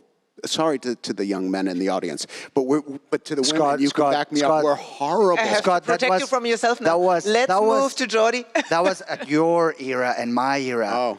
My teenage niece and nephew, nothing to do with this male culture that we experience. Like my nephew is like completely different. So they are better than us. Thank you. We don't have to worry about that. So it's not even age, it's era. It's era. Yeah, and we are in a different era. And coming to you and your learnings on your way of... Have you founded a company before as Unison too? Yeah. Which one? What was it? I founded Sound Diplomacy, which is a consultancy that designs strategies around how to use music as a tool for social and economic development. It went very much into the idea of music cities and how music has to be integrated in city governance and government, so that its value is fully recognized, but also it contributes in a more meaningful and structured way on the development of society, whether it's socially or economically. And that was like over 10 years ago. And from founding Sound Diplomacy and founding Unison, and it's very relevant, and I'm not making this up for this conference, that's what I believe, and I've said it before. My learning so far, and I might be wrong or right, but it's that the key are humans. So we are a technology company, but if there's one thing I'm proud of, really, it's to have managed to engage the people that I've managed to engage in the way. And our team at Unison is incredible. This would not happen. There would not be, technology would not exist without the vision and the passion of the human being. So my take is like, first thing first, and humans are the most important thing in our industry, whatever technology is. Well, he might disagree, but I agree, at least on the founding of a company, because at least the core, then machines will do things, but without the human. You know, people always talk about what's going to be the first AI song, but now it's like, what's going to be the first AI created company? That the company will be, I mean, you can ask now ChatGPT to do a business plan for you and the PR campaign. No, that's in today's world. Yeah, but think 10 years out. Yeah, I don't know. It might well be, but we have to get to a point maybe when quantum computing meets AI. Maybe then there will be enough power to be really creative by the machines, and I have no doubt it will happen. Right now, machines can do things, and artificial intelligence can do things, but they cannot create something from scratch. And that brings me to say another... that, I see his face like, yeah, they can, but they cannot. That brings me to another question. And you need to know, dear audience, that Jordi and Scott have been on panels together before, so they have this bond. Oh, yeah. We're friends. So, AI, you mentioned it, and the question is, what does AI generative music what impact does it have on your service? Does it have an impact? What impact does it? I mean, AI is so broad. It's so broad, and you also have to imagine what is AI in 2023 and what will AI be, in 2033. Like it's what is the internet? No, like, in context of generative music. In context of generative music, I was in Hamburg a few weeks ago for Reeperbahn Festival. I was talking with Mark Mulligan about this quite a bit. The notion that the music industry historically has made its money as a consumption model. People consume music. That's how it makes money. Songs are played on the radio or downloaded, or you buy a CD or a vinyl or a cassette, or you stream music. We consume music. That's how we have our industry. But there's a parallel track that can emerge, that instead of being just a consumption-based model, it can be a model based on creation. That generative AI can allow everyone essentially to be a creator and the machines to create on their own, which could rival the size of the consumption model. As you look at social media, in the 20th century, there were people that wrote, for magazines, for newspapers, they wrote novels, and then the whole world consumed that. And then all of a sudden you get the early days of, like MySpace and Friendster and that, and all of a sudden everyone's writing and other people are consuming everybody's words. And then you get to the iPhone and Insta, and then everyone's a photographer and everyone's expressing themselves not with just words, but they're expressing with photography. And now we're in a world of, TikTok and YouTube, and everyone, and I say everyone, and billions of people are expressing themselves through video. What we haven't had a chance to do is express ourselves through music, because to do that is hard.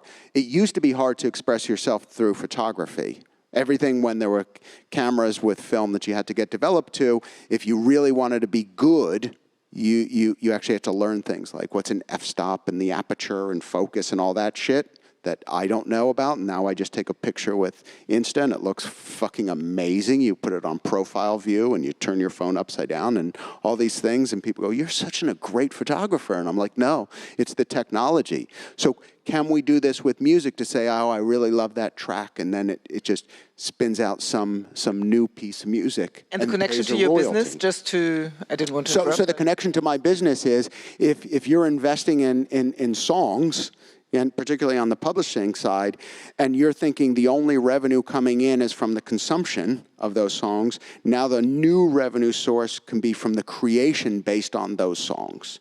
You know, so maybe think of it this way. Over the last, I don't know how many years, everyone would make a song and then they do the remixes. Here's the house mix, here's the this mix and that mix, and like that.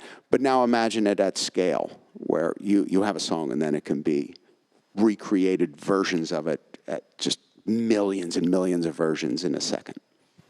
Thank you. And with AI-generated content, which might not be copyright protected, what relevance does this have for your business? What do you think about that? Yeah, a lot of relevance, obviously, and we see from our nature of always seeing the positive side of things and how evolution. I think that AI will bring so many good things to the industry and some challenges, obviously. I think that now legislation is being discussed and it will be implemented. It's important, the right to know for the consumers, what if it's created by AI or created by humans, that's a right to know. And then I couldn't agree more with Scott on what Mark Mulligan from media research, he said about, I was also in a panel that he did in Barcelona, and he was going on about this creators economy. So, and then I linked that, last week I was in Medellin and I was listening to a conference by Sony Labs that Michael and his team are doing an incredible job on developing AI-based tools for musicians to create. You could have like a bass player that you train, or that you train like if it was Paul McCartney, right? Or things like that. You can train, and then it can help you. So I think that it's clear. It's not me saying it. It's the people that really, smart people in the music industry, that it's pointing it out, and it's clear evidence that we're going to move into a creators economy. So this will create a lot of copyrights challenges that we as a society will have to decide. Copyright is based on law. So, and law, it's based on what we all as society agree that should be the way we treat a particular matter. So now it's a very important time, and you being a lawyer, much more knowledgeable than myself, because you are like being an active lawyer on IP for that long.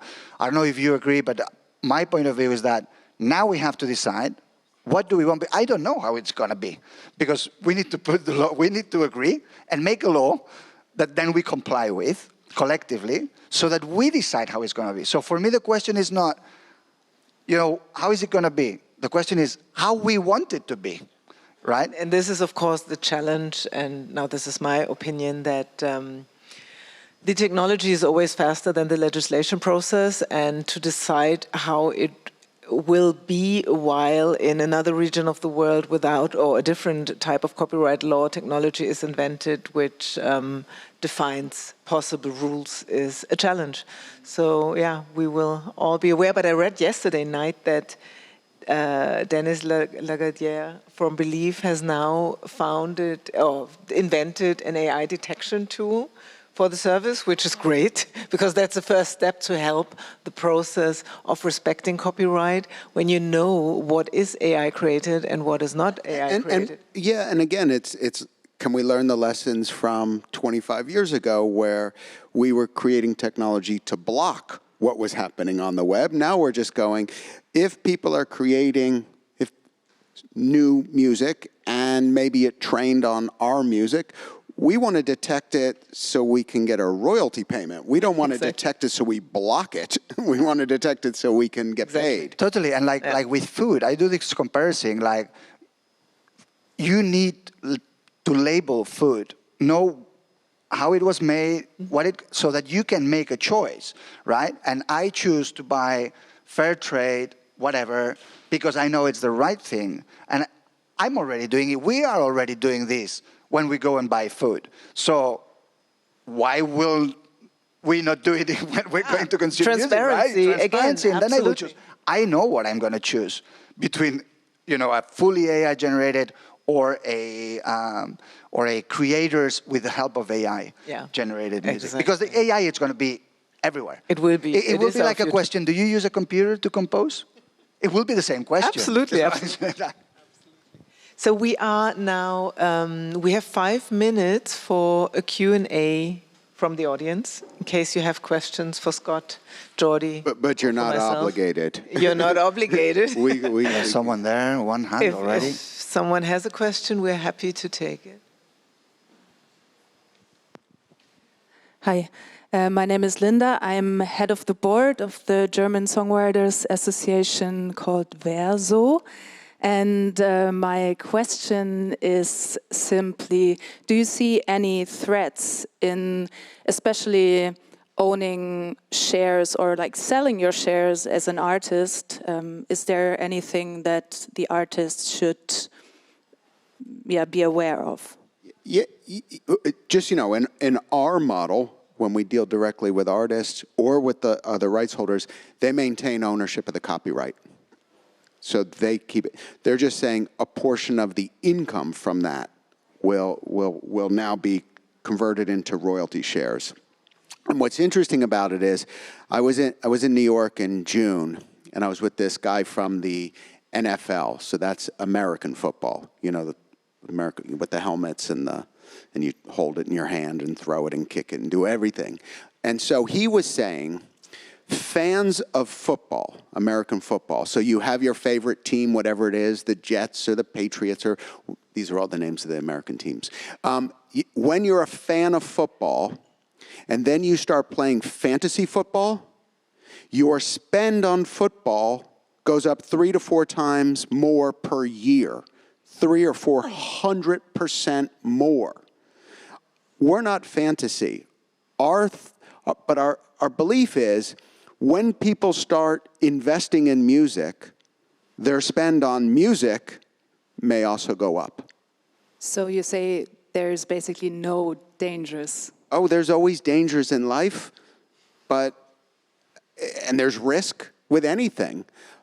But again, artists right now are selling their copyrights and taking some multiple of that, 10, 15, 20 times, if you're a superstar artist, 25 times your earnings, and you're selling it and you'll never get paid again. What we're saying is, if you wanted to work with us, is you could maintain the copyright, which gives you all the decisions, it's your copyright, and you could take a piece of the income and you can offer it up for people to invest in, and it's also bringing money forward to you. When that happens, you make money. It's just giving more options, or another option for songwriters. Are there dangers of selling? Yeah. I think it's more dangerous for the younger artists selling. The older ones, how do I say this in a nice way? They're going to die anyway.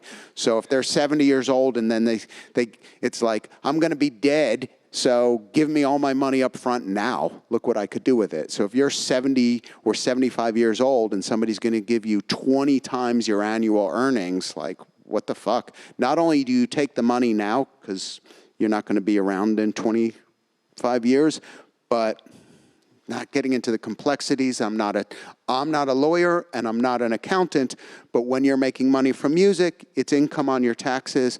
When you sell it, depending upon the country you're in, it's called a capital gains. And so your tax basis is much lower, so it's also tax efficient. And also with the estate owners, it solves a lot of problems. Another question? We have 1 minute and 30 seconds left. Hello, my name is Pietro and I'm a copyright lawyer. And my question is about the process of the legislation for the problem of copyright and AI, which is now the topic within copyright. Because as far as I've seen, the American and the British legislation is a lot more developed than the European one. Like in America now, they are starting considering work of the considered to be copyrighted, something made by a computer, by a machine, while in the European Union it's still not like that. What perspectives do you see within the EU to consider a work made by the artificial intelligence to be copyrighted? Because at the moment there is not a European legislation that considers this work eligible for copyright protection. I mean, I'm a German trained lawyer and a copyright expert, and in the current law, in the current Urheberrechtsgesetz, it is required to be human in order to get copyright protection. So there is no copyright protection for a fully artificially created musical work. So that is the one point to your question. The other is that Europe was very fast with writing an EU AI Act. It will take a while until it is finalized and until it will be active, maybe 3 to 5 years, which is long. But there is a draft legislation which defines many aspects around AI. Copyright is only one little piece of it. And so I think the European Union is fast, and they made the first stance, from my point of view. For me, I think music is music, and I don't care if it was art created by AI or a human. It should generate copyright protection. But that's me, and I think if we think out again way into the future, when maybe machines will be sentient and conscious. Like we have trouble defining what is even consciousness to humans or animals. But once we achieve that, whenever that is, probably not in my lifetime, but maybe, then will we look back and go, why don't they have the same rights as we have? You know, we've given animals rights. Why can't we give a machine rights? Well, when this comes, I mean, for me, there's no question, right? We will get to this point. I mean, you know, I'm a quite a sci-fi reader. I'm on the sci-fi reading club of my library, my local library. But so I've read so many books where artificial intelligence, you know, becomes a living intelligence. Living intelligence, right? And when this happens, yeah, I mean, because intelligence is intelligence. I think it's almost diminishing that we call it artificial. Mm-hmm. But and now, make a distinction. Gentlemen, did this answer your question? Okay, no. good. Sorry. But you answer the question, and then we rumble the world. Exactly. So don't go wild. Now we have here. something to talk about tonight over drinks. So I think we are at the end of our session. Is there any final question the audience might have? And we are over time. So, but there's one. David, isn't it you, the intern at SoundCloud? Yeah. Hi, David. One last question, and then we wrap it up. And we will be around anyway, so... I just wanted to ask about the creators economy aspect you were talking about and how exactly people would look to monetize that, like people making money out of AI. Yeah, so if everyone's making an AI-generated music, how can companies make money out of that, was my question. So the question is really, at the current state of copyright law, you make your money based on the existence of the copyright law that generates revenues by performance, reproduction, streaming, all the right classes out there. So you do not have an owner of a copyright of a fully artificially created copyrighted work for now. That's do you mind if anyone's tired of this, you just leave, or if they don't want us, they'll cut the microphone. But we won't be offended if you leave because we're over time. But to me, I would look at it not just on the creator economy and how it relates to AI. I would look at it as the music industry and how it relates to making money. And the music industry is shit. Shit at fucking making money. And thank you. It's like, yeah, I feel like I'm in a church. Yeah, yeah. 92 billion in 2023. I'm just saying. It's shit, and this is why it's shit. So I said this recently. I have a friend in Italy, Gino. Yeah, I could have said Mario, and you'd still believe me, but it really is Gino, and he lives in Oslo, and he worked in the business of bicycles, cycling, because cycling in Italy, and there, I'll love it. Do you know the average cyclist spends 3,000 to 5,000 euros per year on their hobby? They buy the helmet and the gloves, a new seat, the spandex pants. Always a good look because it's picture like 50-year-old man with a little with their spandex pants. But anyway, 3,000 to 5,000. Anyone ever go skiing? You don't have to love skiing. You just go skiing. How many thousands of euros does it cost to go skiing for a week? You like yoga? Like, oh, I go to a yoga retreat. I got the mat again with the spandex pants and all of this shit, right? How many thousands of dollars, euros, pounds do people spend on those passions? Now we flip it to music. You pay your monthly subscription to whatever service you like. That's $120 a year. You go to a couple of concerts. You buy a T-shirt. Maybe you get a piece of vinyl. We struggle to get a fan to $500 a year. If we had a fan of music that was spending $1,000, we'd go, holy crap, we have some super fan. Everyone else I talked about, these aren't like crazy passionate people. They're like, I like skiing, I like riding on my bicycle, and they spend thousands and thousands and thousands a year on that, which doesn't equal the amount of consumption that a fan of music has and how pervasive it is in our society. Like, some people like yoga, some people like skiing, some people like cycling. Everyone fucking listens to music. And that's why I'm saying we're shit at it. And instead of we fight amongst ourselves on like, should songwriters get more than this? Should Superstar X get more than this back? And like, wrong conversation. Let's think about it. How does the gaming industry do this? Or how does... Absolutely, Scott. And I think this is a great way to end the session because we are all we are at this turning point where we really want to find new ways to generate income for artists on the connection between the artist and the fan. So we need to get all music fans to wear spandex pants? No! Right? It's like the 80s all over again. I think we end it here. That's a great end. Thank you so much. Thank you.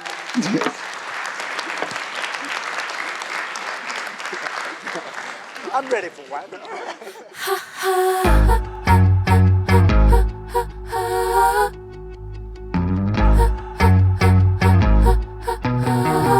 Hello guys, welcome back to the main stage of Most Wanted Music 2023. I'm really excited to introduce you to our next speaker of today. When it comes to working backstage, you should call Pembe Tokluhan because she's multi-talented, specialized in live audio, stage production, and production management. She also addresses a topic that isn't often enough talked about: fostering a workspace that is actually good for our well-being. Often we just push through things and then just forget our emotions, our needs, and also the emotions of others. Pembe will show us how each and every single individual is not only valued, but also warmly embraced. Put your hands together for Pembe Tokluhan.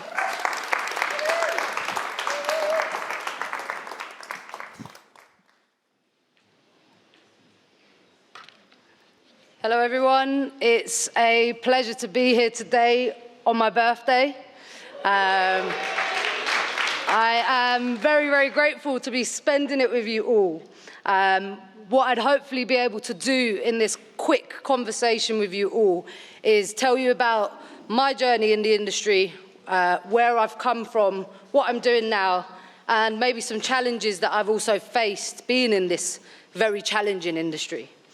So as the host had already introduced me, thank you very much.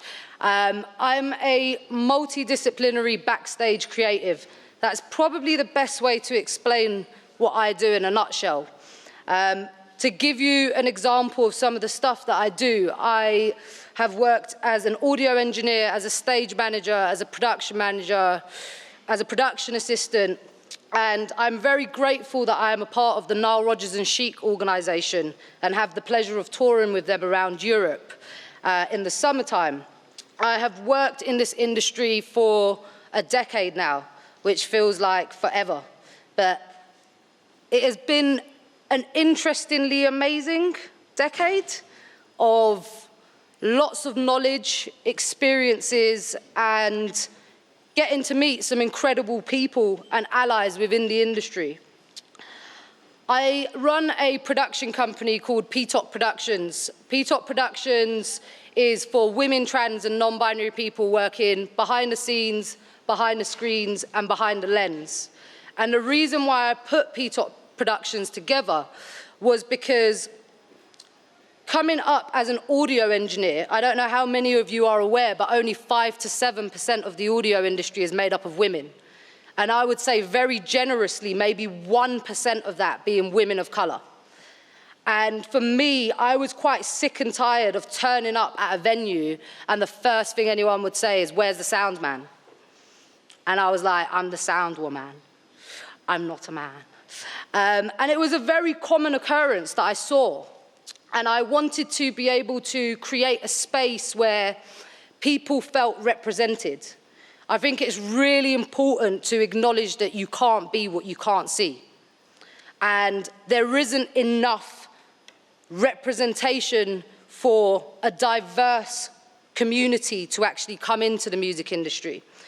So the idea behind putting PTOC Productions together was to create a network, was to create a safe space for women, trans, and non-binary people to come together to get work, not because they're women, trans, or non-binary, but because they're good at what they do, you know, and to create a space where people felt like they could have open conversations that were safe. In 2021, I got quite frustrated with the idea that there isn't enough support to get you into the industry.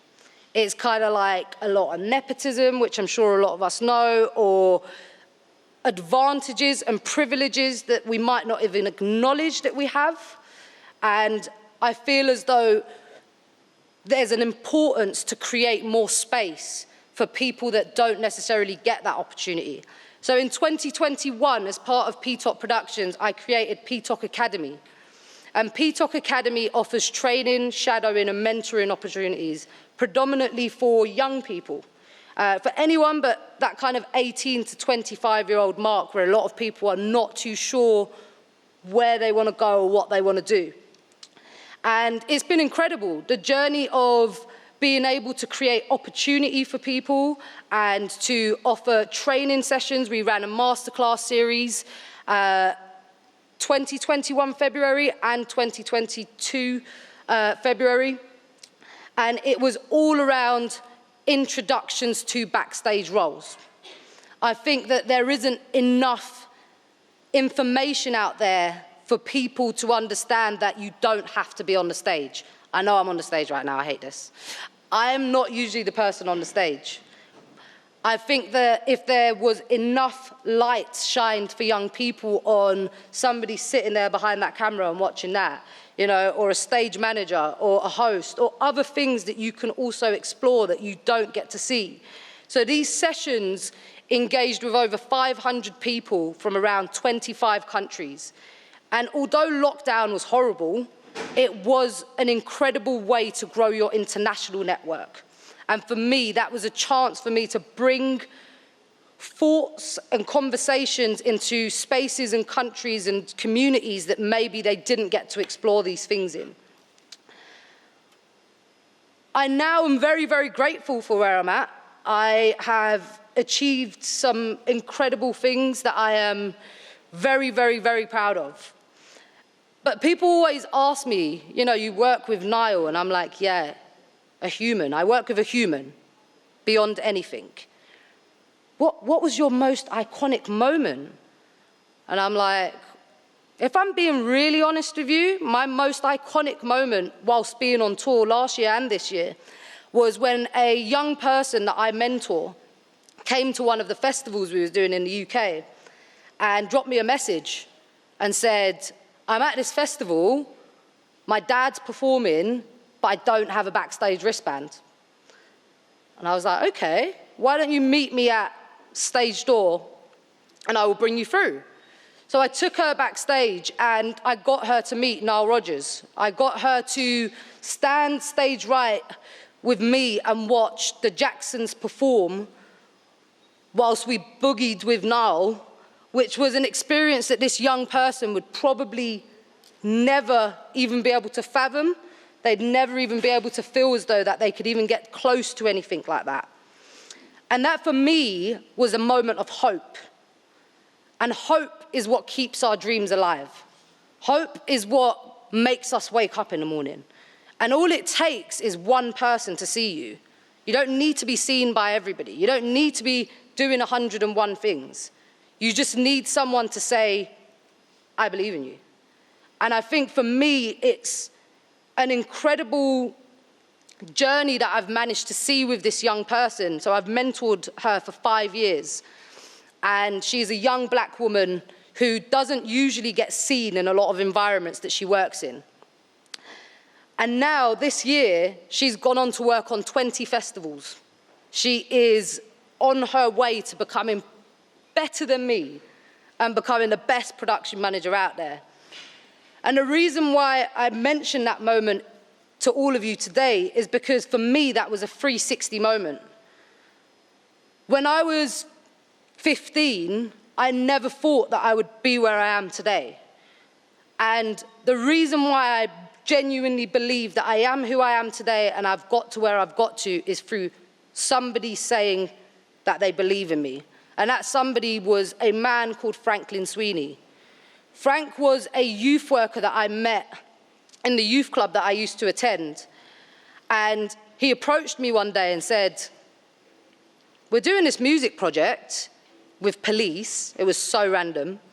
But we would like for you to help with putting this space together every Tuesday.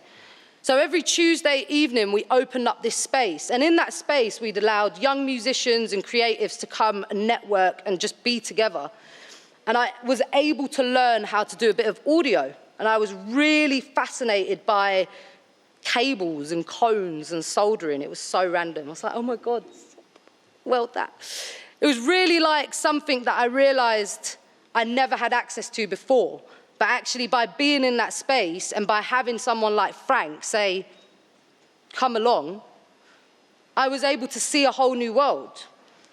And that inspired me further down the line to go and study music production and business. So I went and studied music production and business in college, and I was the only female out of 59 guys. And this is a very, very common occurrence. And I even see some of the guys nodding in the corner. You know, it's something that needs to change, but has a long way to kind of get there. And I believe that. But it's through the small works that we do that creates that change. And when I was on this music production and business course, my teacher turned around and said to me, in my spare time, I'm a backline tech. And I was like, a what? He said, I'm a backline tech. I get paid to go and set up the equipment and put a few mics on it, and that's my job done. And I go back at the end of the day, and I strike what I need to. I take away what I need to take away. And I was like, that's a job. I can have that job. I want that job. I want to be paid to set things up and not really be seen on the stage and then just wander off. And I left that college with the highest grade to date. I left that college with a distinction star. When I came into that college, I was told that I'd amount to nothing. Now, I won't go and become very morbid in my conversation, but I will give you a vague kind of explanation of my journey. I grew up in an area which was infused with a lot of poverty, with a lot of traumas, and a lot of adversities. And I became a product of that environment. And I ended up actually becoming a young person that was in a gang, that went to prison at 14 years old. And I'm standing here today. And it's taken me a long time to be able to accept that I belong in this space. I'm not who I was, I am who I am. And I think for me, it's really important to believe and show young people who are the next generation and people that have been in the industry for so long that it's okay to change. It's okay to change your mindset. It's okay to do something different. We talk a lot about diversity. Diversity isn't just gender and race. Diversity is a colourful spectrum. Diversity is your socio-economical status, your culture, your upbringing, your environment, your traumas. Those things are what makes us diverse, right? And it's important to acknowledge that your advantage can offset somebody else's disadvantage. Allyship is spoken about a lot. Allyship can be done in silence as well. Doesn't always have to be loud. Yeah, it can be loud. But allyship is, for me, not just about supporting people when they're in that environment, but also standing up for people and supporting them when they're not there. It's about integrity. It's about doing things like 1,000 people are watching you, but no one's watching you. I think that it's really important that we have a look at ourselves and think about how we could change the way we think. We all have conscious and unconscious biases. We all have different ideologies, different privileges, different disadvantages. But when you take a moment to be grateful, and I'm a very grateful person. I'm very grateful to be here. I'm very grateful to be alive. I think that you can create something really incredible by creating space. And I hope that with the work that I do and continue to do, not just with my company, but with all the other work that I do. I train the Metropolitan Police in the UK. I do talks at schools for young people who are on the verge of going to prisons. I go into youth clubs.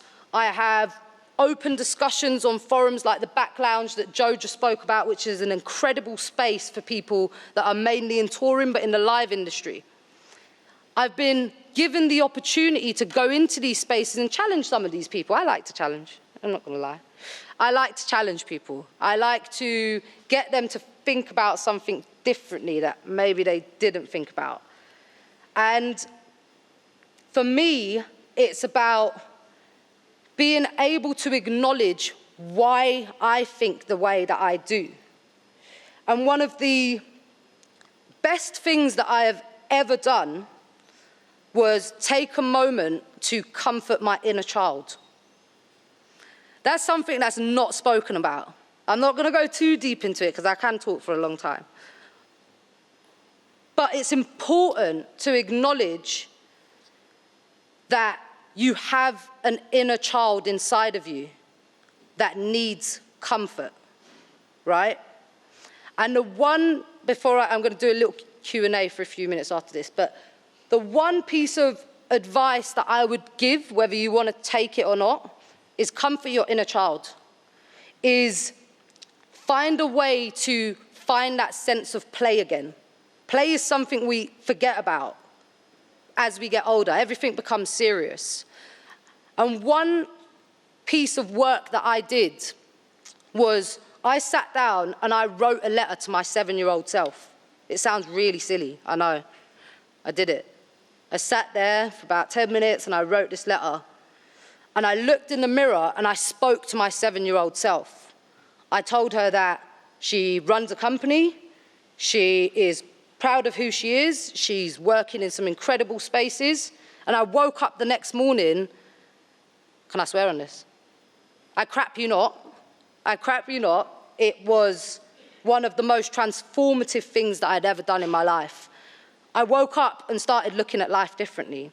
I realized that actually by comforting my inner child, I was able to be a happier adult. I think I'm going to leave it there. I want to leave that bit there and open the floor to anybody who might have any questions for me, if that's all right.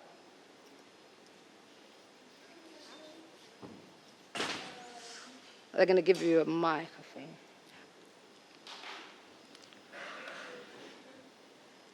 What was an experience that made you feel different to others, and how did you navigate that? Oh. I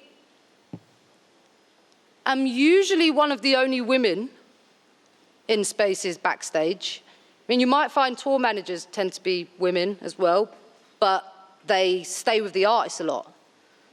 So I had an interesting experience, actually. I won't mention what production it was on, but I had a very interesting experience where I joined a team for a show, and it was all men, and they turned around to me and said, "Oh, ain't it great that you're a lesbian and you're working with us?" And I was like, "What?" They were like, "Yeah, we can talk about women." I was like, "But I am a woman. I don't want to talk about women in derogatory ways. I don't want to hear you talk about it. I don't want to be a part of it." And I challenged it. And I kind of got called a snowflake for it. But I don't care if I'm a snowflake, because I'd do the same thing again. I'd do it if one person was in that room, and I'd do it if 100 people were in that room. And that's something that's very common. You get certain people think that when they're in certain environments, they can act in ways that are inappropriate. And in this industry, for so many years, beyond my time, things have been normalized that should not be normalized. Things should be called out. I don't care if you don't hire me. At least I know I can go to sleep at night and I stood up for what I know I needed to stand up for. And that was definitely one experience that made me realize that I would keep calling things out. I haven't gone back to that production. I don't think they'll ever hire me. I don't think I ever want to work for them. There's more work out there. There's hundreds of shows, thousands. But I think it's important, like I said, to remain integral. It's important that if you're going to stand up for something, you stand up for it when others ain't watching as well. I think I might have one more question, time for one more question.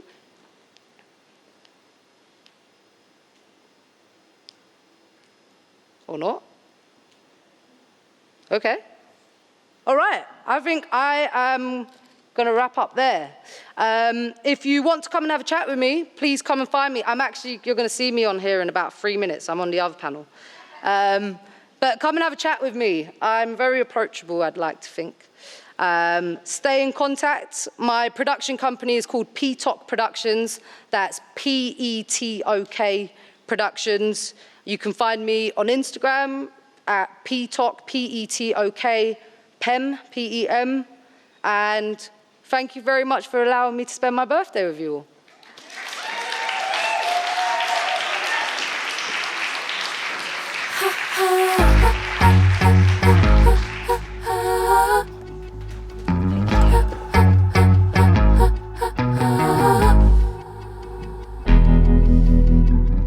Pembe just kind of spoiled you. There is another Inside Talk happening in a few minutes here. Next up, 3 really inspiring change makers. Each of them has a different background, but they all have a similar aim: establishing better conditions in the music industry. Because sometimes you're stuck in an unfair, uncomfortable, discriminating, or unhealthy situation, and you're not quite sure how to navigate yourself out of it. And the next minutes are dedicated to change that. We'll get practical tips like a how-to guide and also an impulse to change the current system into something more sustainable and healthy. As soon as we're set up here, I'll welcome to the stage our next speakers. Production manager Pembe Tokluhan, birthday girl, social campaigner Joanne Croxford. Yeah, there she is. Social campaigner Joanne Croxford, as soon as she's ready. Yeah, time management is also key. and then, of course, vocalist and activist Lorraine.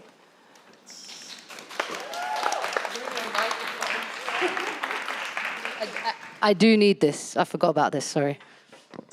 You were just so quick. You're such a production manager. You're like, get me on stage now. Yeah. Yeah. Thank you so much for that intro. It was fantastic. And Pembe, thank you for your talk. Happy birthday again. Thank you. It's great to share your birthday with you. I know.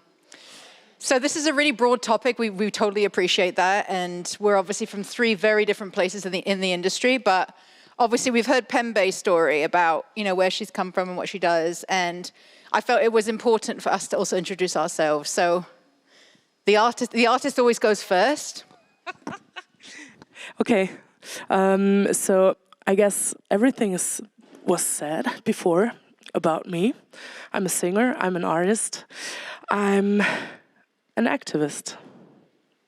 So that's all. That's me. Fantastic. What's your favorite food? We had it yesterday. Pad Thai. Nice. Yeah, Nice. yeah, Vietnamese food. Nice, nice. So my name's Joanne Croxford. I, like Pembe, I work with bands on tour. So I've had the pleasure of working with some of the most incredible artists, including some that you might recognize the names of. So I'm really lucky in that I came into the industry and my first job was working with Robbie Williams. So that was like, it was a pretty big start. I don't know where you go from there. And then I worked with Sia as well in her early days, which was very exciting. I worked at the management company for Sia and Robbie. And then I had to take a few years out of the industry, and I actually moved to Berlin. So it's interesting because during this time, I came into recovery and got clean from drug and alcohol abuse. And I'm really proud to say, nearly 14 years later, I haven't used again, which is amazing. And it's probably, potentially another reason why I qualified to come here and share my lived experience about what that's like. Life on the road when you're in recovery is not easy. I also had the absolute pleasure this year of tour managing an artist called Peaches, who's based in Berlin. Many of you may know her. And I tour around the world with these other guys that you might also know. A lot of people don't. They're a band called Duran Duran. They were really big in the 80s. Yeah. And my name is Joanne when I'm on tour with them. Which is, in their Birmingham accents, it sounds really funny. It sounds like, anyway, there is actually a cover band called Joanne. So we're here to talk about what it's like for us. Me moving with the band, you moving with the crew, you being the artist. So we all come from the same sphere. What are we seeing that are commonalities? Like, what are kind of common things that we're seeing in the industry as, the headliners as to what we see with our colleagues when they're unwell, or what we're seeing in the touring parties that we're touring with? What are the common mental health challenges that we see? I think that a lot of people are scared to talk about their mental health, especially in touring. You're on the roads for quite a long period of time, and you kind of just are in robot mode. You're just moving. Survival. It's like war. We were saying this, wasn't we? It's literally war, and you're surviving it. I think that one of the common things that you see is sleep deprivation. Sleep deprivation makes you behave in ways you didn't know you could behave. It paints things, doesn't it? It makes things very strange. Definitely. Yeah. And when you're around a group or a party of people, especially when you're trying to be in the best form for artists and musicians and band members, it's really difficult. I think burnout through sleep deprivation is probably one of, I would say, the hardest things whilst being out on the road. Yeah. Agreed. I think nearly on par with that is the lack of nutritional food. That's a big one. After show food. Oh, it's always pizza. Oh, it's always pizza. Yeah. Yeah. As an artist, what are you noticing through your colleagues? What common challenges there are? It's a good question. Maybe I can ask them. They're artists too. Yeah. For me, it's a bit different because I'm disabled. I'm a disabled person, and I have a lot of other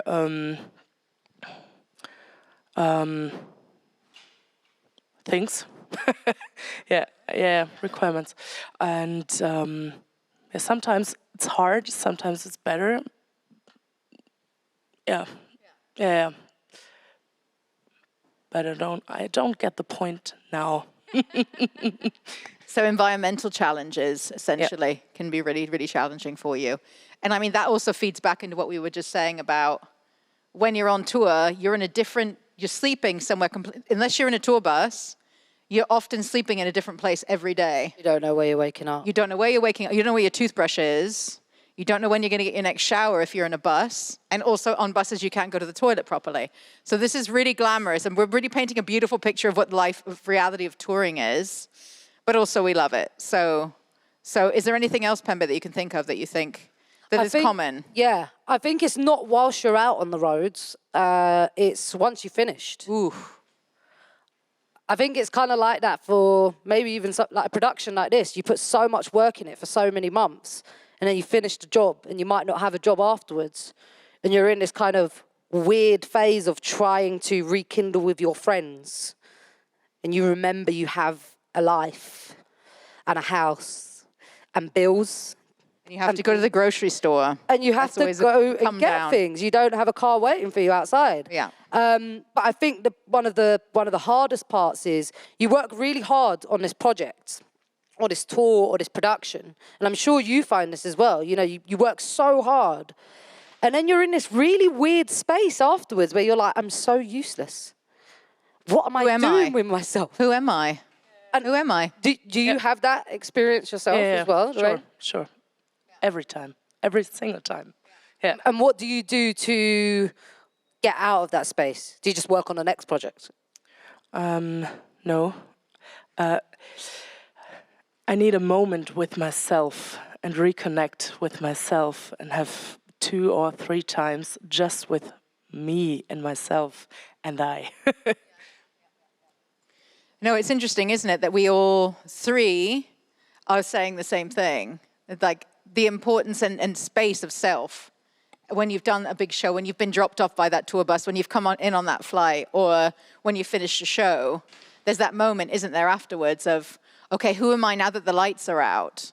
Now that the camera isn't on me, now that I'm not on stage, now that I'm not doing all these things. It's it's quite a lot. And I'm kind of looking at my question sheet and trying to recall exactly, you know, red flags that we've seen with our friends and people around us that make us realize that there is a challenge. When people are, you know, Pembe, I've heard you say this before as well, and I really like it. It's like when we're in a space where we can see people and we're around people, especially when you're touring or you're spending a lot of time in a studio with them, when something's not quite right.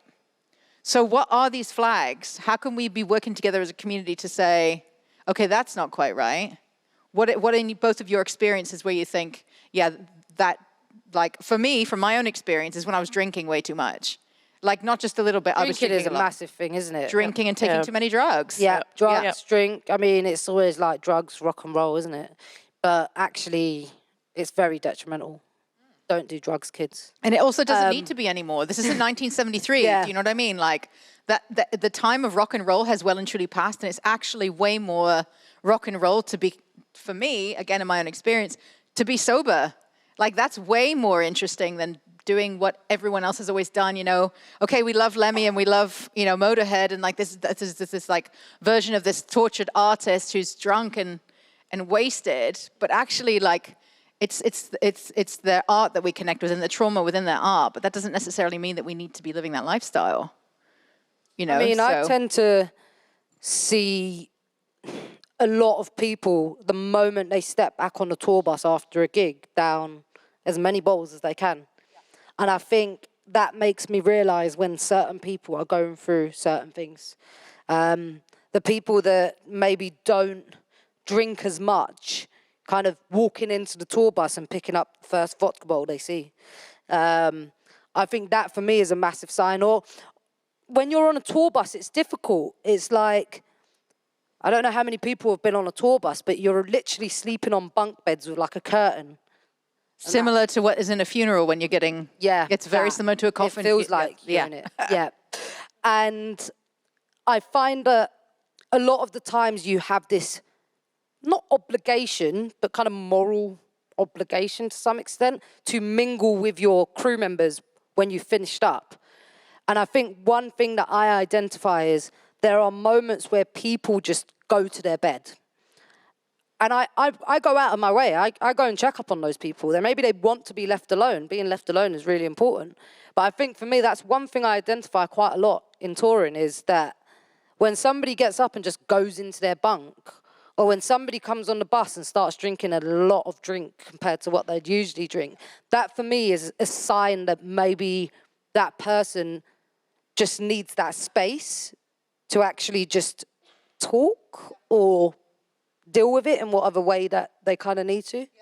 So how do we deal with that gang mentality then, Pembe? For instance, you know, it's something that I speak about quite regularly And that I had a job interview last year and I didn't get the job because I asked about the drinking on that tour. And because I don't drink, they said, actually, and you know when you're in a job interview and you're like, I've got this job, this is going to be excellent. Like I was like planning it in my head. And then I asked about that and they said, actually, do you know what? You're not right for our culture because I don't drink. So it's interesting because I totally understand what you're saying and that's an important piece around drinking. But what if you don't drink and you do just want to have some peace and everyone else around you is drinking? Like how do we manage? I think it's important to have the safe space to be able to say things, right? I have an invisible disability. People will never know it. And when I go out on the roads, I inform people of it. And the reason why I do that is because there are certain things that need to be put into place for me to have a safe tour, for me to actually be able to just be out on the roads.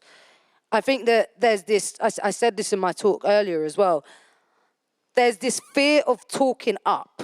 Speaking out, yeah. Such a big fear in the industry. You know, I might not get signed, I might not get a gig, I might not get the job.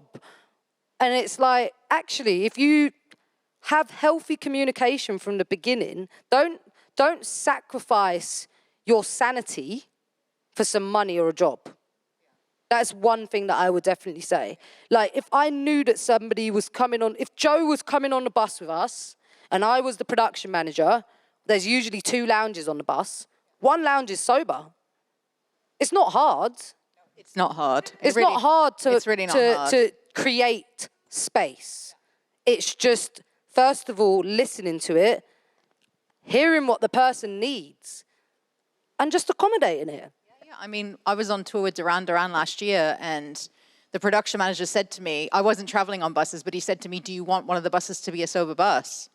Is that going to help you? Makes the biggest difference, doesn't it? All it was one decision. So decision makers understanding that little change can actually make a massive difference. And I guess I'd love to hear from someone who lives with a disability. You know, what do you find helpful? Like what? Tell us. Just talk. Just have a conversation about it. And yeah, that's it. Being human. No, humanized. No. What's on the humanized. But why are we so afraid to have these conversations about someone living with a disability? I don't know. Do you feel comfortable talking about your disability or your requirements or needs when going into a venue or a space that you're performing in? Yeah. Right now. Right now. Oh, it's. I'm so nervous. I'm so nervous about the. I don't English understand thing. German, but they can speak German for you lot. Und auch die beiden. Yeah? Sure. Gerne, warum nicht? Pembe? Yeah, gerne. Sure. Pembe's happy with that. The question was again? How do you feel about communicating your needs? Ja. Gerade fühle ich mich noch wohl damit, weil ich noch nicht so in einem großen Setting bin. Genau, da kenne ich die Leute, mit denen ich arbeite und die Venues und so.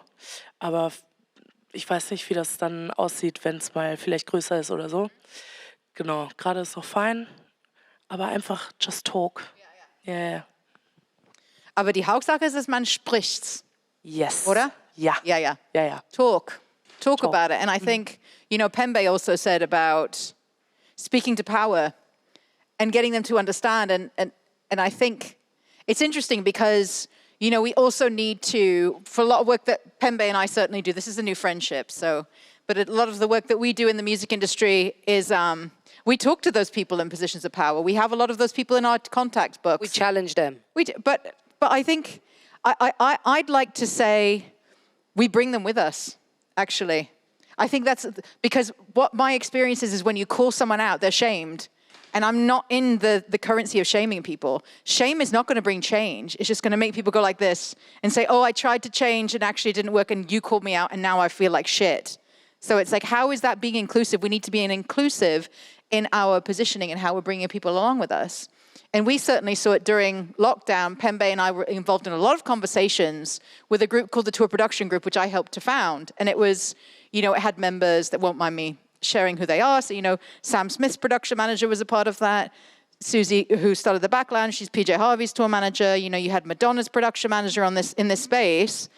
But they were very keen on actually involving a trans voice in that space. So it's about that element of mental health, which I think is a really important piece, is inclusion, and people feeling that they're a part of. Because we talk a lot about diversity and equity, but people need to belong. They feel like they belong in a space. So if you're then saying to people who are living with a disability or who live a sober lifestyle like me, you belong here because I see your needs, and I'm instigating that in a way that's helpful. You know, that's going to do 100 times more for my mental health than, you know, somebody taking a mental health course and saying, oh, I'm mental health support certified or something. You know, it's like, congratulations, like tick. You know, but you actually didn't listen because I'm not feeling heard here. So, you know, I guess there's a big piece in that. And how do you both feel about inclusion with regards to your mental health? How does it help you feel gesund? Wie kommt das? Pembe, go first. Okay. Sorry. I'm going to make it up as I go. What was the question? Basically, how is your inclusion, how is your sense of feeling included important in your mental health? I think that it's important to acknowledge what your triggers are. I think that sometimes I'm better at it, but I don't realize that something that's done or said in a certain way or something I've seen might be a trigger to me, right? And you see it a lot with other people in your team. And I think it's important to acknowledge what works for you and to also be kind to yourself. Be kind to others and be kind to yourself. You know, we're all going through things. We're all not the same since lockdown, let's be honest. That's true. So I think it's about being able to acknowledge what your needs are, which is what I try to do, which is not what everybody can do. That's important to acknowledge as well. Sometimes we might not have the capacity to acknowledge what we need. But being able to, I think it still all goes back to that thing of talking. It's conversations, it's communicating, it's being able to actually say, I don't know why I feel crap today, but I feel crap. Yeah. And that's okay. You know, you hear a lot, it's okay not to be okay. It genuinely is. That's a really important point there, Pembe. It's like normalizing conversations around disability, normalizing conversations around sobriety, normalizing conversations around invisible disabilities. Also, I think, and it goes back to your point that you made when you did your keynote, it's like you can't be it if you can't see it. Yeah. And that's why I personally am very much an advocate for sobriety in the industry. You know, and I work with people who are trying to navigate the industry and be sober because it is not easy.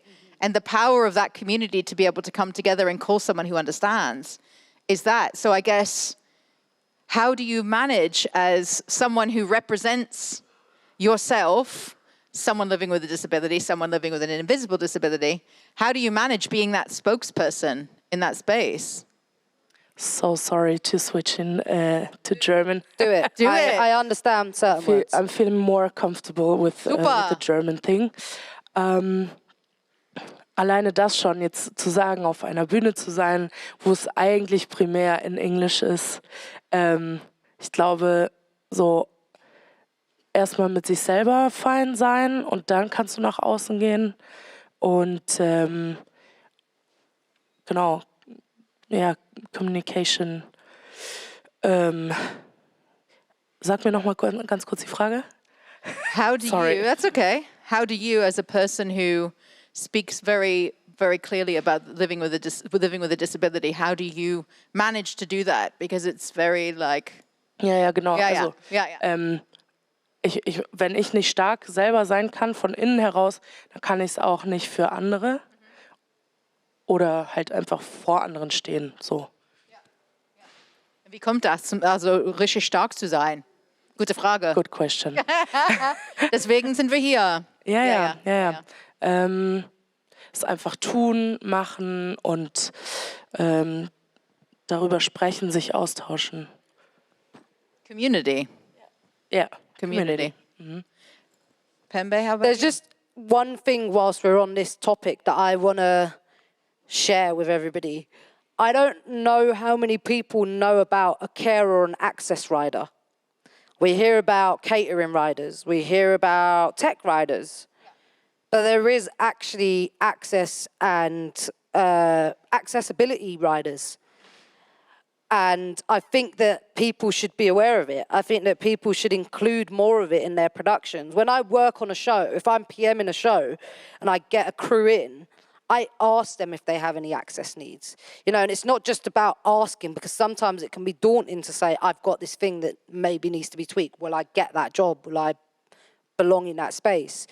It's about having a moment to be able to acknowledge that in order for you to do what you're doing at your best, these are the things that you need. And having a conversation is great, but having something that a PM or a management or whatever can refer back to and go, these are all of our team members. You know, we all have a spreadsheet. It's no problem. There's no problem with adding another column. I love that one of the there. organizers of the festival has laughed about that. You know, and within that spreadsheet, or however method, I like spreadsheets, whatever method you like, just being able to be aware that you have something called an access rider. If you're working on a production, next time you're working on a production, you don't have to do it. It'd be great if you did. It's called allyship. Have a look at access riders and have a look at sending your team access riders so that they can, with confidence and without everyone watching them, have a moment to think about what they need to be put in place for them to feel safe. Great, great. And just kind of building on that as well, Pembe, I know that there are tours in America that actually have a diversity rider. And I know like production managers like Alex Prince, who works on Tyler, the Creator, that's a really important thing Tyler says. You know, and I've seen that rider, and it dictates from the local, your local crew need to be like 75% people of color. You know, so that the artist has the ultimate power to be like, these are the people I want around me. You need to make it happen, because that's our job. You're the boss, and we make it happen. And if it has to come back to protocol and having documents that state what our needs are, then so be it. You know, if that really brings around change, I think it's a beautiful thing. And, you know, even going down to, you know, we talk about mental health and riders, and I have seen a rider that actually asks for local dog and like cat sanctuaries to be brought in one day so that everyone can have a dog and cat day, all the crew. Like, it sounds really cute. It's so adorable, right? And like this amazing production manager that I absolutely adore, actually he's a tour manager, Henry Bordeaux, who again worked on Tyler, the Creator. And he puts like pictures of what size dogs they would prefer, you know, not too big because it can't fit around the other thing. And it's really great because people come together, they have conversations, you know, and people's mental health is elevated, and that doesn't cost anything. You know, just bring in some local dogs and cats, you know. That's a really, it's a small thing, but, and I also, you know, I know that a lot of tours, and we're kind of going into the next part of the talk, which I was really keen on talking about, is like, what does good look like then? We've talked about all the things that are like the shice of the, like, you know what I mean? But like, what is nice? What's good that we've seen that looks like good practice? So how can we actually put active things in place for artists, for crew, for you know, artists that I work with, to make sure that they're going to have an enjoyable time? Because we work in entertainment. If we're not having fun, why are we here? So what can we do that's creative and great? I think just even hearing about the dogs and cat thing. I mean, it's incredible. We have days off on tour, very rare.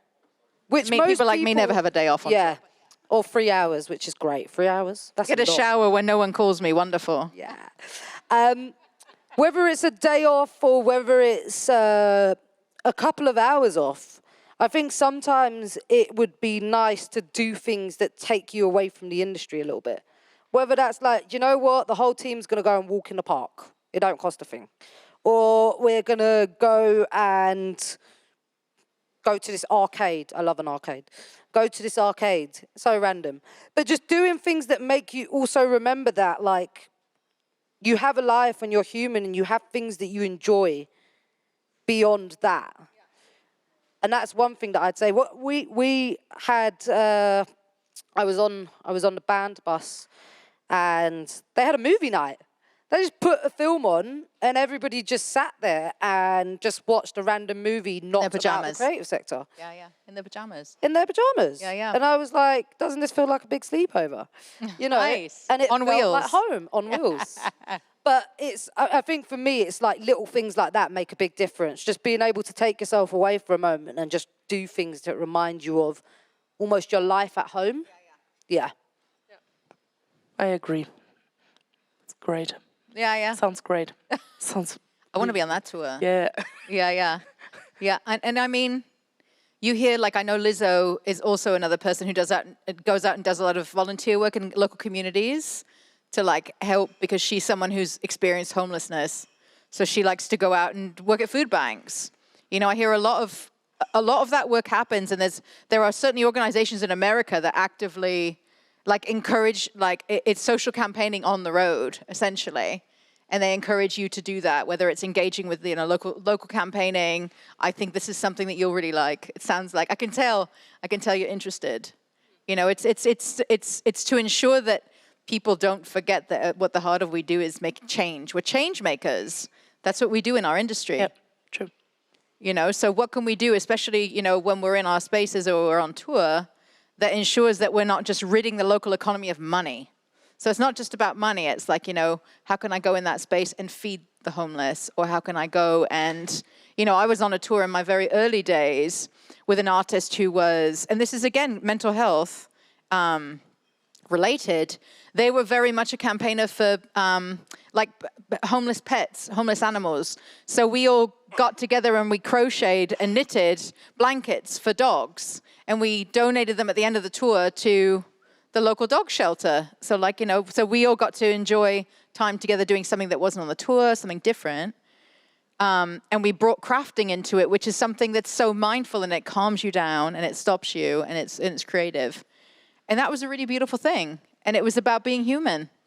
So it goes back to the human element, like bringing the human element in. And, you know, how could that be better for you? What could be better for you? What can we do as people that support artists? What do you mean? How can we ensure that you feel seen and heard as a human? And is there anything that you think, let's talk blue sky thinking. When you go on tour one day and you're wherever you are, what does that look like for you as far as feeling good and safe? Movie nights sounds great. Let's do it. Book me as the PM. Yeah. We'll be there. Yeah. Hanging together and, yeah, have a good time, have fun. I guess that's all.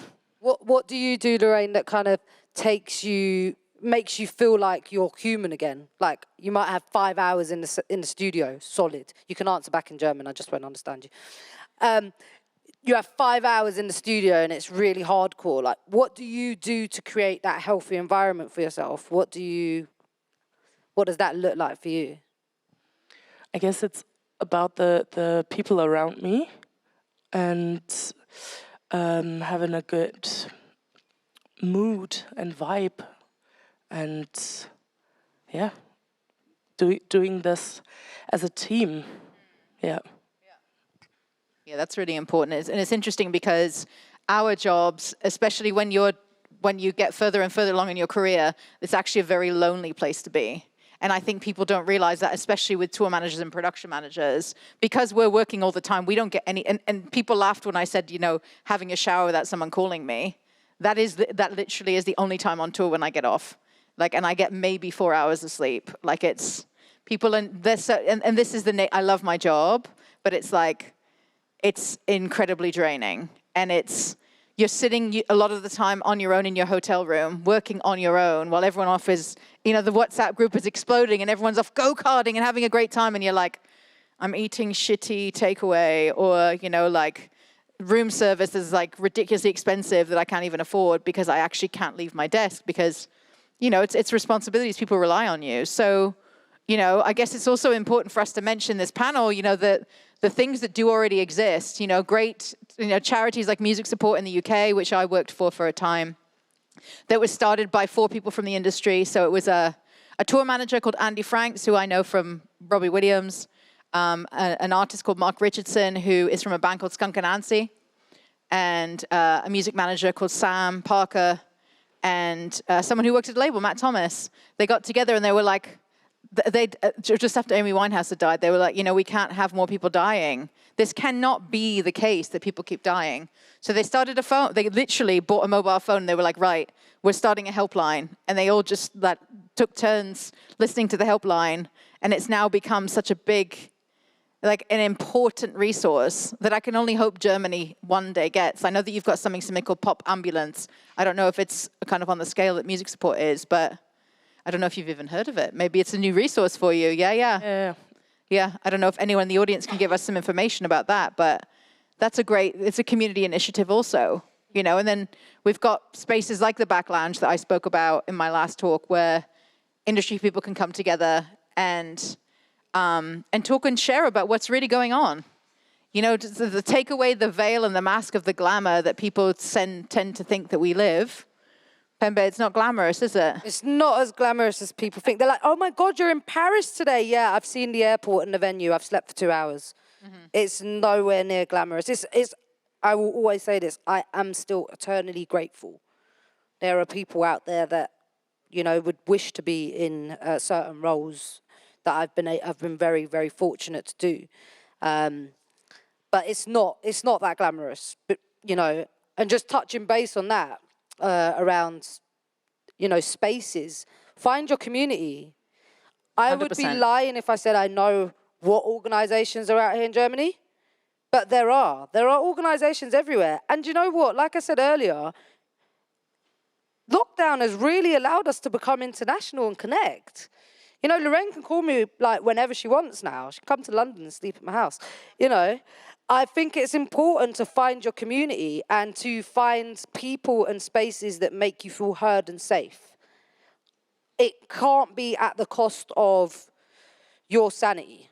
You've got to be able to find connections and networks and communities where they're the type of people that are allies and are supporting what you stand for.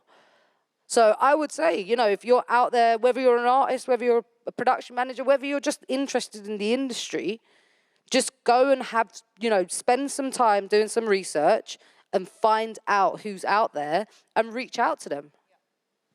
And those people are going to be the people that save your lives throughout. It's like you can call them and ask them. And I think that is the thing. And I know you've said it before, Pam, and I agree. It's like your network is your net worth. And I'm a part of a really fantastic community called Roadies in Recovery. And it is essentially, it was started in lockdown. It started in America, and then we started the UK chapter. And it is exactly what it says it is. It's for Roadies in Recovery. So we meet 3 times on Zoom every week.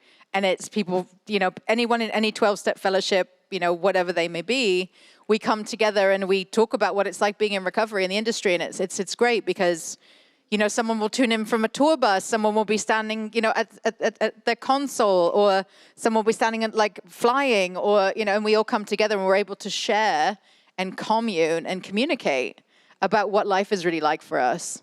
And I think that that's the most important thing. Find your people. We're people that have found our people. And I think that's what makes me really strong and able to say what I need is having people around me that support me. And no matter what I do for a job, they love me. I think that's so important, is having friends outside of the industry. The amount of times that I've called Joe whilst being out on the roads is ridiculous. I always get, have you got 5 minutes? Have you got 5 minutes? Just a quick one, please. I think it's important. It's important to be able to talk to people. It's important to find your people. It's important to feel heard and feel seen. And it, like I said, if it has to be at the cost of me being a snowflake or calling things out, I don't care. I will call things out and I will try to create more spaces for people because I acknowledge that I may have an advantage that they don't, and whether you're an artist, whether you're, crew, whether you're tour manager, ultimately, or whoever, whatever you do out there, ultimately we're all human. We're all people. We have emotions. We have feelings. We have outbursts. We have triggers. We have so much things. And that's okay. But it's okay when it's in a safe space. I would hope that people think about mental health beyond just the kind of stigmaed things. I'd hope that people think about accessibility and inclusion in ways that they might not even thought of. You know, Lorraine was telling me, Lorraine has merch. It's not here, but you can pre-order. Lorraine has a bag as part of her merch that has Braille on it. How much merch do you see that has Braille on it? You know, there's so many little things that you can do to improve someone's mental health and to create a space for people. I think that's a great way to end. Should we throw open the floor, see if there's any questions from the audience? Everyone looks like they... Oh, there is one. There's a hand that's gone up. Have we got a microphone for this person? We got a mic? Coming. Yes, please. Thanks. Oh, nice. Should I stand also, maybe? Please. It's like a sermon. Shall I stand? Yeah, maybe so you can. Okay. First of all, thank you so much for sharing. This is, I have to emphasize that giving this topic a panel is already giving validation for people's challenges to feel safe to express. Which brings me to the point that I want to just hear you. Actually, it's more than I want to share with you a tiny incident I had or situation where I want to hear your insight about, if you may. I feel all the time in the panel you asked the artists or people with challenges what do they need, but we have to keep in mind that I'm talking as an invisible person with a challenge. It's hard for us to express what we need. Sometimes we come with a childhood that actually we were bullied from our challenge/disability. I do like to use the word challenge because a disability is a different ability. Just a side note. So I believe as managers, as producers, as tour managers, it's important to educate ourselves, to give space to the artists, to reach out to them, to really somehow push them to understand what is safer for them, what is comfier for them. Me, as one of the hats that I wear as a booker, and even having accessibility rider, I even started to put it in the contract, where it's not provided. This is something that I have the right to actually call out the promoter for and provide what is needed. I'm reaching the level of contract because there's no enough conversation about this to be provided. So yeah, and on the other hand, I've had situations as a technical director where I come inside the theater and the companies I work with, they told me, Moody, you should speak out about your eye challenge and tell them it's not, I need a few minutes to see the space, and that doesn't mean that I don't know what I'm doing. So they pushed me to speak out about this, and now I live in a much comfier environment when I work in different theaters. So please give me your insights about this, and that would be nice information, I think, for everyone to be shared. And if you have even stories that can reflect this better, that would be lovely. Thank you. Do you know what it is? Thank you for sharing your story. I think it's really important not to make decisions about people without people. You have to collaborate. And it's so important that we stop talking. Like, people in power, stop talking and listen. What do people need? Rather than making assumptions, my assumption about what you may need is going to be very different from what you actually need. So, and who am I to decide your fate and your reality in your workspace? You know, and I think I think people need to be humbled and really listen. I think that's what I would say to that point. And I'm just so glad that you feel more comfortable in your workspace, because I'm sure you'll thrive in a different way as a result. You know, I don't know if any of the other panelists have anything to say. I think it's just amazing to hear that somebody stood up for you, you know, and created that space for you. And I think that's something that we keep going back to, is having support, having allies, having people that make us be seen. I think you touched on something very, very important in regards to maybe not knowing what you need sometimes. And I think that comes with time, and I think that comes with space. The more space that's created for you to be seen, the more you would understand what you need to be in a better place, or to be able to just get on with things like anyone else would. But thank you so much. Thank you for sharing your experience. I'm sure a lot of people here appreciate it and can really relate to that. One more down the front, I think, and then that will be it, and then we'll wrap. Thank you. Fastest mic I've ever seen fly. Amazing. Thank you very much, all of you, for sharing. I had a question about fear, because we've had like a lot of interesting panels today, so many things coming in the future that we can barely imagine, right? So many technologies. The working conditions that you're in will probably change and keep changing, and those changes will get faster. So I wanted to ask each of you one tip for dealing with fear. Faith. Meditate. Faith. Faith. It's all going to be fine. And this is the thing. I think people are so worried about what's going to be. It's like, actually, if we live in this very present moment, everything's fine. We have everything we need. You know, we are so lucky to live where we live. You know, I'm speaking, this is a sweeping kind of statement, but certainly my environment isn't one that I'm in constant fear of. So it's, you know, it's faith. It's faith. And I think putting faith in the process, trust the process, keep doing the next best thing. Meditation is a beautiful part of that. Yeah, I think, like, very quickly, because it's on minus time. Oh my gosh, but, we're flashing. at us in red. Sorry, I've got ADHD, so there's a disco ball up there. There's so much going on. It's really There's a cool. lot happening. There's a lot happening. The reason why I say meditation is because I'm Buddhist, and I found Buddhism 4 years ago, and we hear a lot about meditation, and I was like, there is no way I can sit in silence and just hear my own thoughts. But I meditate and I chant at the same time. And I think that just, you know, meditation can be done in so many different ways, but a moment of stillness can sometimes actually take some level of fear away from you. Whether that's counting to 10, you know, which used to really frustrate me when my teacher used to say, just breathe and count to 10. But it works, you know, whether that's 5 minutes to meditate or whether that's to just go for a walk. I think meditation can be done in many ways that allows you to have a moment to get away from that fear. It can be literally, there's some amazing apps, but breath work is something I'd really recommend as well. Breathing is just incredible. It's amazing how it can just center you and bring you back into the mind to be able to make Inhale and exhale. Yeah. And I think just accept that fear is a real thing. Totally. We all fear. I think that if you're too comfortable, you're doing something wrong. You kind of need to be uncomfortable to then grow. So fear can be good as well. It doesn't always have to be that fear is this negative connotation. It's actually healthy to have fear. And get off social media. And get the hell off social media. I am not on Instagram for that very reason. Like, I made the decision when it started to not be on Instagram. And I tell you what, I am blissfully unaware of what's going on Instagram because I'm living my life. But I also am mindful that those tools are also what people use for their livelihood. But it's about balance and being honest with yourself. I think we're good. Yeah. That's it. Thank you. Thank you so much.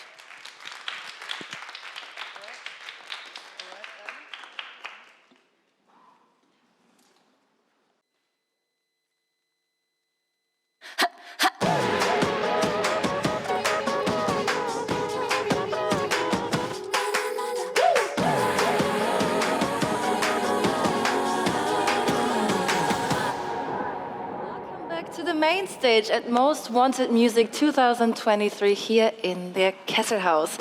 I'm Jonna and your host for today.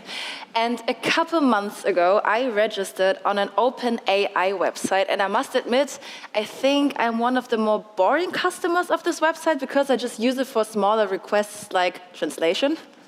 But sometimes I ask the AI for its own opinion, and I get a quite subjective, biased answer. Have you experienced something similar before? So I know AI doesn't have its own opinion, but it's fed by information coming from humans, and humans tend to be full of biases and stereotypes. Together with artist Ala Pop and co-founder of Dreaming Beyond AI, Bose Shettin, we'll explore what kind of chances and risks we take with AI with a focus on ethics. Creative director and creative technologist Tabitha Swanson will be so kind and lead us through their conversation. So I introduce those amazing people to the stage. Have fun.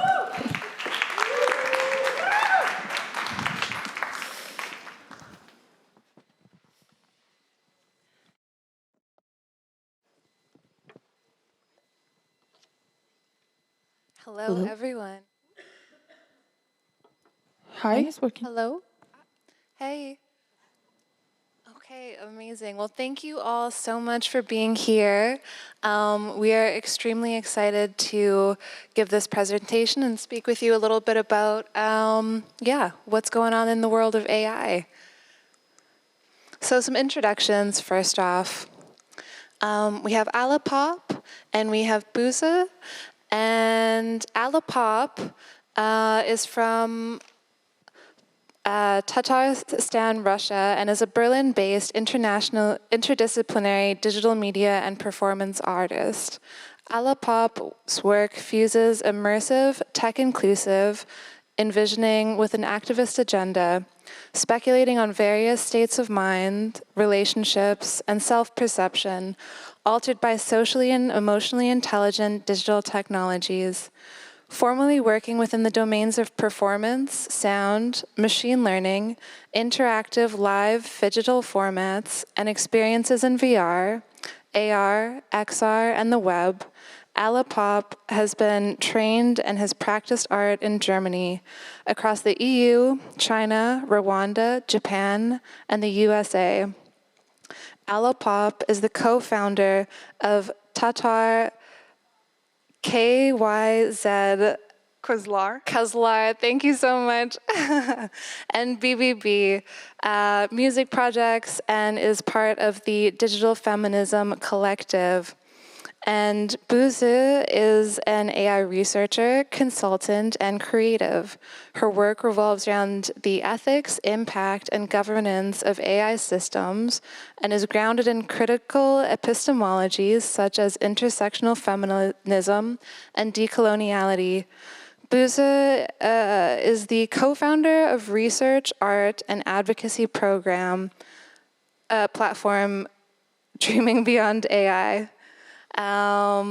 Cool. Well, we are going to pop into a little bit of both of their work. Hopefully this plays. This is a video from Allapop. Maybe I just jump in and say a word. I would like to introduce you my work. I would like to show you three works to present, to give you an understanding of where. Can we pause it for just 1 second? Yeah, to give you an understanding where am I coming from to the point of this conversation. So this is project number 1 that is called The House of Monstrous Intelligentsia, the most recent version of it that I've done together with my colleague Janne Kommer, who's today here.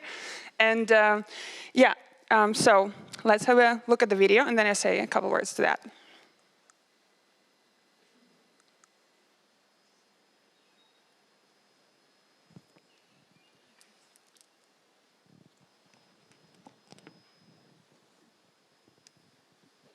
I got dragged through an AI image generator and was turned into a bot version of myself, deemed to forever represent the prompt, beautiful young woman. I got dragged through an AI image generator and was turned into a bot. A better version of myself, deemed to forever represent the prompt, beautiful woman. Hi, my name is Janne. I am an AI researcher and this is my story. Hi, my name is Ala. I am an AI researcher and this is my story.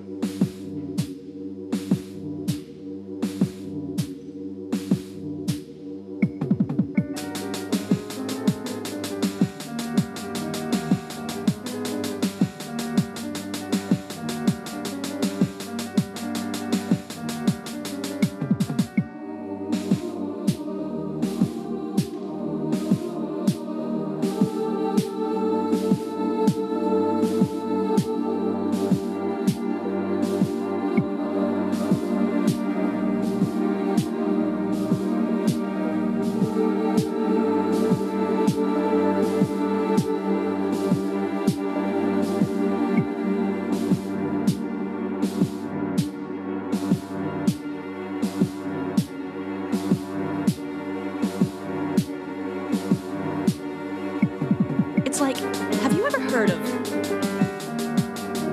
It's AI everywhere. The 10 most important tools. Rather regret the things that I've done than the things that I have not done. I'm so scared. The 8 most important tools. AI. Never mistake motion for action. The 8 most important tools. AI. It's AI everywhere. Logic will get you from A to B. Imagination will take you everywhere. Work while you have the light. You are responsible for the talent that has been entrusted to you. Dreams come true. Without that possibility, nature would not incite us to have them. If you smile when no one else is around, you really mean it.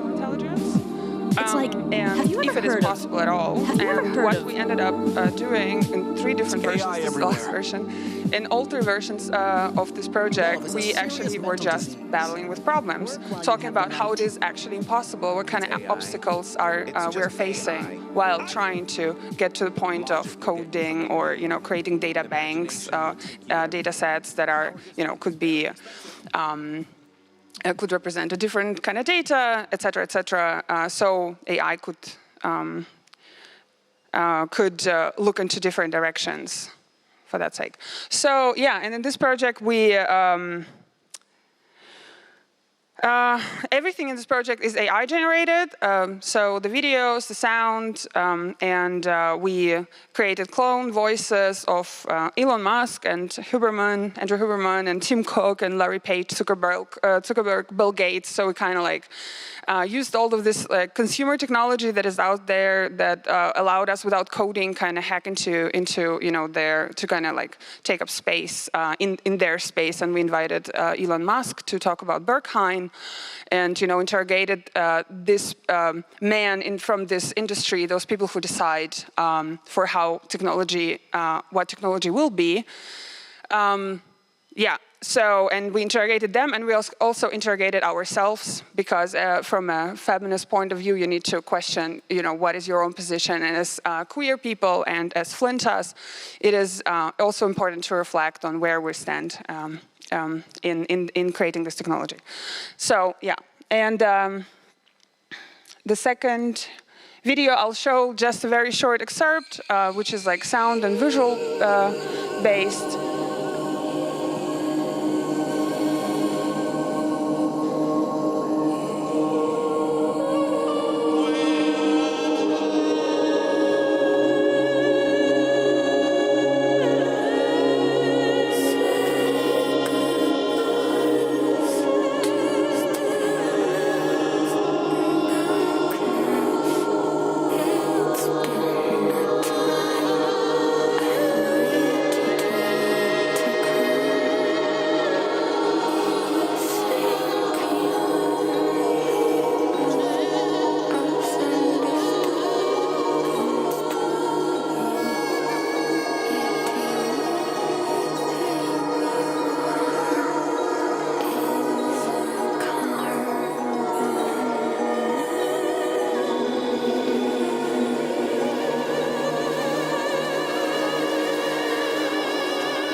So we can just pause here. This project is called Songs of Bourgeoisie, and I created it together as part of my collective BBB with Alex Sam and other amazing artists. And the idea behind this project was to look into the future and to ask what technological future could look like. Back 2 or 3 years ago, where we yet didn't realize that the future, past and present, are collapsing, we were asking for the future. And here, a narcissistic algorithm who realizes that not entirety of the world consists of data that can be understood and processed by AI, comes to a point of, meets an oracle and becomes nature. And from that, we created a tarot deck. And what I find, and I still work with this tarot deck because I find it very interesting. The tarot deck is called Bourgeoisie deck, Bourgeoisie tarot, and the idea behind it is to bring in technological aspect to the spiritual, and maybe take away the formality and rigidity of technology, as we usually talk about. There's hard science, and then there's something that is natural and spiritual. And so this approach of combining, softness and looking into the future and critically interrogating the AI as a system brought me to a point of my current research, which is focusing around the project that is called Diviner AI that I'm just starting right now. And this project includes a decolonial approach that comes from my, I think this can be the next slide. There is not that much. Includes my own heritage, as I am a Tatar person. I come from Tatar people. It's an ethnic minority in Russia. And this is my other music project, Tatar Kızlar, that we just mentioned. And in this project, we're trying to bring back our culture, while right now in Russia it's being more or less erased through Russia's agenda, that is agenda of unification and Russification. So the fundings are being cancelled, and there's no, when I tried to think about what my culture, what my language, what my people, who I actually was really rejecting for a very long time, not because I thought it's not cool, what's going to happen with them in the future? And working with technology, I realized that, AI does not include, AI as a system does not include, really doesn't focus on that, on us and on so many other, ethnic, or not ethnic, on any other minority knowledge, etc. So I want, right now I'm working on this. I'm trying to find ways on how to create technology that could include this knowledge, but does not work in a exploitative, in exploitative manner. Yeah, this is where I'm at. Yeah. Hello, this is, wow, okay. This is Buse, and I'm gonna also show you some bits of my work. And even today, I struggle to define it and I guess explain what I do to people and to myself. But I think one project that I'm proud of is called Dreaming Beyond AI. Dreaming Beyond AI is a platform for research, policy, advocacy, and art around AI. So it's not necessarily about, showing AI art, but it's a commentary bringing people together to think about the foundations, the assumptions, the ideas that uphold the mainstream, and also most of the time exploitative or harmful understandings of what we consider as AI, and looking into that mythologies and narratives and questioning and redefining also, I think, what we want. It's not easy, but it is also a quite community-based collaborative project. So shout out to Nushin Yazdani, who is the co-founder of this project, who is an artist and designer, and Io Bisek, who did the web development and design, and Sarah Diadro, who is responsible for communications. We can go to the... So there is a bit moment of self-promotion, like and subscribe. But I guess some of the things that I try to do is I started working on AI from a policy and governance class that I was taking during my master's. And I liked it because it was very pluridisciplinary, and you can think about existence. What does it mean to be a human, or jobs and automation, or agency, or bias and explainability. So there are really many foundational aspects of what we call AI and the whole industry and the ecosystem.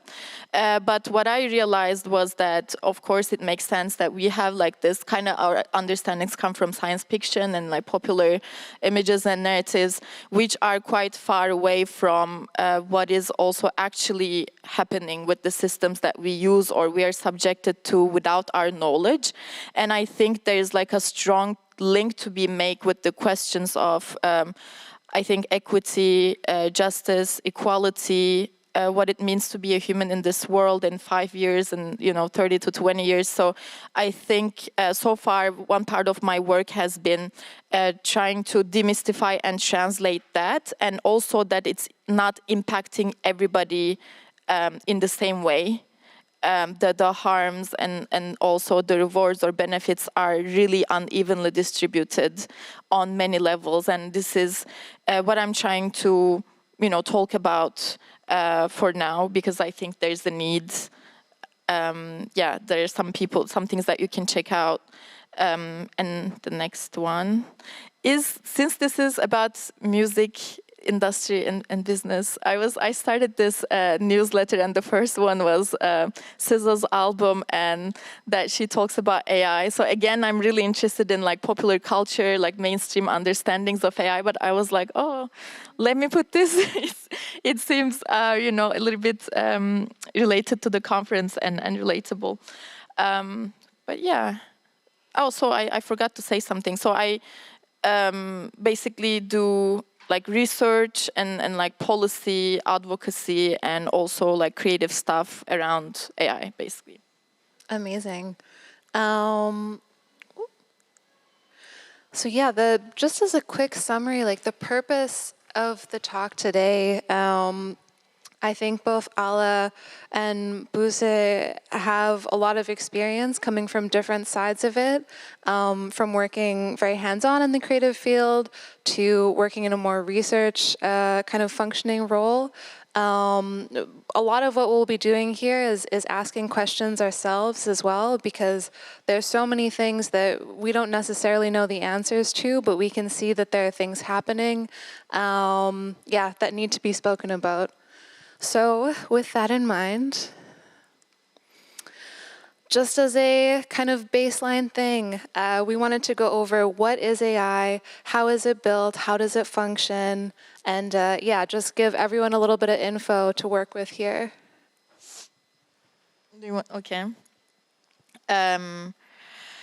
So AI or artificial intelligence is, I think it's a complicated and very interesting question that there's no consensus on. So even, like researchers, technologists, they cannot necessarily say, oh, this is AI and this isn't, because it's multiple things in the sense that, first of all, it's a misleading word, because it says that it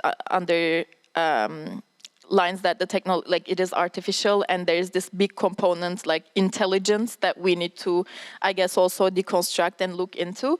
But before getting into that, it's a combination of techniques and technologies, including machine learning and actually other techniques. But it's not only technology in the sense that we understand it. I think like when we think about technology, we tend to think about like tools.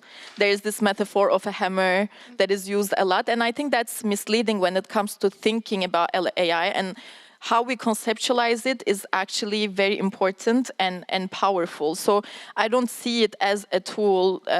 Of course, it has very important material foundations. It's also not something that is totally abstract on a screen. It comes from earth minerals, materials, and lots of labor, and we can, I guess, dive into that in a bit. But it is a set of technologies. It is also a product, a business product that is, that we use, marketed. We are the users and consumers, and we also get to train it as we use it. With our data and labor. But it is also a mythology of efficiency, like an ideology that kind of says that when you have more empirical evidence or data, you are closer to the truth and to predicting the future. You can optimize things, cut resources, and so on. So there is a very strong, or a mythology about super intelligence, and lots of representations around that.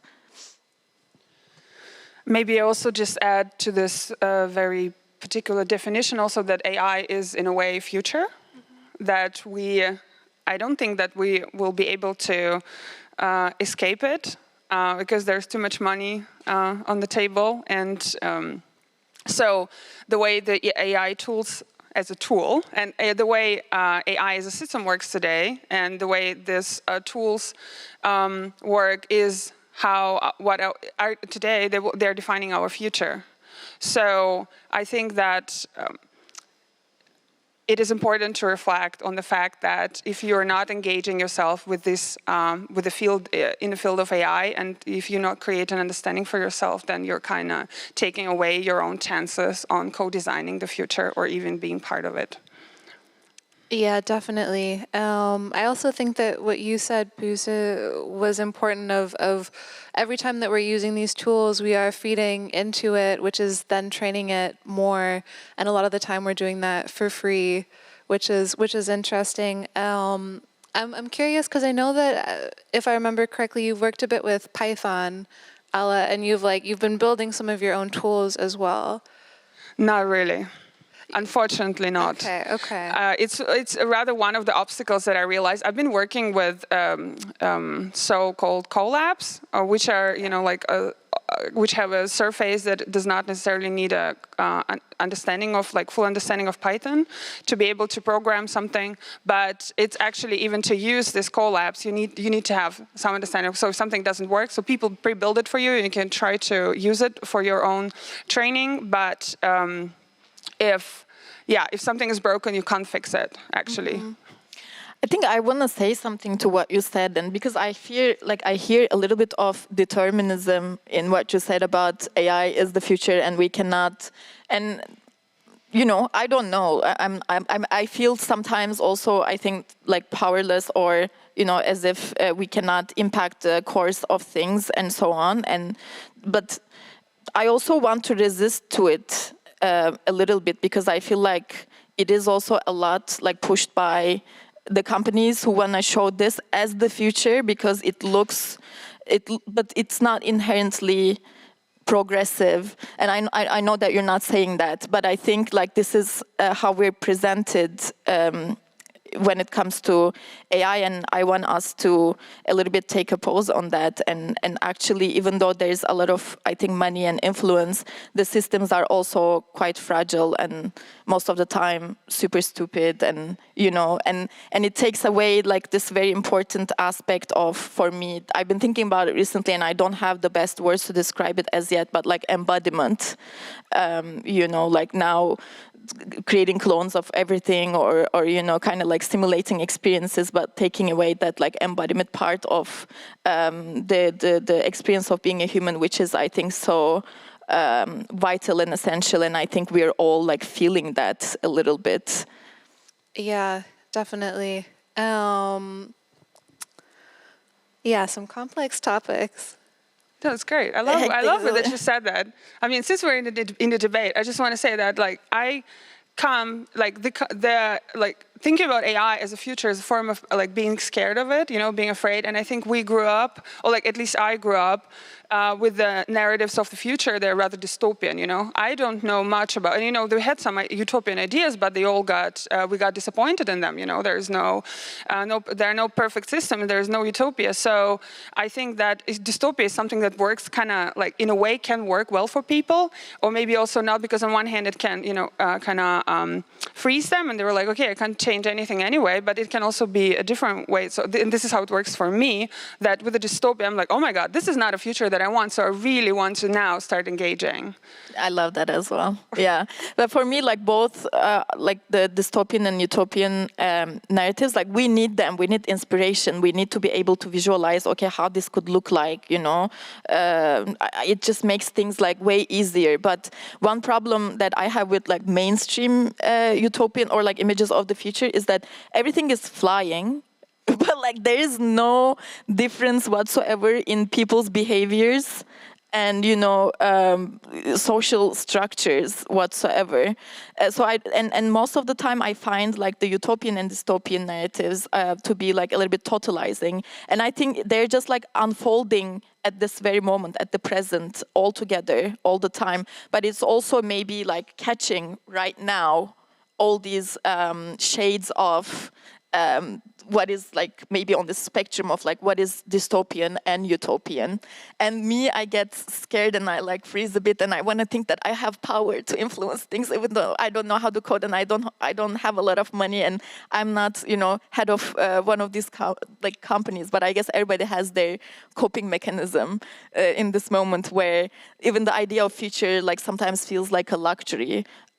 because of the ecological crisis and the conflicts that are going on in the world, and like where you come from and like the generational trauma that you're carrying in your body, to be able to project yourself into like 10, 20 years. Well, I was just going into but just maybe building on that a bit more, you do work with policy workshops and stuff like that, right? Yeah, so basically this is where I started. It was about, it was like 2018. There has been this boom of AI ethics principles.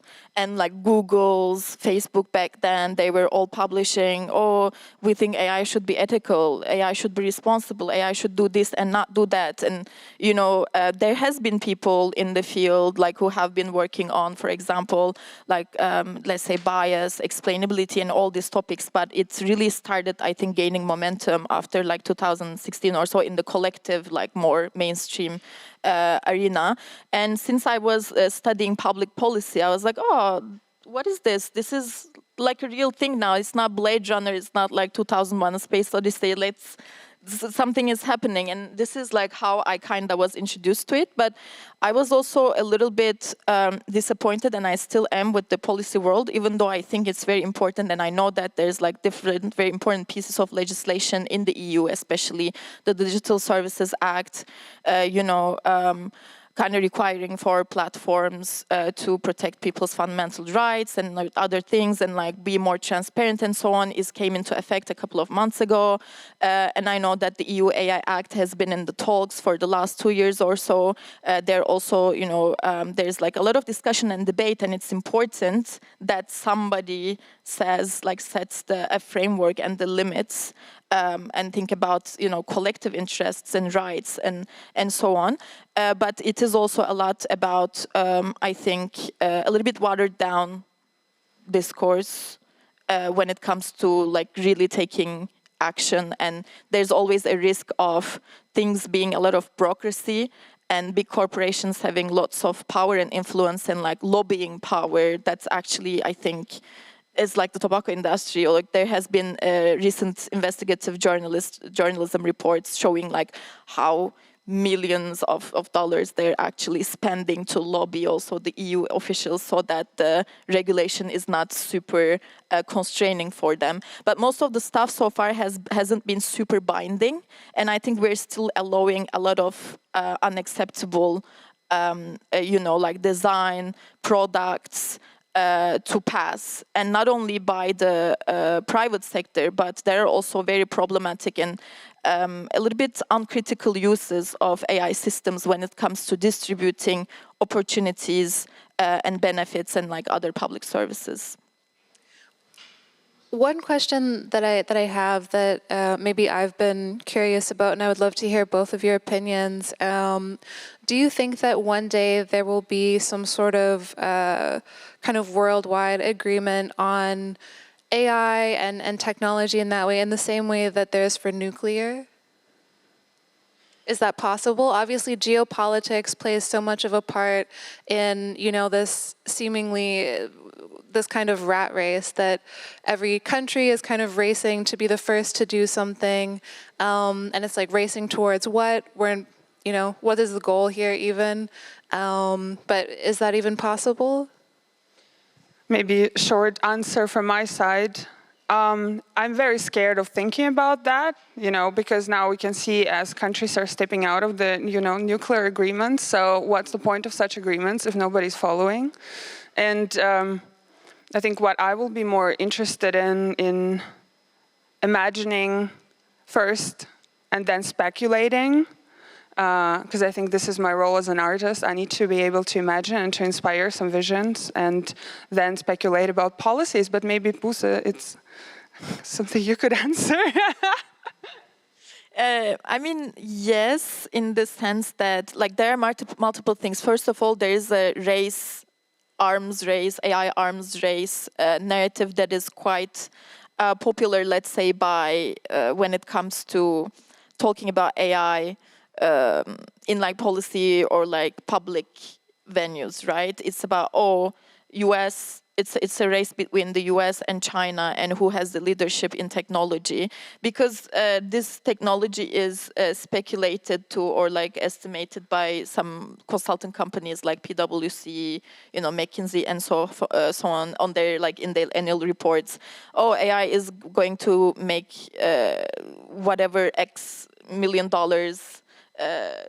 to your GDP, and how this is how you're going to optimize and basically gain in productivity and so on and so forth. And it's also a tool that is developed in the military first, right? It's before being private. Also, when you look at the like history of technology, it's in the like everything gets first in the military, and there is like this very surveillance and also like military uses of technology. That's why it's geopolitics. It's in the sphere of geopolitics for countries, and most of them have published AI strategies in the past, and they're still doing. Of course, there are also like arenas of collaboration and cooperation. Like I know that UNESCO, again, like had a widely abided like guidelines about AI, or the OECD or a global partnership on AI tries to. I think there is the US. I'm not sure if there's China, but it was founded by Canada and France. So it is on the, also you see G7, G20, it's on the agenda of the leaders, and there are like at least a certain, I think, common grounds, but there's also a lot this narrative of like, oh, we shouldn't let China win because the type of society that they're developing is inherently anti-democratic, and it's going to be this, and that. And there might be, you know, like truth in all these viewpoints, but I think it's also like quite instrumentalizing a technology in a new like form of like harmful, basically, narrative, and using and understanding it as a weapon. So creating an other. Yeah, creating an other, basically, and like mongering like fear, because it's a tool that might bring economic gains, and it's also used for surveillance and in the military. It's a power tool, basically. Yeah, great answers. I guess moving on to the next one. So when we had our talk the other day, we had some really interesting kind of dialogue about like what happens to your data after death. You know, what should data rights be when it comes to scraping data, the ownership of data, the rights of it, and also the transparency that companies and corporations should be obligated to give. And I'm curious to hear both of your thoughts on it. I again will start with the artist position. Mm-hmm. So my experience with data sets and data rights, I would say I have rather experience with the data sets than data rights, trying to create. So one of the models that I've trained was the text model. When Jan and I and one of the researchers, I was training in our attempt to actually create some kind of a queer feminist AI model. That will produce you some pieces of text that you could, you know, consult with in a way.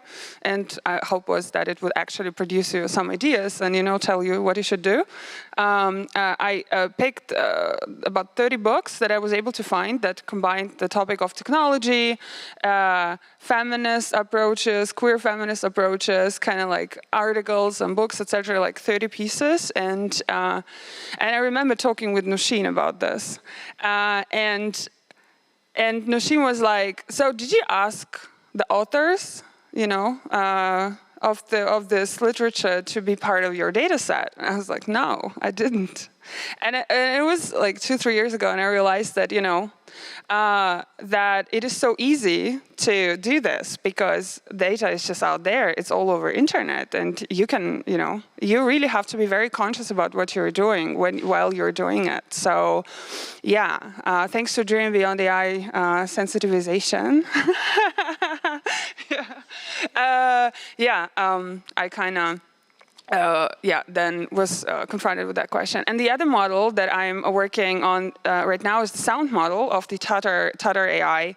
So, and it was quite a run trying to collect this kind of music, Tatar folk music that is usually, that its most unique characteristic exists in the voice. So it's like choirs and like single people singing in that special way. So collecting this data was very difficult. So I actually consciously again decided to go for data scraping. I'm just like scraping across the internet to, create some kind of data set that will allow me to at least, produce some test results. But unfortunately, so far it's been unsuccessful. My training, but also it's a question like, where do you get the data? So there is no data bank, no data set that is out there with entire music. Nobody is interested in doing this. It doesn't bring any money. So you can't find it online. And I, at the moment, can't go to Russia to, or like to Tatarstan to consult the people who, those institutes that kind of still are trying to preserve some of the Tatar culture. So yeah, this is my take on, on data. I love it. Okay, I think it's a quite multi-dimensional topic to be saying like, oh, scraping is good or bad, or you should do this and you shouldn't do that. I think you always need to ask the question of like who, with whom, for what, what purpose. When it comes to, I think, OpenAI scraping my data, personal information, or if I'm an artist, my work without my permission to feed it into a commercial application, I don't think it should be this way. But when it comes to artistic experimentation, exploration, it depends on how you're approaching it and how you're looking at it. And also when it comes to, we need to make sure that scraping is possible in order to also verify the claims made by companies and, for example, platforms. I'm working with a non-profit organization that is called AI Forensics. It's basically what we do is to, TikTok is gonna tell the let's say the European Union, oh yeah, we're really taking the mental health of teens seriously, but then we're going to scrape data or like use bots or like sock puppets and then basically uncover and understand that no, if you just spend if you just watch a few videos on suicidal ideation on the platform, you are going to be consistently served this kind of content because it makes you engage, and this is what they optimize for, and then it can take people who are in a vulnerable position into a very dark loop, So you need to be able to hack the system, circumvent things, introduce noise, or obfuscate. So you need all these tools available. But when it comes to who is doing it, with which power, and for what, and for whom, I think these are the questions that we need to be always asking when approaching data. Because data is, there's also another kind of paradox, is that you want to be you're not recognized, let's say, for facial recognition systems, and you are falsely flagged as like a suspect, or you're in the airport whatsoever. And most of the time, this is people who are already marginalized, right? Based on factors as race, gender, and like social class and other prisms of power of the society, which is not something new, but this time it is automated and amplified. But do you want to solve the problem by basically making the surveillance tool more representative so that you can be detected? So it's about like being this negotiation between being seen and recognized and not wanting to be seen and recognized. And I think the really gist of the question is in the choice. Do you have the choice? Do you have the agency? Do you have a recourse mechanism when you think your rights are being violated, either individually or collectively, by platforms and companies that function as a ruthless, capitalist, profit-driven logic? Great answers. I guess that brings us to our next topic, which is truth and censorship. Obviously, every single person in the world has their own version of truth to some degree, and truth is also very different when it comes to an individual's perspective versus a government's perspective versus a corporation's perspective of what is truth to them, what they're looking for. Censorship is also really interesting when it comes to how do we want these algorithms to function? What you just said about if someone has suicidal ideation was really interesting because, how should this be managed? How can it be managed? Is it possible to put these policies in place? And just general thoughts about it. Speak your truth. Truth is very difficult. I really don't know. I never know how to talk about truth, as you said. But in relation to AI, I think truth is even more difficult because the systems that carry, AI tools and the systems that are standing behind them are being often presented to us as if it's something that knows everything, like kind of almighty, all-knowing systems, and you can, go and talk to ChatGPT, and it will, give you all the information that you're seeking for, and it will give you all the information. But the question is, not all of this information is truth.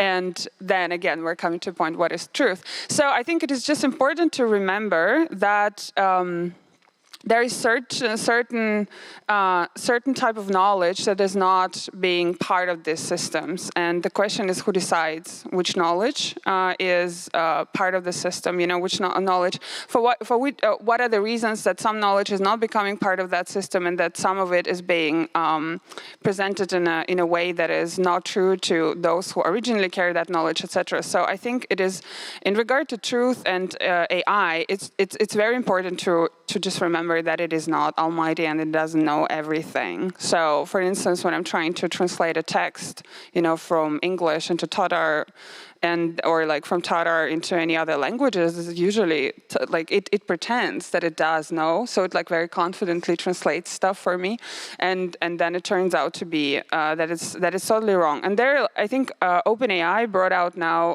this kind of different. I think it's called multilingua. Something model where the small, I think it's called small data sets, or it's small languages that are not very popular. No, these are not the mainstream or the main colonizer languages that are spread across the world, and they're trying to build models that kind of communicate to each other and are able to translate these languages without something in between. But A, it doesn't work so well yet, and B, I actually really wonder why. And no, it's not OpenAI. Sorry, it was Meta, and I think that it's Meta is doing this, of course, for their services, but that's the only incentive that I can kind of follow from what they're doing. I'm thinking about Meta's AI Kendall Jenner for some reason. It hasn't been able to leave my mind. Or the Pope haunting me. Like the picture of Pope with the Balenciaga coat, was it like that? The Pope with the Balenciaga. Yeah, this I've seen a lot of Pope ones. Yeah, AI generated images, basically. Making you really second guess yourself a lot. And when I see right now a video, I ask myself, is this real? Is this, made by, who is behind this and everything?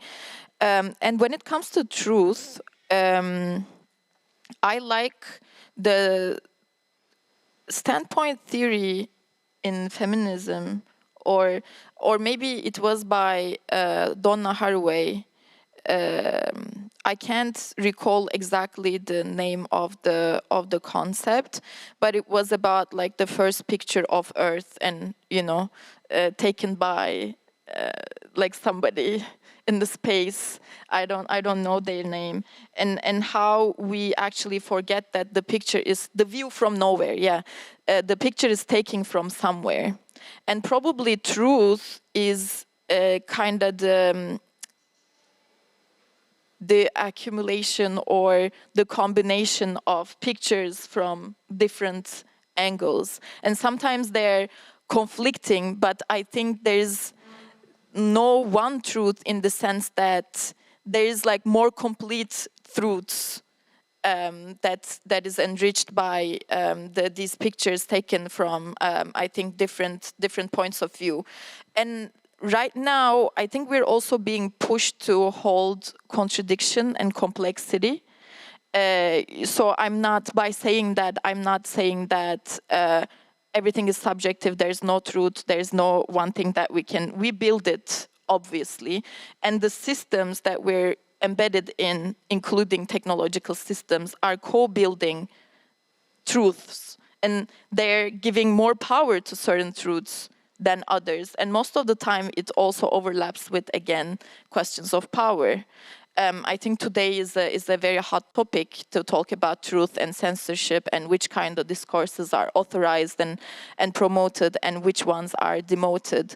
I have seen and witnessed a lot of my friends doing this thing that's I think Cory Doctorow from EFF, algo speak. It's basically is that we don't have no understanding of the systems and the logics of the algorithms, that we start speculating, oh, the algorithm does this, the algorithm likes that, and I should do kind of embed our behavior, train our behavior by speculating and observing these systems. And I've seen, for example, a lot of my friends who have been sharing developments about Gaza that say oh, I need to put myself a picture of mine because the algorithm is going to shadow ban me because it doesn't like what I say, because my point of view or this information that I'm sharing is not supported by the official discourse whatsoever. Or I think I saw it on an article, a press article, Meta, Instagram, translating, Palestine and the word in Arabic, praise be to God, as Palestinian terrorists automatically. So it's what kind of, they're obviously participating in engraving and making certain truths more widely spread and seen and accepted.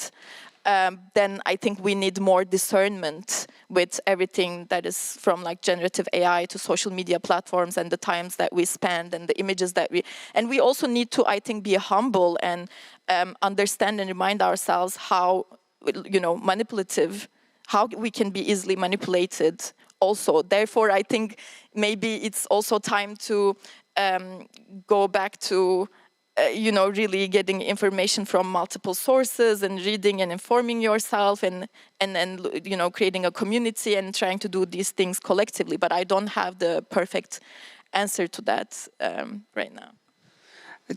Just a little. I really like how you said that about the so there's people say.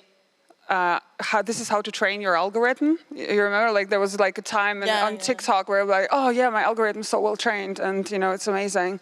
And now it's more like that the algorithm is training you into into certain behavior. Yeah, exactly. Especially, I think you can speak to this as an artist, or I guess other people in the business and industry, and who are artists can speak to that. Now it's not even an afterthought, I guess. Okay, if I put this out, is this going to be seen?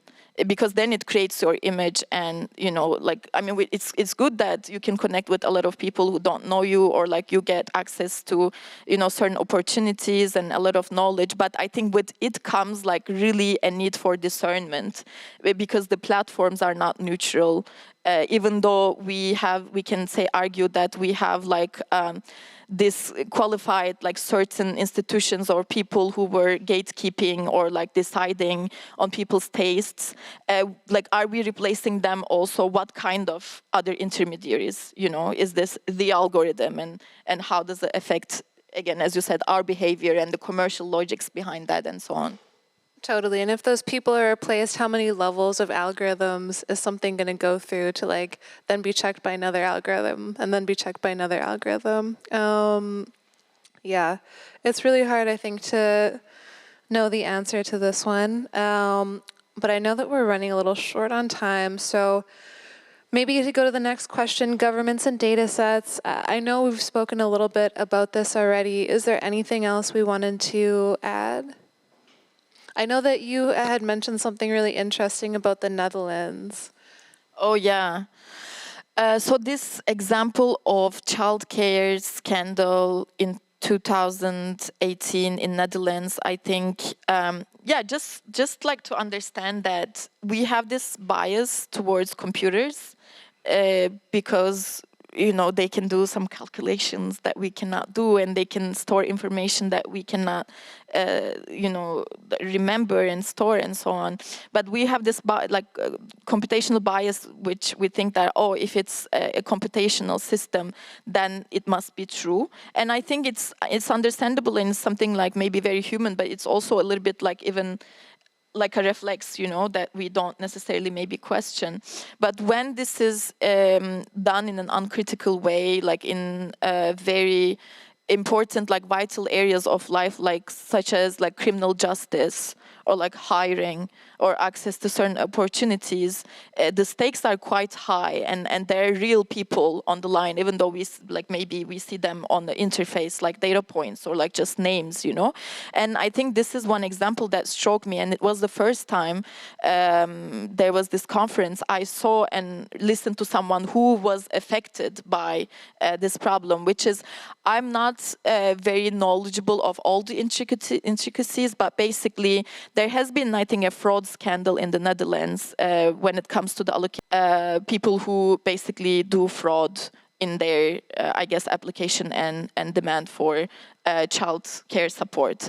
But since the systems that are not necessarily, making like causal judgments, but mostly finding patterns, and they can equate a correlation between like a X data point with like Y outcome that is not necessarily, causally linked. What ended up happening was that between 2007 and 2018, I think, 26,000 families have been wrongfully flagged as committing fraud and asked to repay what states paid them.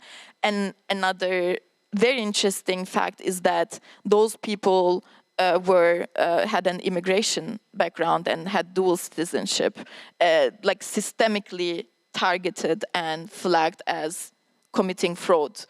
And this had also real life consequences because most of the time, people who are asking for this support is probably they're from lower income households. Maybe they have also like other systemic barriers and so on and so forth. So it's just like easier for them to go bankrupt and like be in total debt or and so on and so forth, and totally disrupting their livelihoods, and also stigmatization because what can you say? How can you basically say, I don't think this is true?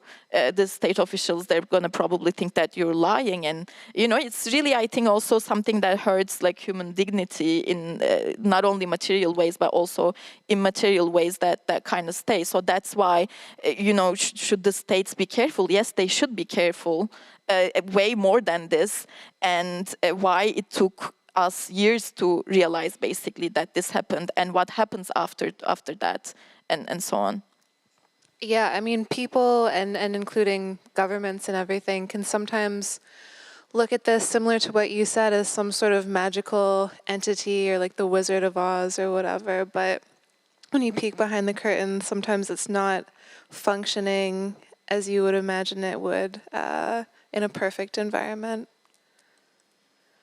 So going on to wealth, power, and control. So obviously, AI is and will continue to increase wealth disparities between different groups of people. Those who are owning these technologies will hold quite a lot of power and remove a lot of autonomy, actually, from a number of people, the majority of people in many cases. Is there anything we wanted to add here? I know we've covered quite a few topics already. Yeah, I think when we just one thing for me is that when we speak about AI, like we're not only speaking about a piece of technology, but we're speaking about actually, I think like I'm personally, I want to be joyful and also experiment with technologies and kind of like test certain boundaries and be in this like more like joyful and explorative side of things. But I think what I'm scared of is not like, even though we cannot necessarily how they say, subtract the human factor and say this is the tool and this is the human, because they're like so embedded from the start. But I think what we're like kind of scared of, or what is worrying, is that's like interlink between capitalist logics and AI, and how it kind of amplifies and strengthens and you know, it's the, for example, labor dynamics, like labor disparity. So none of this is new, but I think this technology has a power of like accelerating and like really monopolizing, because it's built on the data and like platform economy, and it favors like you know, those who hold the most data and those who have access to the most computing resources, which is currently dominated today by Amazon and maybe like another company, like all the cloud infrastructure. So when you want to do something different, you're kind of bound to use that and build on top of these systems, which is the most really like uncomfortable and worrying part that kind of pisses me the most. It's hard to escape it. Well, I would say though that it depends what is that you want to build. You know, like, do you want to build a system that works for everybody, or do you want to build a system that can, you know, propose a different vision? So I was like, in terms of power, you know, getting back to these data sets that I was working on, as power and money. Processing a data set, as you were saying, you know, the more computing power you have, the more, you know, who has access to this resource is absolutely true if you're trying to work like with a big amount of data. Even working with a small amount of data takes up a lot of time. So, you know, cleaning up a data set is a terrible, crazy work where you need a lot of hours of like actually in my practice, like manual labor that is not, they're like, I don't have any special programs on, you know, that kind of optimize the data and stuff. So it does take a lot of time. But then at the same time, I think we should stop thinking about, we could change we could bring some change to the, you know, AI as a system, and we start creating maybe smaller tools, you know, that we work with smaller data sets. I think this is where we have power without maybe having a lot of wealth and control in, you know, getting together, you know, as we come from different communities. And this is, I think, that like what I wish for, you know, to happen in the next months is that, like, to come together with communities and to, you know, create some like moments of envisioning different AI frameworks, of, you know, like sharing what kind of needs do we have, and, you know, just being like very unbound by any capitalist agenda behind it, you know, without being forced into, without having to produce something that is functional, something that is efficient, something that works and that a lot of people appreciate or can use. And to kind of empower ourselves in, you know, the ideation of technology, and maybe create small data sets, and maybe find some funds to, you know, reimburse everyone who gives the data. But to do all of this in a very conscious way, I think this is a way to, you know, empower yourself in the face of big companies that have, you know, that stand just in front of you and have all the wealth and power and are in control of basically all of your life and your body and your future. So, yeah. So moving on, yeah, Buse, something. What's up? Do we have time though? Do we have a question period after this time goes, or should we jump into questions now? I thought in general it's interesting actually to maybe start like just sort of like feeling, like talk with the audience. Any contributions? Any questions or things that you wanted to chat more about?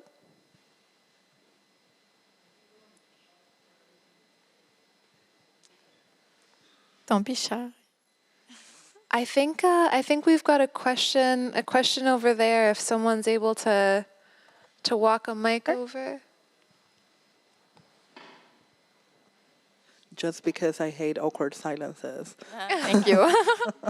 No, I think like at least me, I'm processing everything you're saying about it. It's such a, we're living, in such a key moment, and it's very hard to have perspective of what's happening with AI and how is it being used, and I think it's very important to have these kind of conversations with all your 3 points of views, like the creative point of view, the more like political or more, let's say, activist, point of view.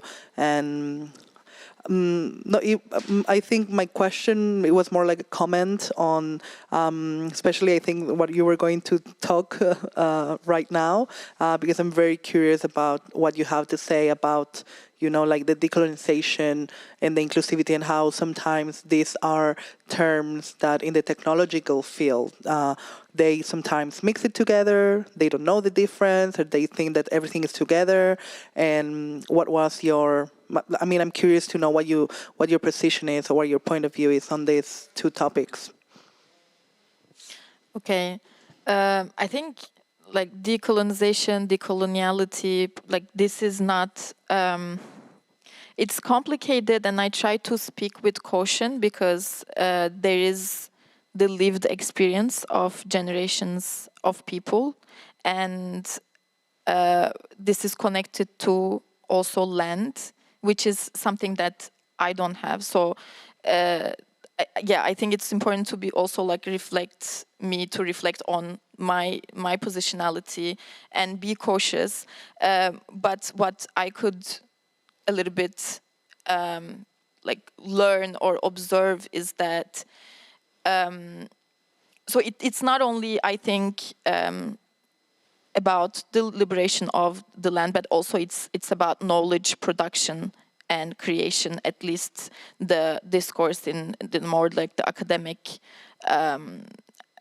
world, or how I think it has been approached in the context of technology, even though I don't think this is the only like facade that we need to look at. There is the question of the earth minerals like lithium and others that are being extracted from global south countries with very cheap labor compared to people who are like more down in the supply chain, and who are getting like crazy amounts of like salaries and paychecks and so on. There's the question of taxonomies and epistemologies, like it could be as simple as coding the gender as either male or female, or like that kind of like colonial systems of classifications that sweep into, and that that is amplified through the systems. It's how we make sense of the world, how we name the objects, or what we're optimizing for. Like all these logics, all of them are very powerful and very much present, I would say, in the most of the like systems that we're encountering today. But something that I could see and that I found frustrating multiple times was kind of the conflation of this word with also inclusivity and inclusion, as if, I have been kind of like victim of this at a podcast that I would like to erase, but I cannot. And it's unfortunately very high up in the Google ranking, is that I was talking to the hosts about this topic because there was nobody else who was available from we had this work that is called the Decolonial Manifesto about AI. Basically, I was more like a student of these people and scholars. But anyways, I was supposed to talk that way about this. And what happened at the end is that like they added like a long monologue after my part that I didn't know of, where I think, I don't want to disrespect anybody or their work, but it was more about, oh, it's so good to have so many languages and so many people, like, which is, yes, of course it's good, but it's not uncritically just like onboarding people because they look good and exotic, I guess. So it's... I think for me, it's a work that we need to be respectful. Also, all the struggles that are going on right now as we speak, and people dying. So I feel really uncomfortable even be speaking about this here. But also, it's on the knowledge production. It's about even the feeling you know, as you were saying, what kind of knowledge is accepted and what kind of it is not. It's about ancestry, it's about other kind of practices and spirituality and really all these sort of things. But yeah, I feel like there's kind of sometimes a limited understanding, and it's probably very frustrating for people, especially with lived experience, for whom it's a very serious political project. I would also add on that. Or do you have a back question? No? Okay. I think that also when we talk about decolonization, we talk about, like, it is often perceived as if, like, colonization is something that happened in the past. And this, you know, like, things need to be done, like the reconciliation, retributions, like all these things that need to be, you know, you need to kind of figure out the past and all the bad things that happened in the past. But actually, A, it's happening right now, and B, it is also happening with our future. So it is happening with our future imagination. So, because as we were talking at the beginning about, you know, science fiction and as something that forms our imagination about our technologies and about our common futures, like even this, like, imagination is colonized because, and I think, yeah, I like to think about, you know, how can I decolonize my vision of when I try to think about the future, like how can I imagine differently? And it's a big process of reflection. And to inclusivity, I like to empower my work by not, you know, by using inclusive as a word towards technology. So I describe myself as a tech inclusive artist, and I don't think about technology as something that is, you know, should be more inclusive, because this is a weird, very weird concept in general, you know, why, including what, you know, what is included, what is excluded, etc. So I think that it's more empowering to think about, so I want to imagine, you know, kind of like a world for us that is, you know, that is in the first place our life, which includes technology. And when I'm saying us and our, it is conscious generalization, because we can also ask who is us, but it's a question, yeah. So yeah, I am inclusive towards technology. I love that. And just like one tiny thing, and I'm not gonna lie, I saw this on Instagram. I wasn't reading books, but people were sharing a quote from James Baldwin when he says, like, there's a reason. I think I'm not saying it correctly, but there's a reason why some people dream of like colonizing the moon, and why some just want to like dance on it. And that makes me think of what you're saying about capturing imagination about the future and what it should be like and should look like. Amazing. Any more questions? We have one there. I mean, I don't even know if it's a question or like more a shout out. I mean, of course, I know you both, and I want to draw on it's like what you were saying just now, but also in the start, when you started, if you don't engage now in AI, you don't engage in the future. And Buse was like, and I understand that, but so I want to actually, because I want to add what we are, like we've been doing, what you are doing, what Buse also with Dreaming Beyond AI is doing. I feel it's not even that everybody has to become a coder or everybody has to be able to read code, but I think it's super essential to understand what is AI, like how does it work? And when you were saying, actually they are quite fragile, these algorithms, and we experience this all the time working with tech, right? But I feel it's so empowering to know that, and it's so empowering to know how an algorithm works, and it's so empowering to know why is this showing on TikTok, why is this showing on Instagram, and also maybe to be able to kind of diversify between truth, whatever this means, but like still, and like to, I don't know, fake images, filter bubbles, and also in everyday life to just know what does it mean to give my data, when do I actually work for free for these companies. They are all things, I think, these conscious, if this gets into your consciousness, like you are way more able to decide. And also I think you are way more able to navigate yourself towards it and be like, you know, autonomic in this. And what the shout out is that also like Dreaming Beyond AI, I mean, this is something, that's a platform I would recommend everybody to check, because I feel you provide so many resources also to understand what AI is. And I also feel like to give everybody the platform, and also what we were trying to do, like giving workshops, like sharing the knowledge we have, like even if it's not like if it's to a certain limit, the knowledge we have, but sharing this so everybody is able to share their stories and everybody is able to create their own way of future. And I feel this is something very beautiful, and I really believe in this. And so that's a shout out, and thank you. Shout out to you. Shout Both out of you. back. Shout back.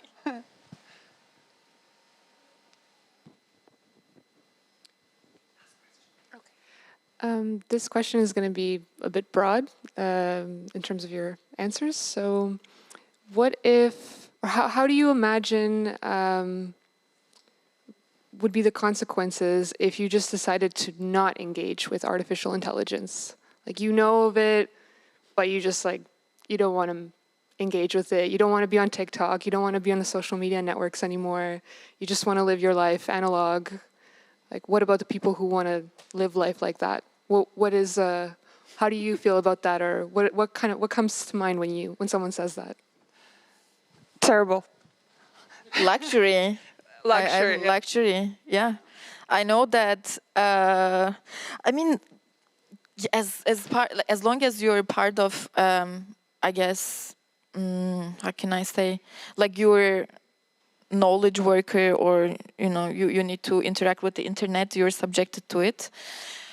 And I have seen, I think recently, a few articles, or also like me observing me and my friends all taking a break, like detox and going away. And for most people, it's impossible, and it's a luxury because they have to go through it, and their work is like, let's say, assigned by the algorithm. Let's say you're a gig work. Was it called gig economy work? Like the like very kind of like precarious works that are mediated by platforms and everything, Especially in the creative scene. So I think, like, I don't know exactly what the question is, how I feel about it, but I sometimes dream of it. I just want to do ceramics. We were talking about that with Moises. I don't want to see anything because I feel like my attention and brain is like literally being bombarded with a lot of stuff, and I have less power to be intentional towards something. But I think it's because, again, what it is right now, like optimized for the design choices that exploit our cognitive weaknesses. But I think it's also weird and problematic that the choice is like increasingly framed as a luxury that not everybody has access to. Yeah, I absolutely agree to what you say, and I think I'll just add that in Germany, for example, I know that there is this, exiters, the idea of, exiting society, exiting economy, exiting labor market, etc. And it's always a question. So, who are the people who are exiting, and what is that they're exiting, and how do they have, like, where their resources are coming from, etc. So, I think. If you're questioning yourself, can I, leave the technology, or like, can I, keep myself away off from social media? Because social media is not the only technology that uses AI. Of course, it's everywhere. So, and it, influences your life on a daily basis. When you're just navigating the city, or you're even talking to other people, or you're going to work, or you're working. So yeah, it's just when you are. Thinking about exiting technology, you can ask yourself, okay, what happens when I exit society, and am I in a position to do that or not? And who is not in a position to do that? I find people who don't have social media so cool, and that's my closing note. Agreed. Well, thank you both so much for being here and sharing a bit more about your practice and your thoughts and experiences. Thank you so much to Most Wanted Music for having us, and thanks to the audience. Thank you. Thank you, Tabitha.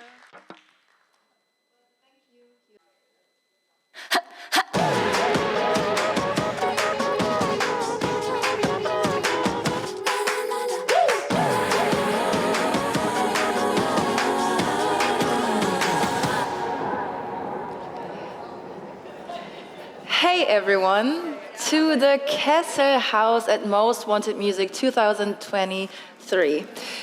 You know what I really love about this event today? I met so many people who are full of energy, dreams and ideas, because here is the place for exchange. But unfortunately, that's not how it works in everyday life, because there are some groups who are always marginalized.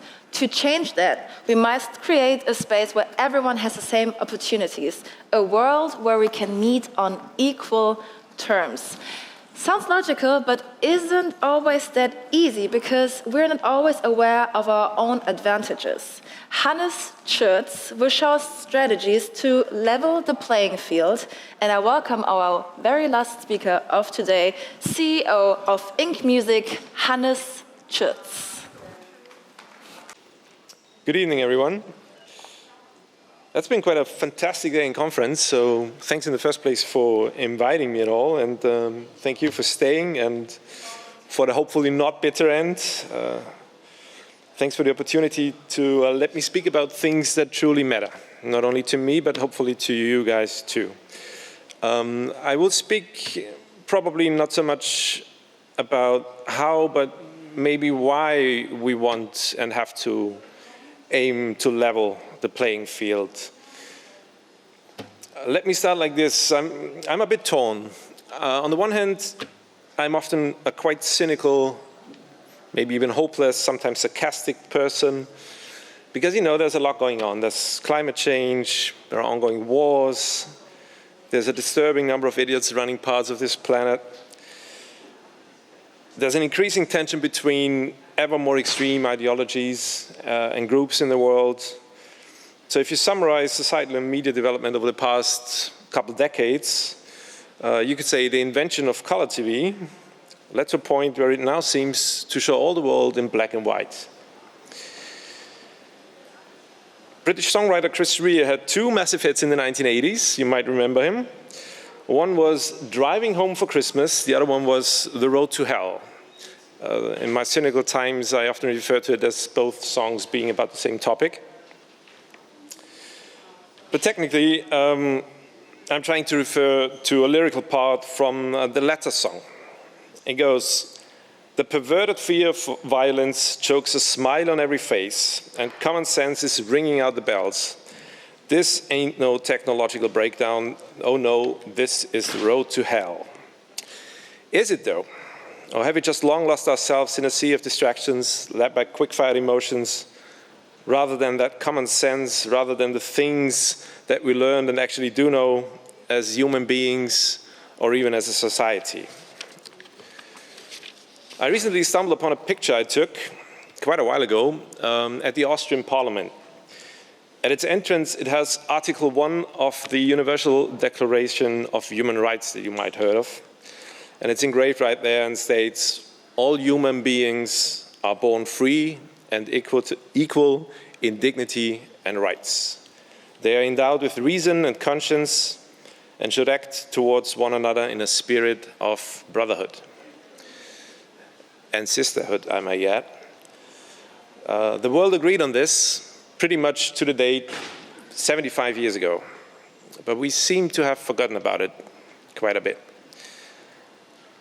So by now, for the ones that listen, some of you might wonder what the hell I'm actually talking about, because after all, we are at the music conference. And I've been originally asked to, and I quote this from the original email, to talk about the music industry, tech, media, which topics were current, and what is the status of things, what's the outlook for the coming years. And all that has been happening throughout the year has affected the music industry quite heavily. And I believe that it will do so in the future too, including some fairly critical elections in the European Union next year, in the United States next year, and in my home country, Austria, where the right extremist party currently polls at 34%. So let me tell you why I think all this matters for the music sector and the whole industry. I truly believe that we have, or rather we are, the answer. We, being the people in the creative industries, which are named and called like this for a number of reasons. One is that whenever the times seem to be really dark, like probably right now, people turn their heads to the arts. Because music is the emotion that speaks. Because the pure definition of art is that art expresses what cannot be said, but must be noted. So I say, if the world is fucked, art fucks back. For a decade or so, I've been carrying around the idea of writing a book, How Music Leads the Way, how it always is first to enable or accelerate change. And I probably will never write it, lacking of time and inspiration. Yet I believe there is a point. Take technology. The music industry was the first to suffer from disrupting inventions in the digital age. Some of these were music-related inventions, like MP3. And then some tech guys were the first to solve the problems that arose, catering to the obvious hunger, if not needs, of a global audience for music, creating a business model and an entire shift in consumer behavior around it. Things that the book, film, and newspaper industry only slowly realized to learn for themselves, and the hard way, probably. Another example, we are here in a district called Prenzlauer Berg. When I first visited a friend who moved here in the late 90s, this was a very, very different place. This building, but also the whole district. A bit like in the New York Soho district in the 1970s, it was artists that went here first and helped revive scenery. So first were renovated houses and hip cafes coming in, because artists made this a livable place and a place worth going to. One could feel this was going to be the beginning of a huge transformation, which eventually happened. And now we call this with the term gentrification, sometimes even used badly. In Ukraine, when Russia invaded the country last year and bombed Kiev, people sought shelter in the underground. And what did people do to calm themselves down?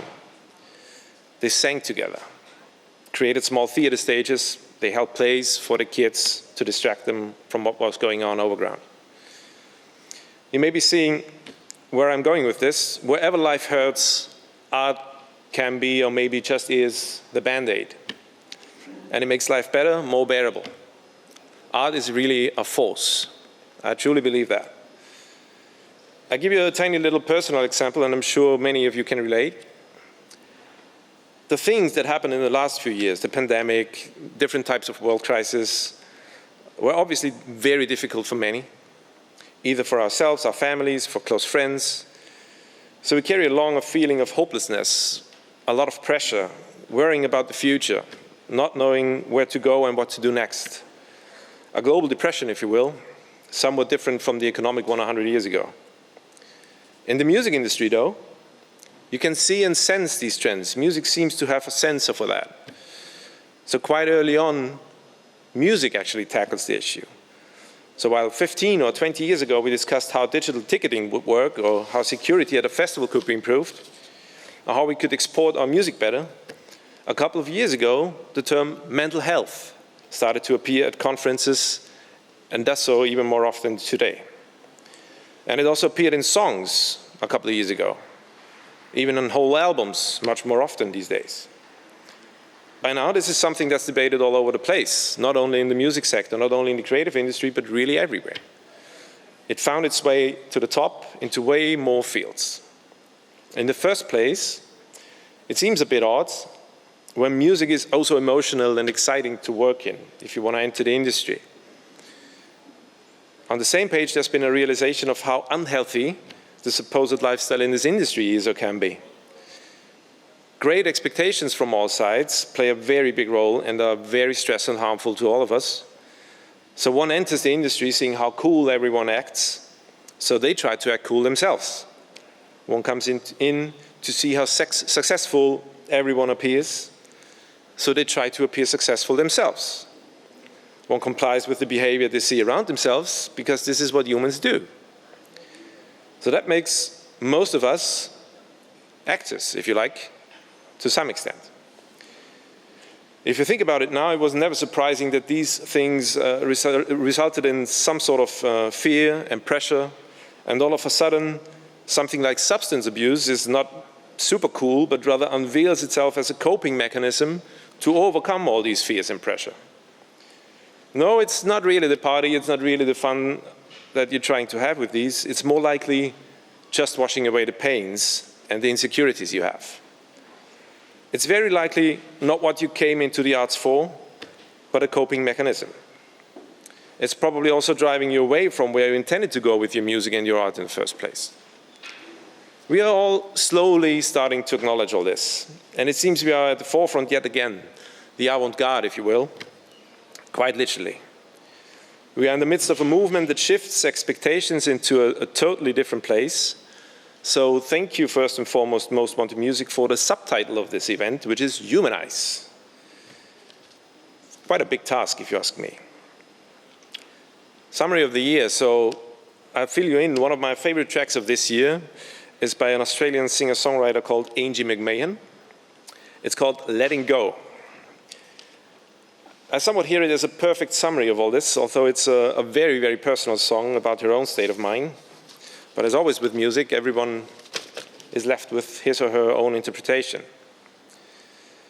These are lyrics from that song.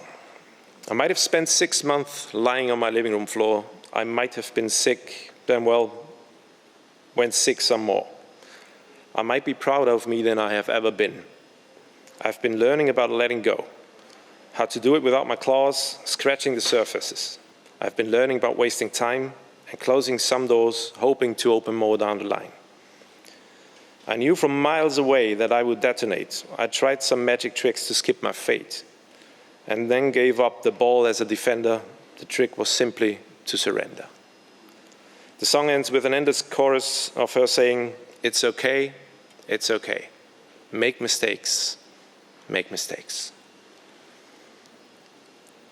I, as a 46-year-old cynic, needed to hear that so badly that I had to cry when I heard the song first. For me, the song said what had to be said, but no one dared to tell. It's okay. Make mistakes. Go forward. Take risks. Showing your weakness sometimes is a sign of incredible strength. And there is absolutely no need to act, not even in this industry. Humanize.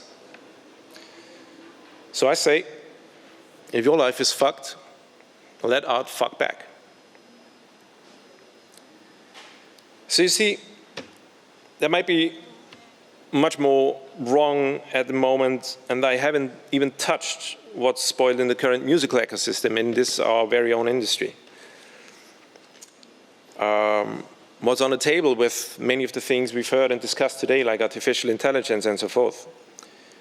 And maybe, just maybe, the future's so bright that we gotta wear shades, which is yet again another lyric from a Timbuk3 song from the 1980s.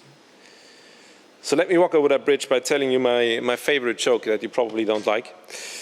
An optimist and a pessimist meet in the street. "Hey," says the optimist, "long time no see. How are you doing?" "Absolutely terrible. It could not possibly get any worse," goes the pessimist. The optimist says, "Don't worry, it will."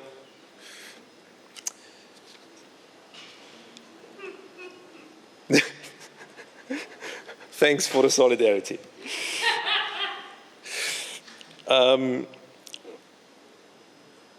It's for the sarcastic mood, of course. On the surface, the music industry is in the midst of a gold rush, if you look at the numbers, particularly at the ones that major labels have, or the IFPI report shows, or if you look at what a Taylor Swift tour eventually makes in money. Everyone's making a lot of money right now, it seems. Ironically, though, when there's so much money, people don't start to share all of a sudden. The famous trickle-down effect, it doesn't really happen. They rather start getting greedy instead. They always want an even bigger part of the cake, and their interests become much more individualized rather than socialized. Only in dark times, they feel the need to stand together and ask for help from another. If there's money to be shared, they want to have the big cake. So it's not really the DSPs who argue they want to have the noise out. They don't want natural sounds, white noise, or so-called artificial artists to make money off their service. It's more the major labels you hear this from, the ones that really make shitloads of money right now. It's them who ask Spotify to cut off tracks with less than 1,000 streams from any revenue in the future, which is a questionable discussion. Artists who make less than 1,000 streams can possibly live off their streaming income anyway, they say. Which again, sounds quite cynical if you look at it. Credit where credit is due, it's true. 1,000 streams make up like €3 or so probably nothing to argue about, right? The idea, the concept though, to pretend to solve the busker's problem by taking away his head is a bit awkward, to be honest. Spotify argued they will redistribute the 0.5% who represent these songs from below 1,000 streams, take that away and distribute it amongst 99.5% of the others. This should bring some 40 million euros annually, which sounds impressive. At the end of the day, it's not a lot of money for those who profit the most, which of course are the ones that have the biggest share in all this, which of course are the big labels again, who have a lot of money thanks to their catalog anyway. So even all that leads me back to the Declaration of Human Rights, because in that case, it should mean if you have power, don't abuse it. Realize that you, at the end of the day, bite the hand that indeed feeds you.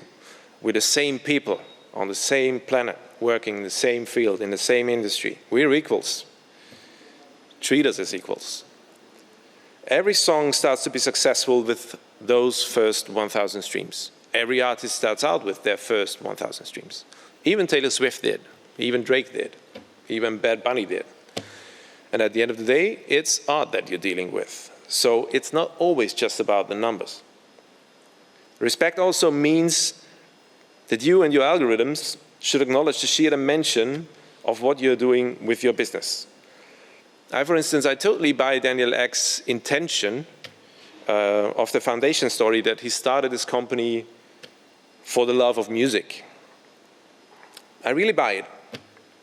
The tool is so brilliant, and what his company created stuns me every day. He also should see not only the numbers that it creates, but really the value that made him start this. The value is not necessarily measured by what a stream pays, but its sheer existence, the sheer existence of a song, the sheer existence of the career of an artist. If you're in a small market, let's say Estonia, Slovenia, Malta, you probably don't have a DSP office in your country. Much bigger countries like Austria don't have a DSP office in their country. You don't have editorial support. You don't have visibility. You cannot really afford a huge budget to break out your small market immediately. In consequence, the algorithm doesn't really kick in, because even if your numbers are great in perspective of your smaller market, they're close to nowhere in the actual big world. So say 10,000 people in Estonia are listening to you, and you're an Estonian artist. Wow, actually that's really a lot. 10,000 people put into context for German market would be 1 million people over here. 10,000 people, 10,000 listens rather, create something like 30 euros. So that's not a lot. Estonia has a very proud culture and a very unique language. So roughly 1 million people only speak the language. It's very unlikely with the current model that Estonian folk songs, how popular they might be in their own country, will break through to reach a global audience. It's practically impossible. So it won't reach the pop charts, and therefore it won't make money. This will soon, and rather sooner than later, raise the question, can you actually afford to produce local culture in the future if the world agrees on this as the dominant and only business model? Of course, and this is an important point, we know that there's no human right to be successful in the music industry. That streams pay enough money for everyone is practically impossible, at least yet. And I'm fully aware of all this. Of course, the so-called white noise problem is one key point of unfairness in the system, and I really appreciate that the DSPs are trying to fix this already. I'm not suggesting, though, that minimum fees per stream are paid or so either. I acknowledge and appreciate how Spotify can extend your reach and scale and in fact make you really successful from a small country, bringing you to scale on a global level, giving you an audience at a place you never even thought of reaching. Its tools are really amazing and made for that. Great. But we will have to see whether this model is not actively, yet maybe unknowingly, is helping to destroy a nation's culture for business reasons. Not least because we have other challenges ahead. Again, artificial intelligence and all that, the world situation in general. We have to discuss alternatives in time.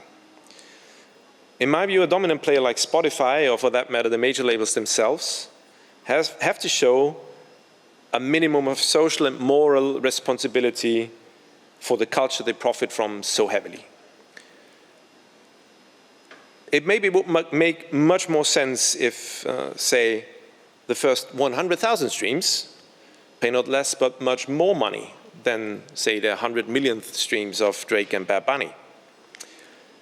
It actually will create much more opportunities, much more positivity, much more culture, indeed, and much more equity if they were to redistribute more money in that direction instead of the other way around.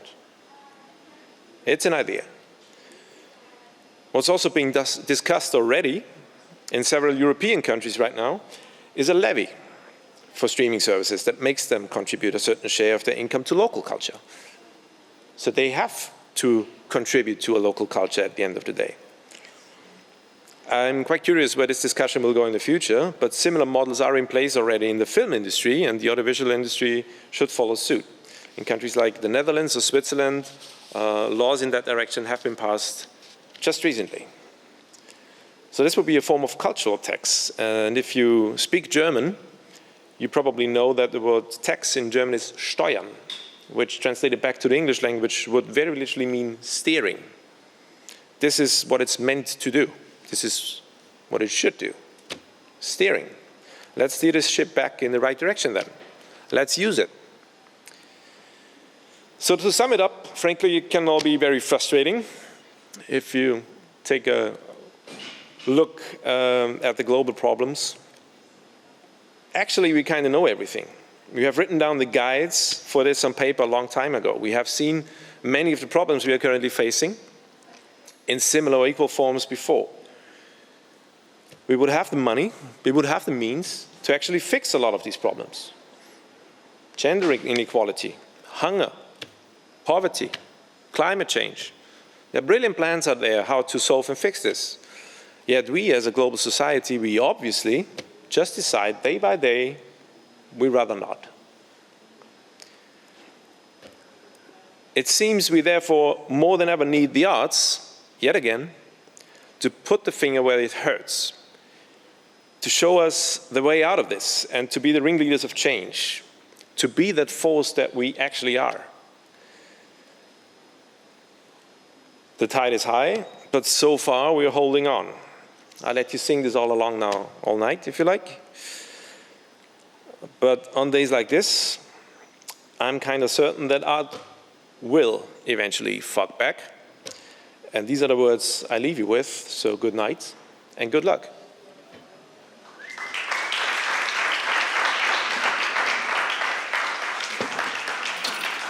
And I'm on time. Okay. Well, thank you, Hannes, our very last speaker for today. Thank you for being part of Most Wanted Music 2023. It was such a lovely day with you guys. I hope you had a good time. I definitely did. We just came to an end of our program today, but the festival continues tomorrow with another 60 speakers here at the Kulturbrauerei, also followed by the Most Wanted Music Live program. Find more information about this on Swapcard, and otherwise I can just say thanks again. It's from my side. Bye. My name is Jonna Battili, and I hope I see you soon. Have a lovely day. Bye.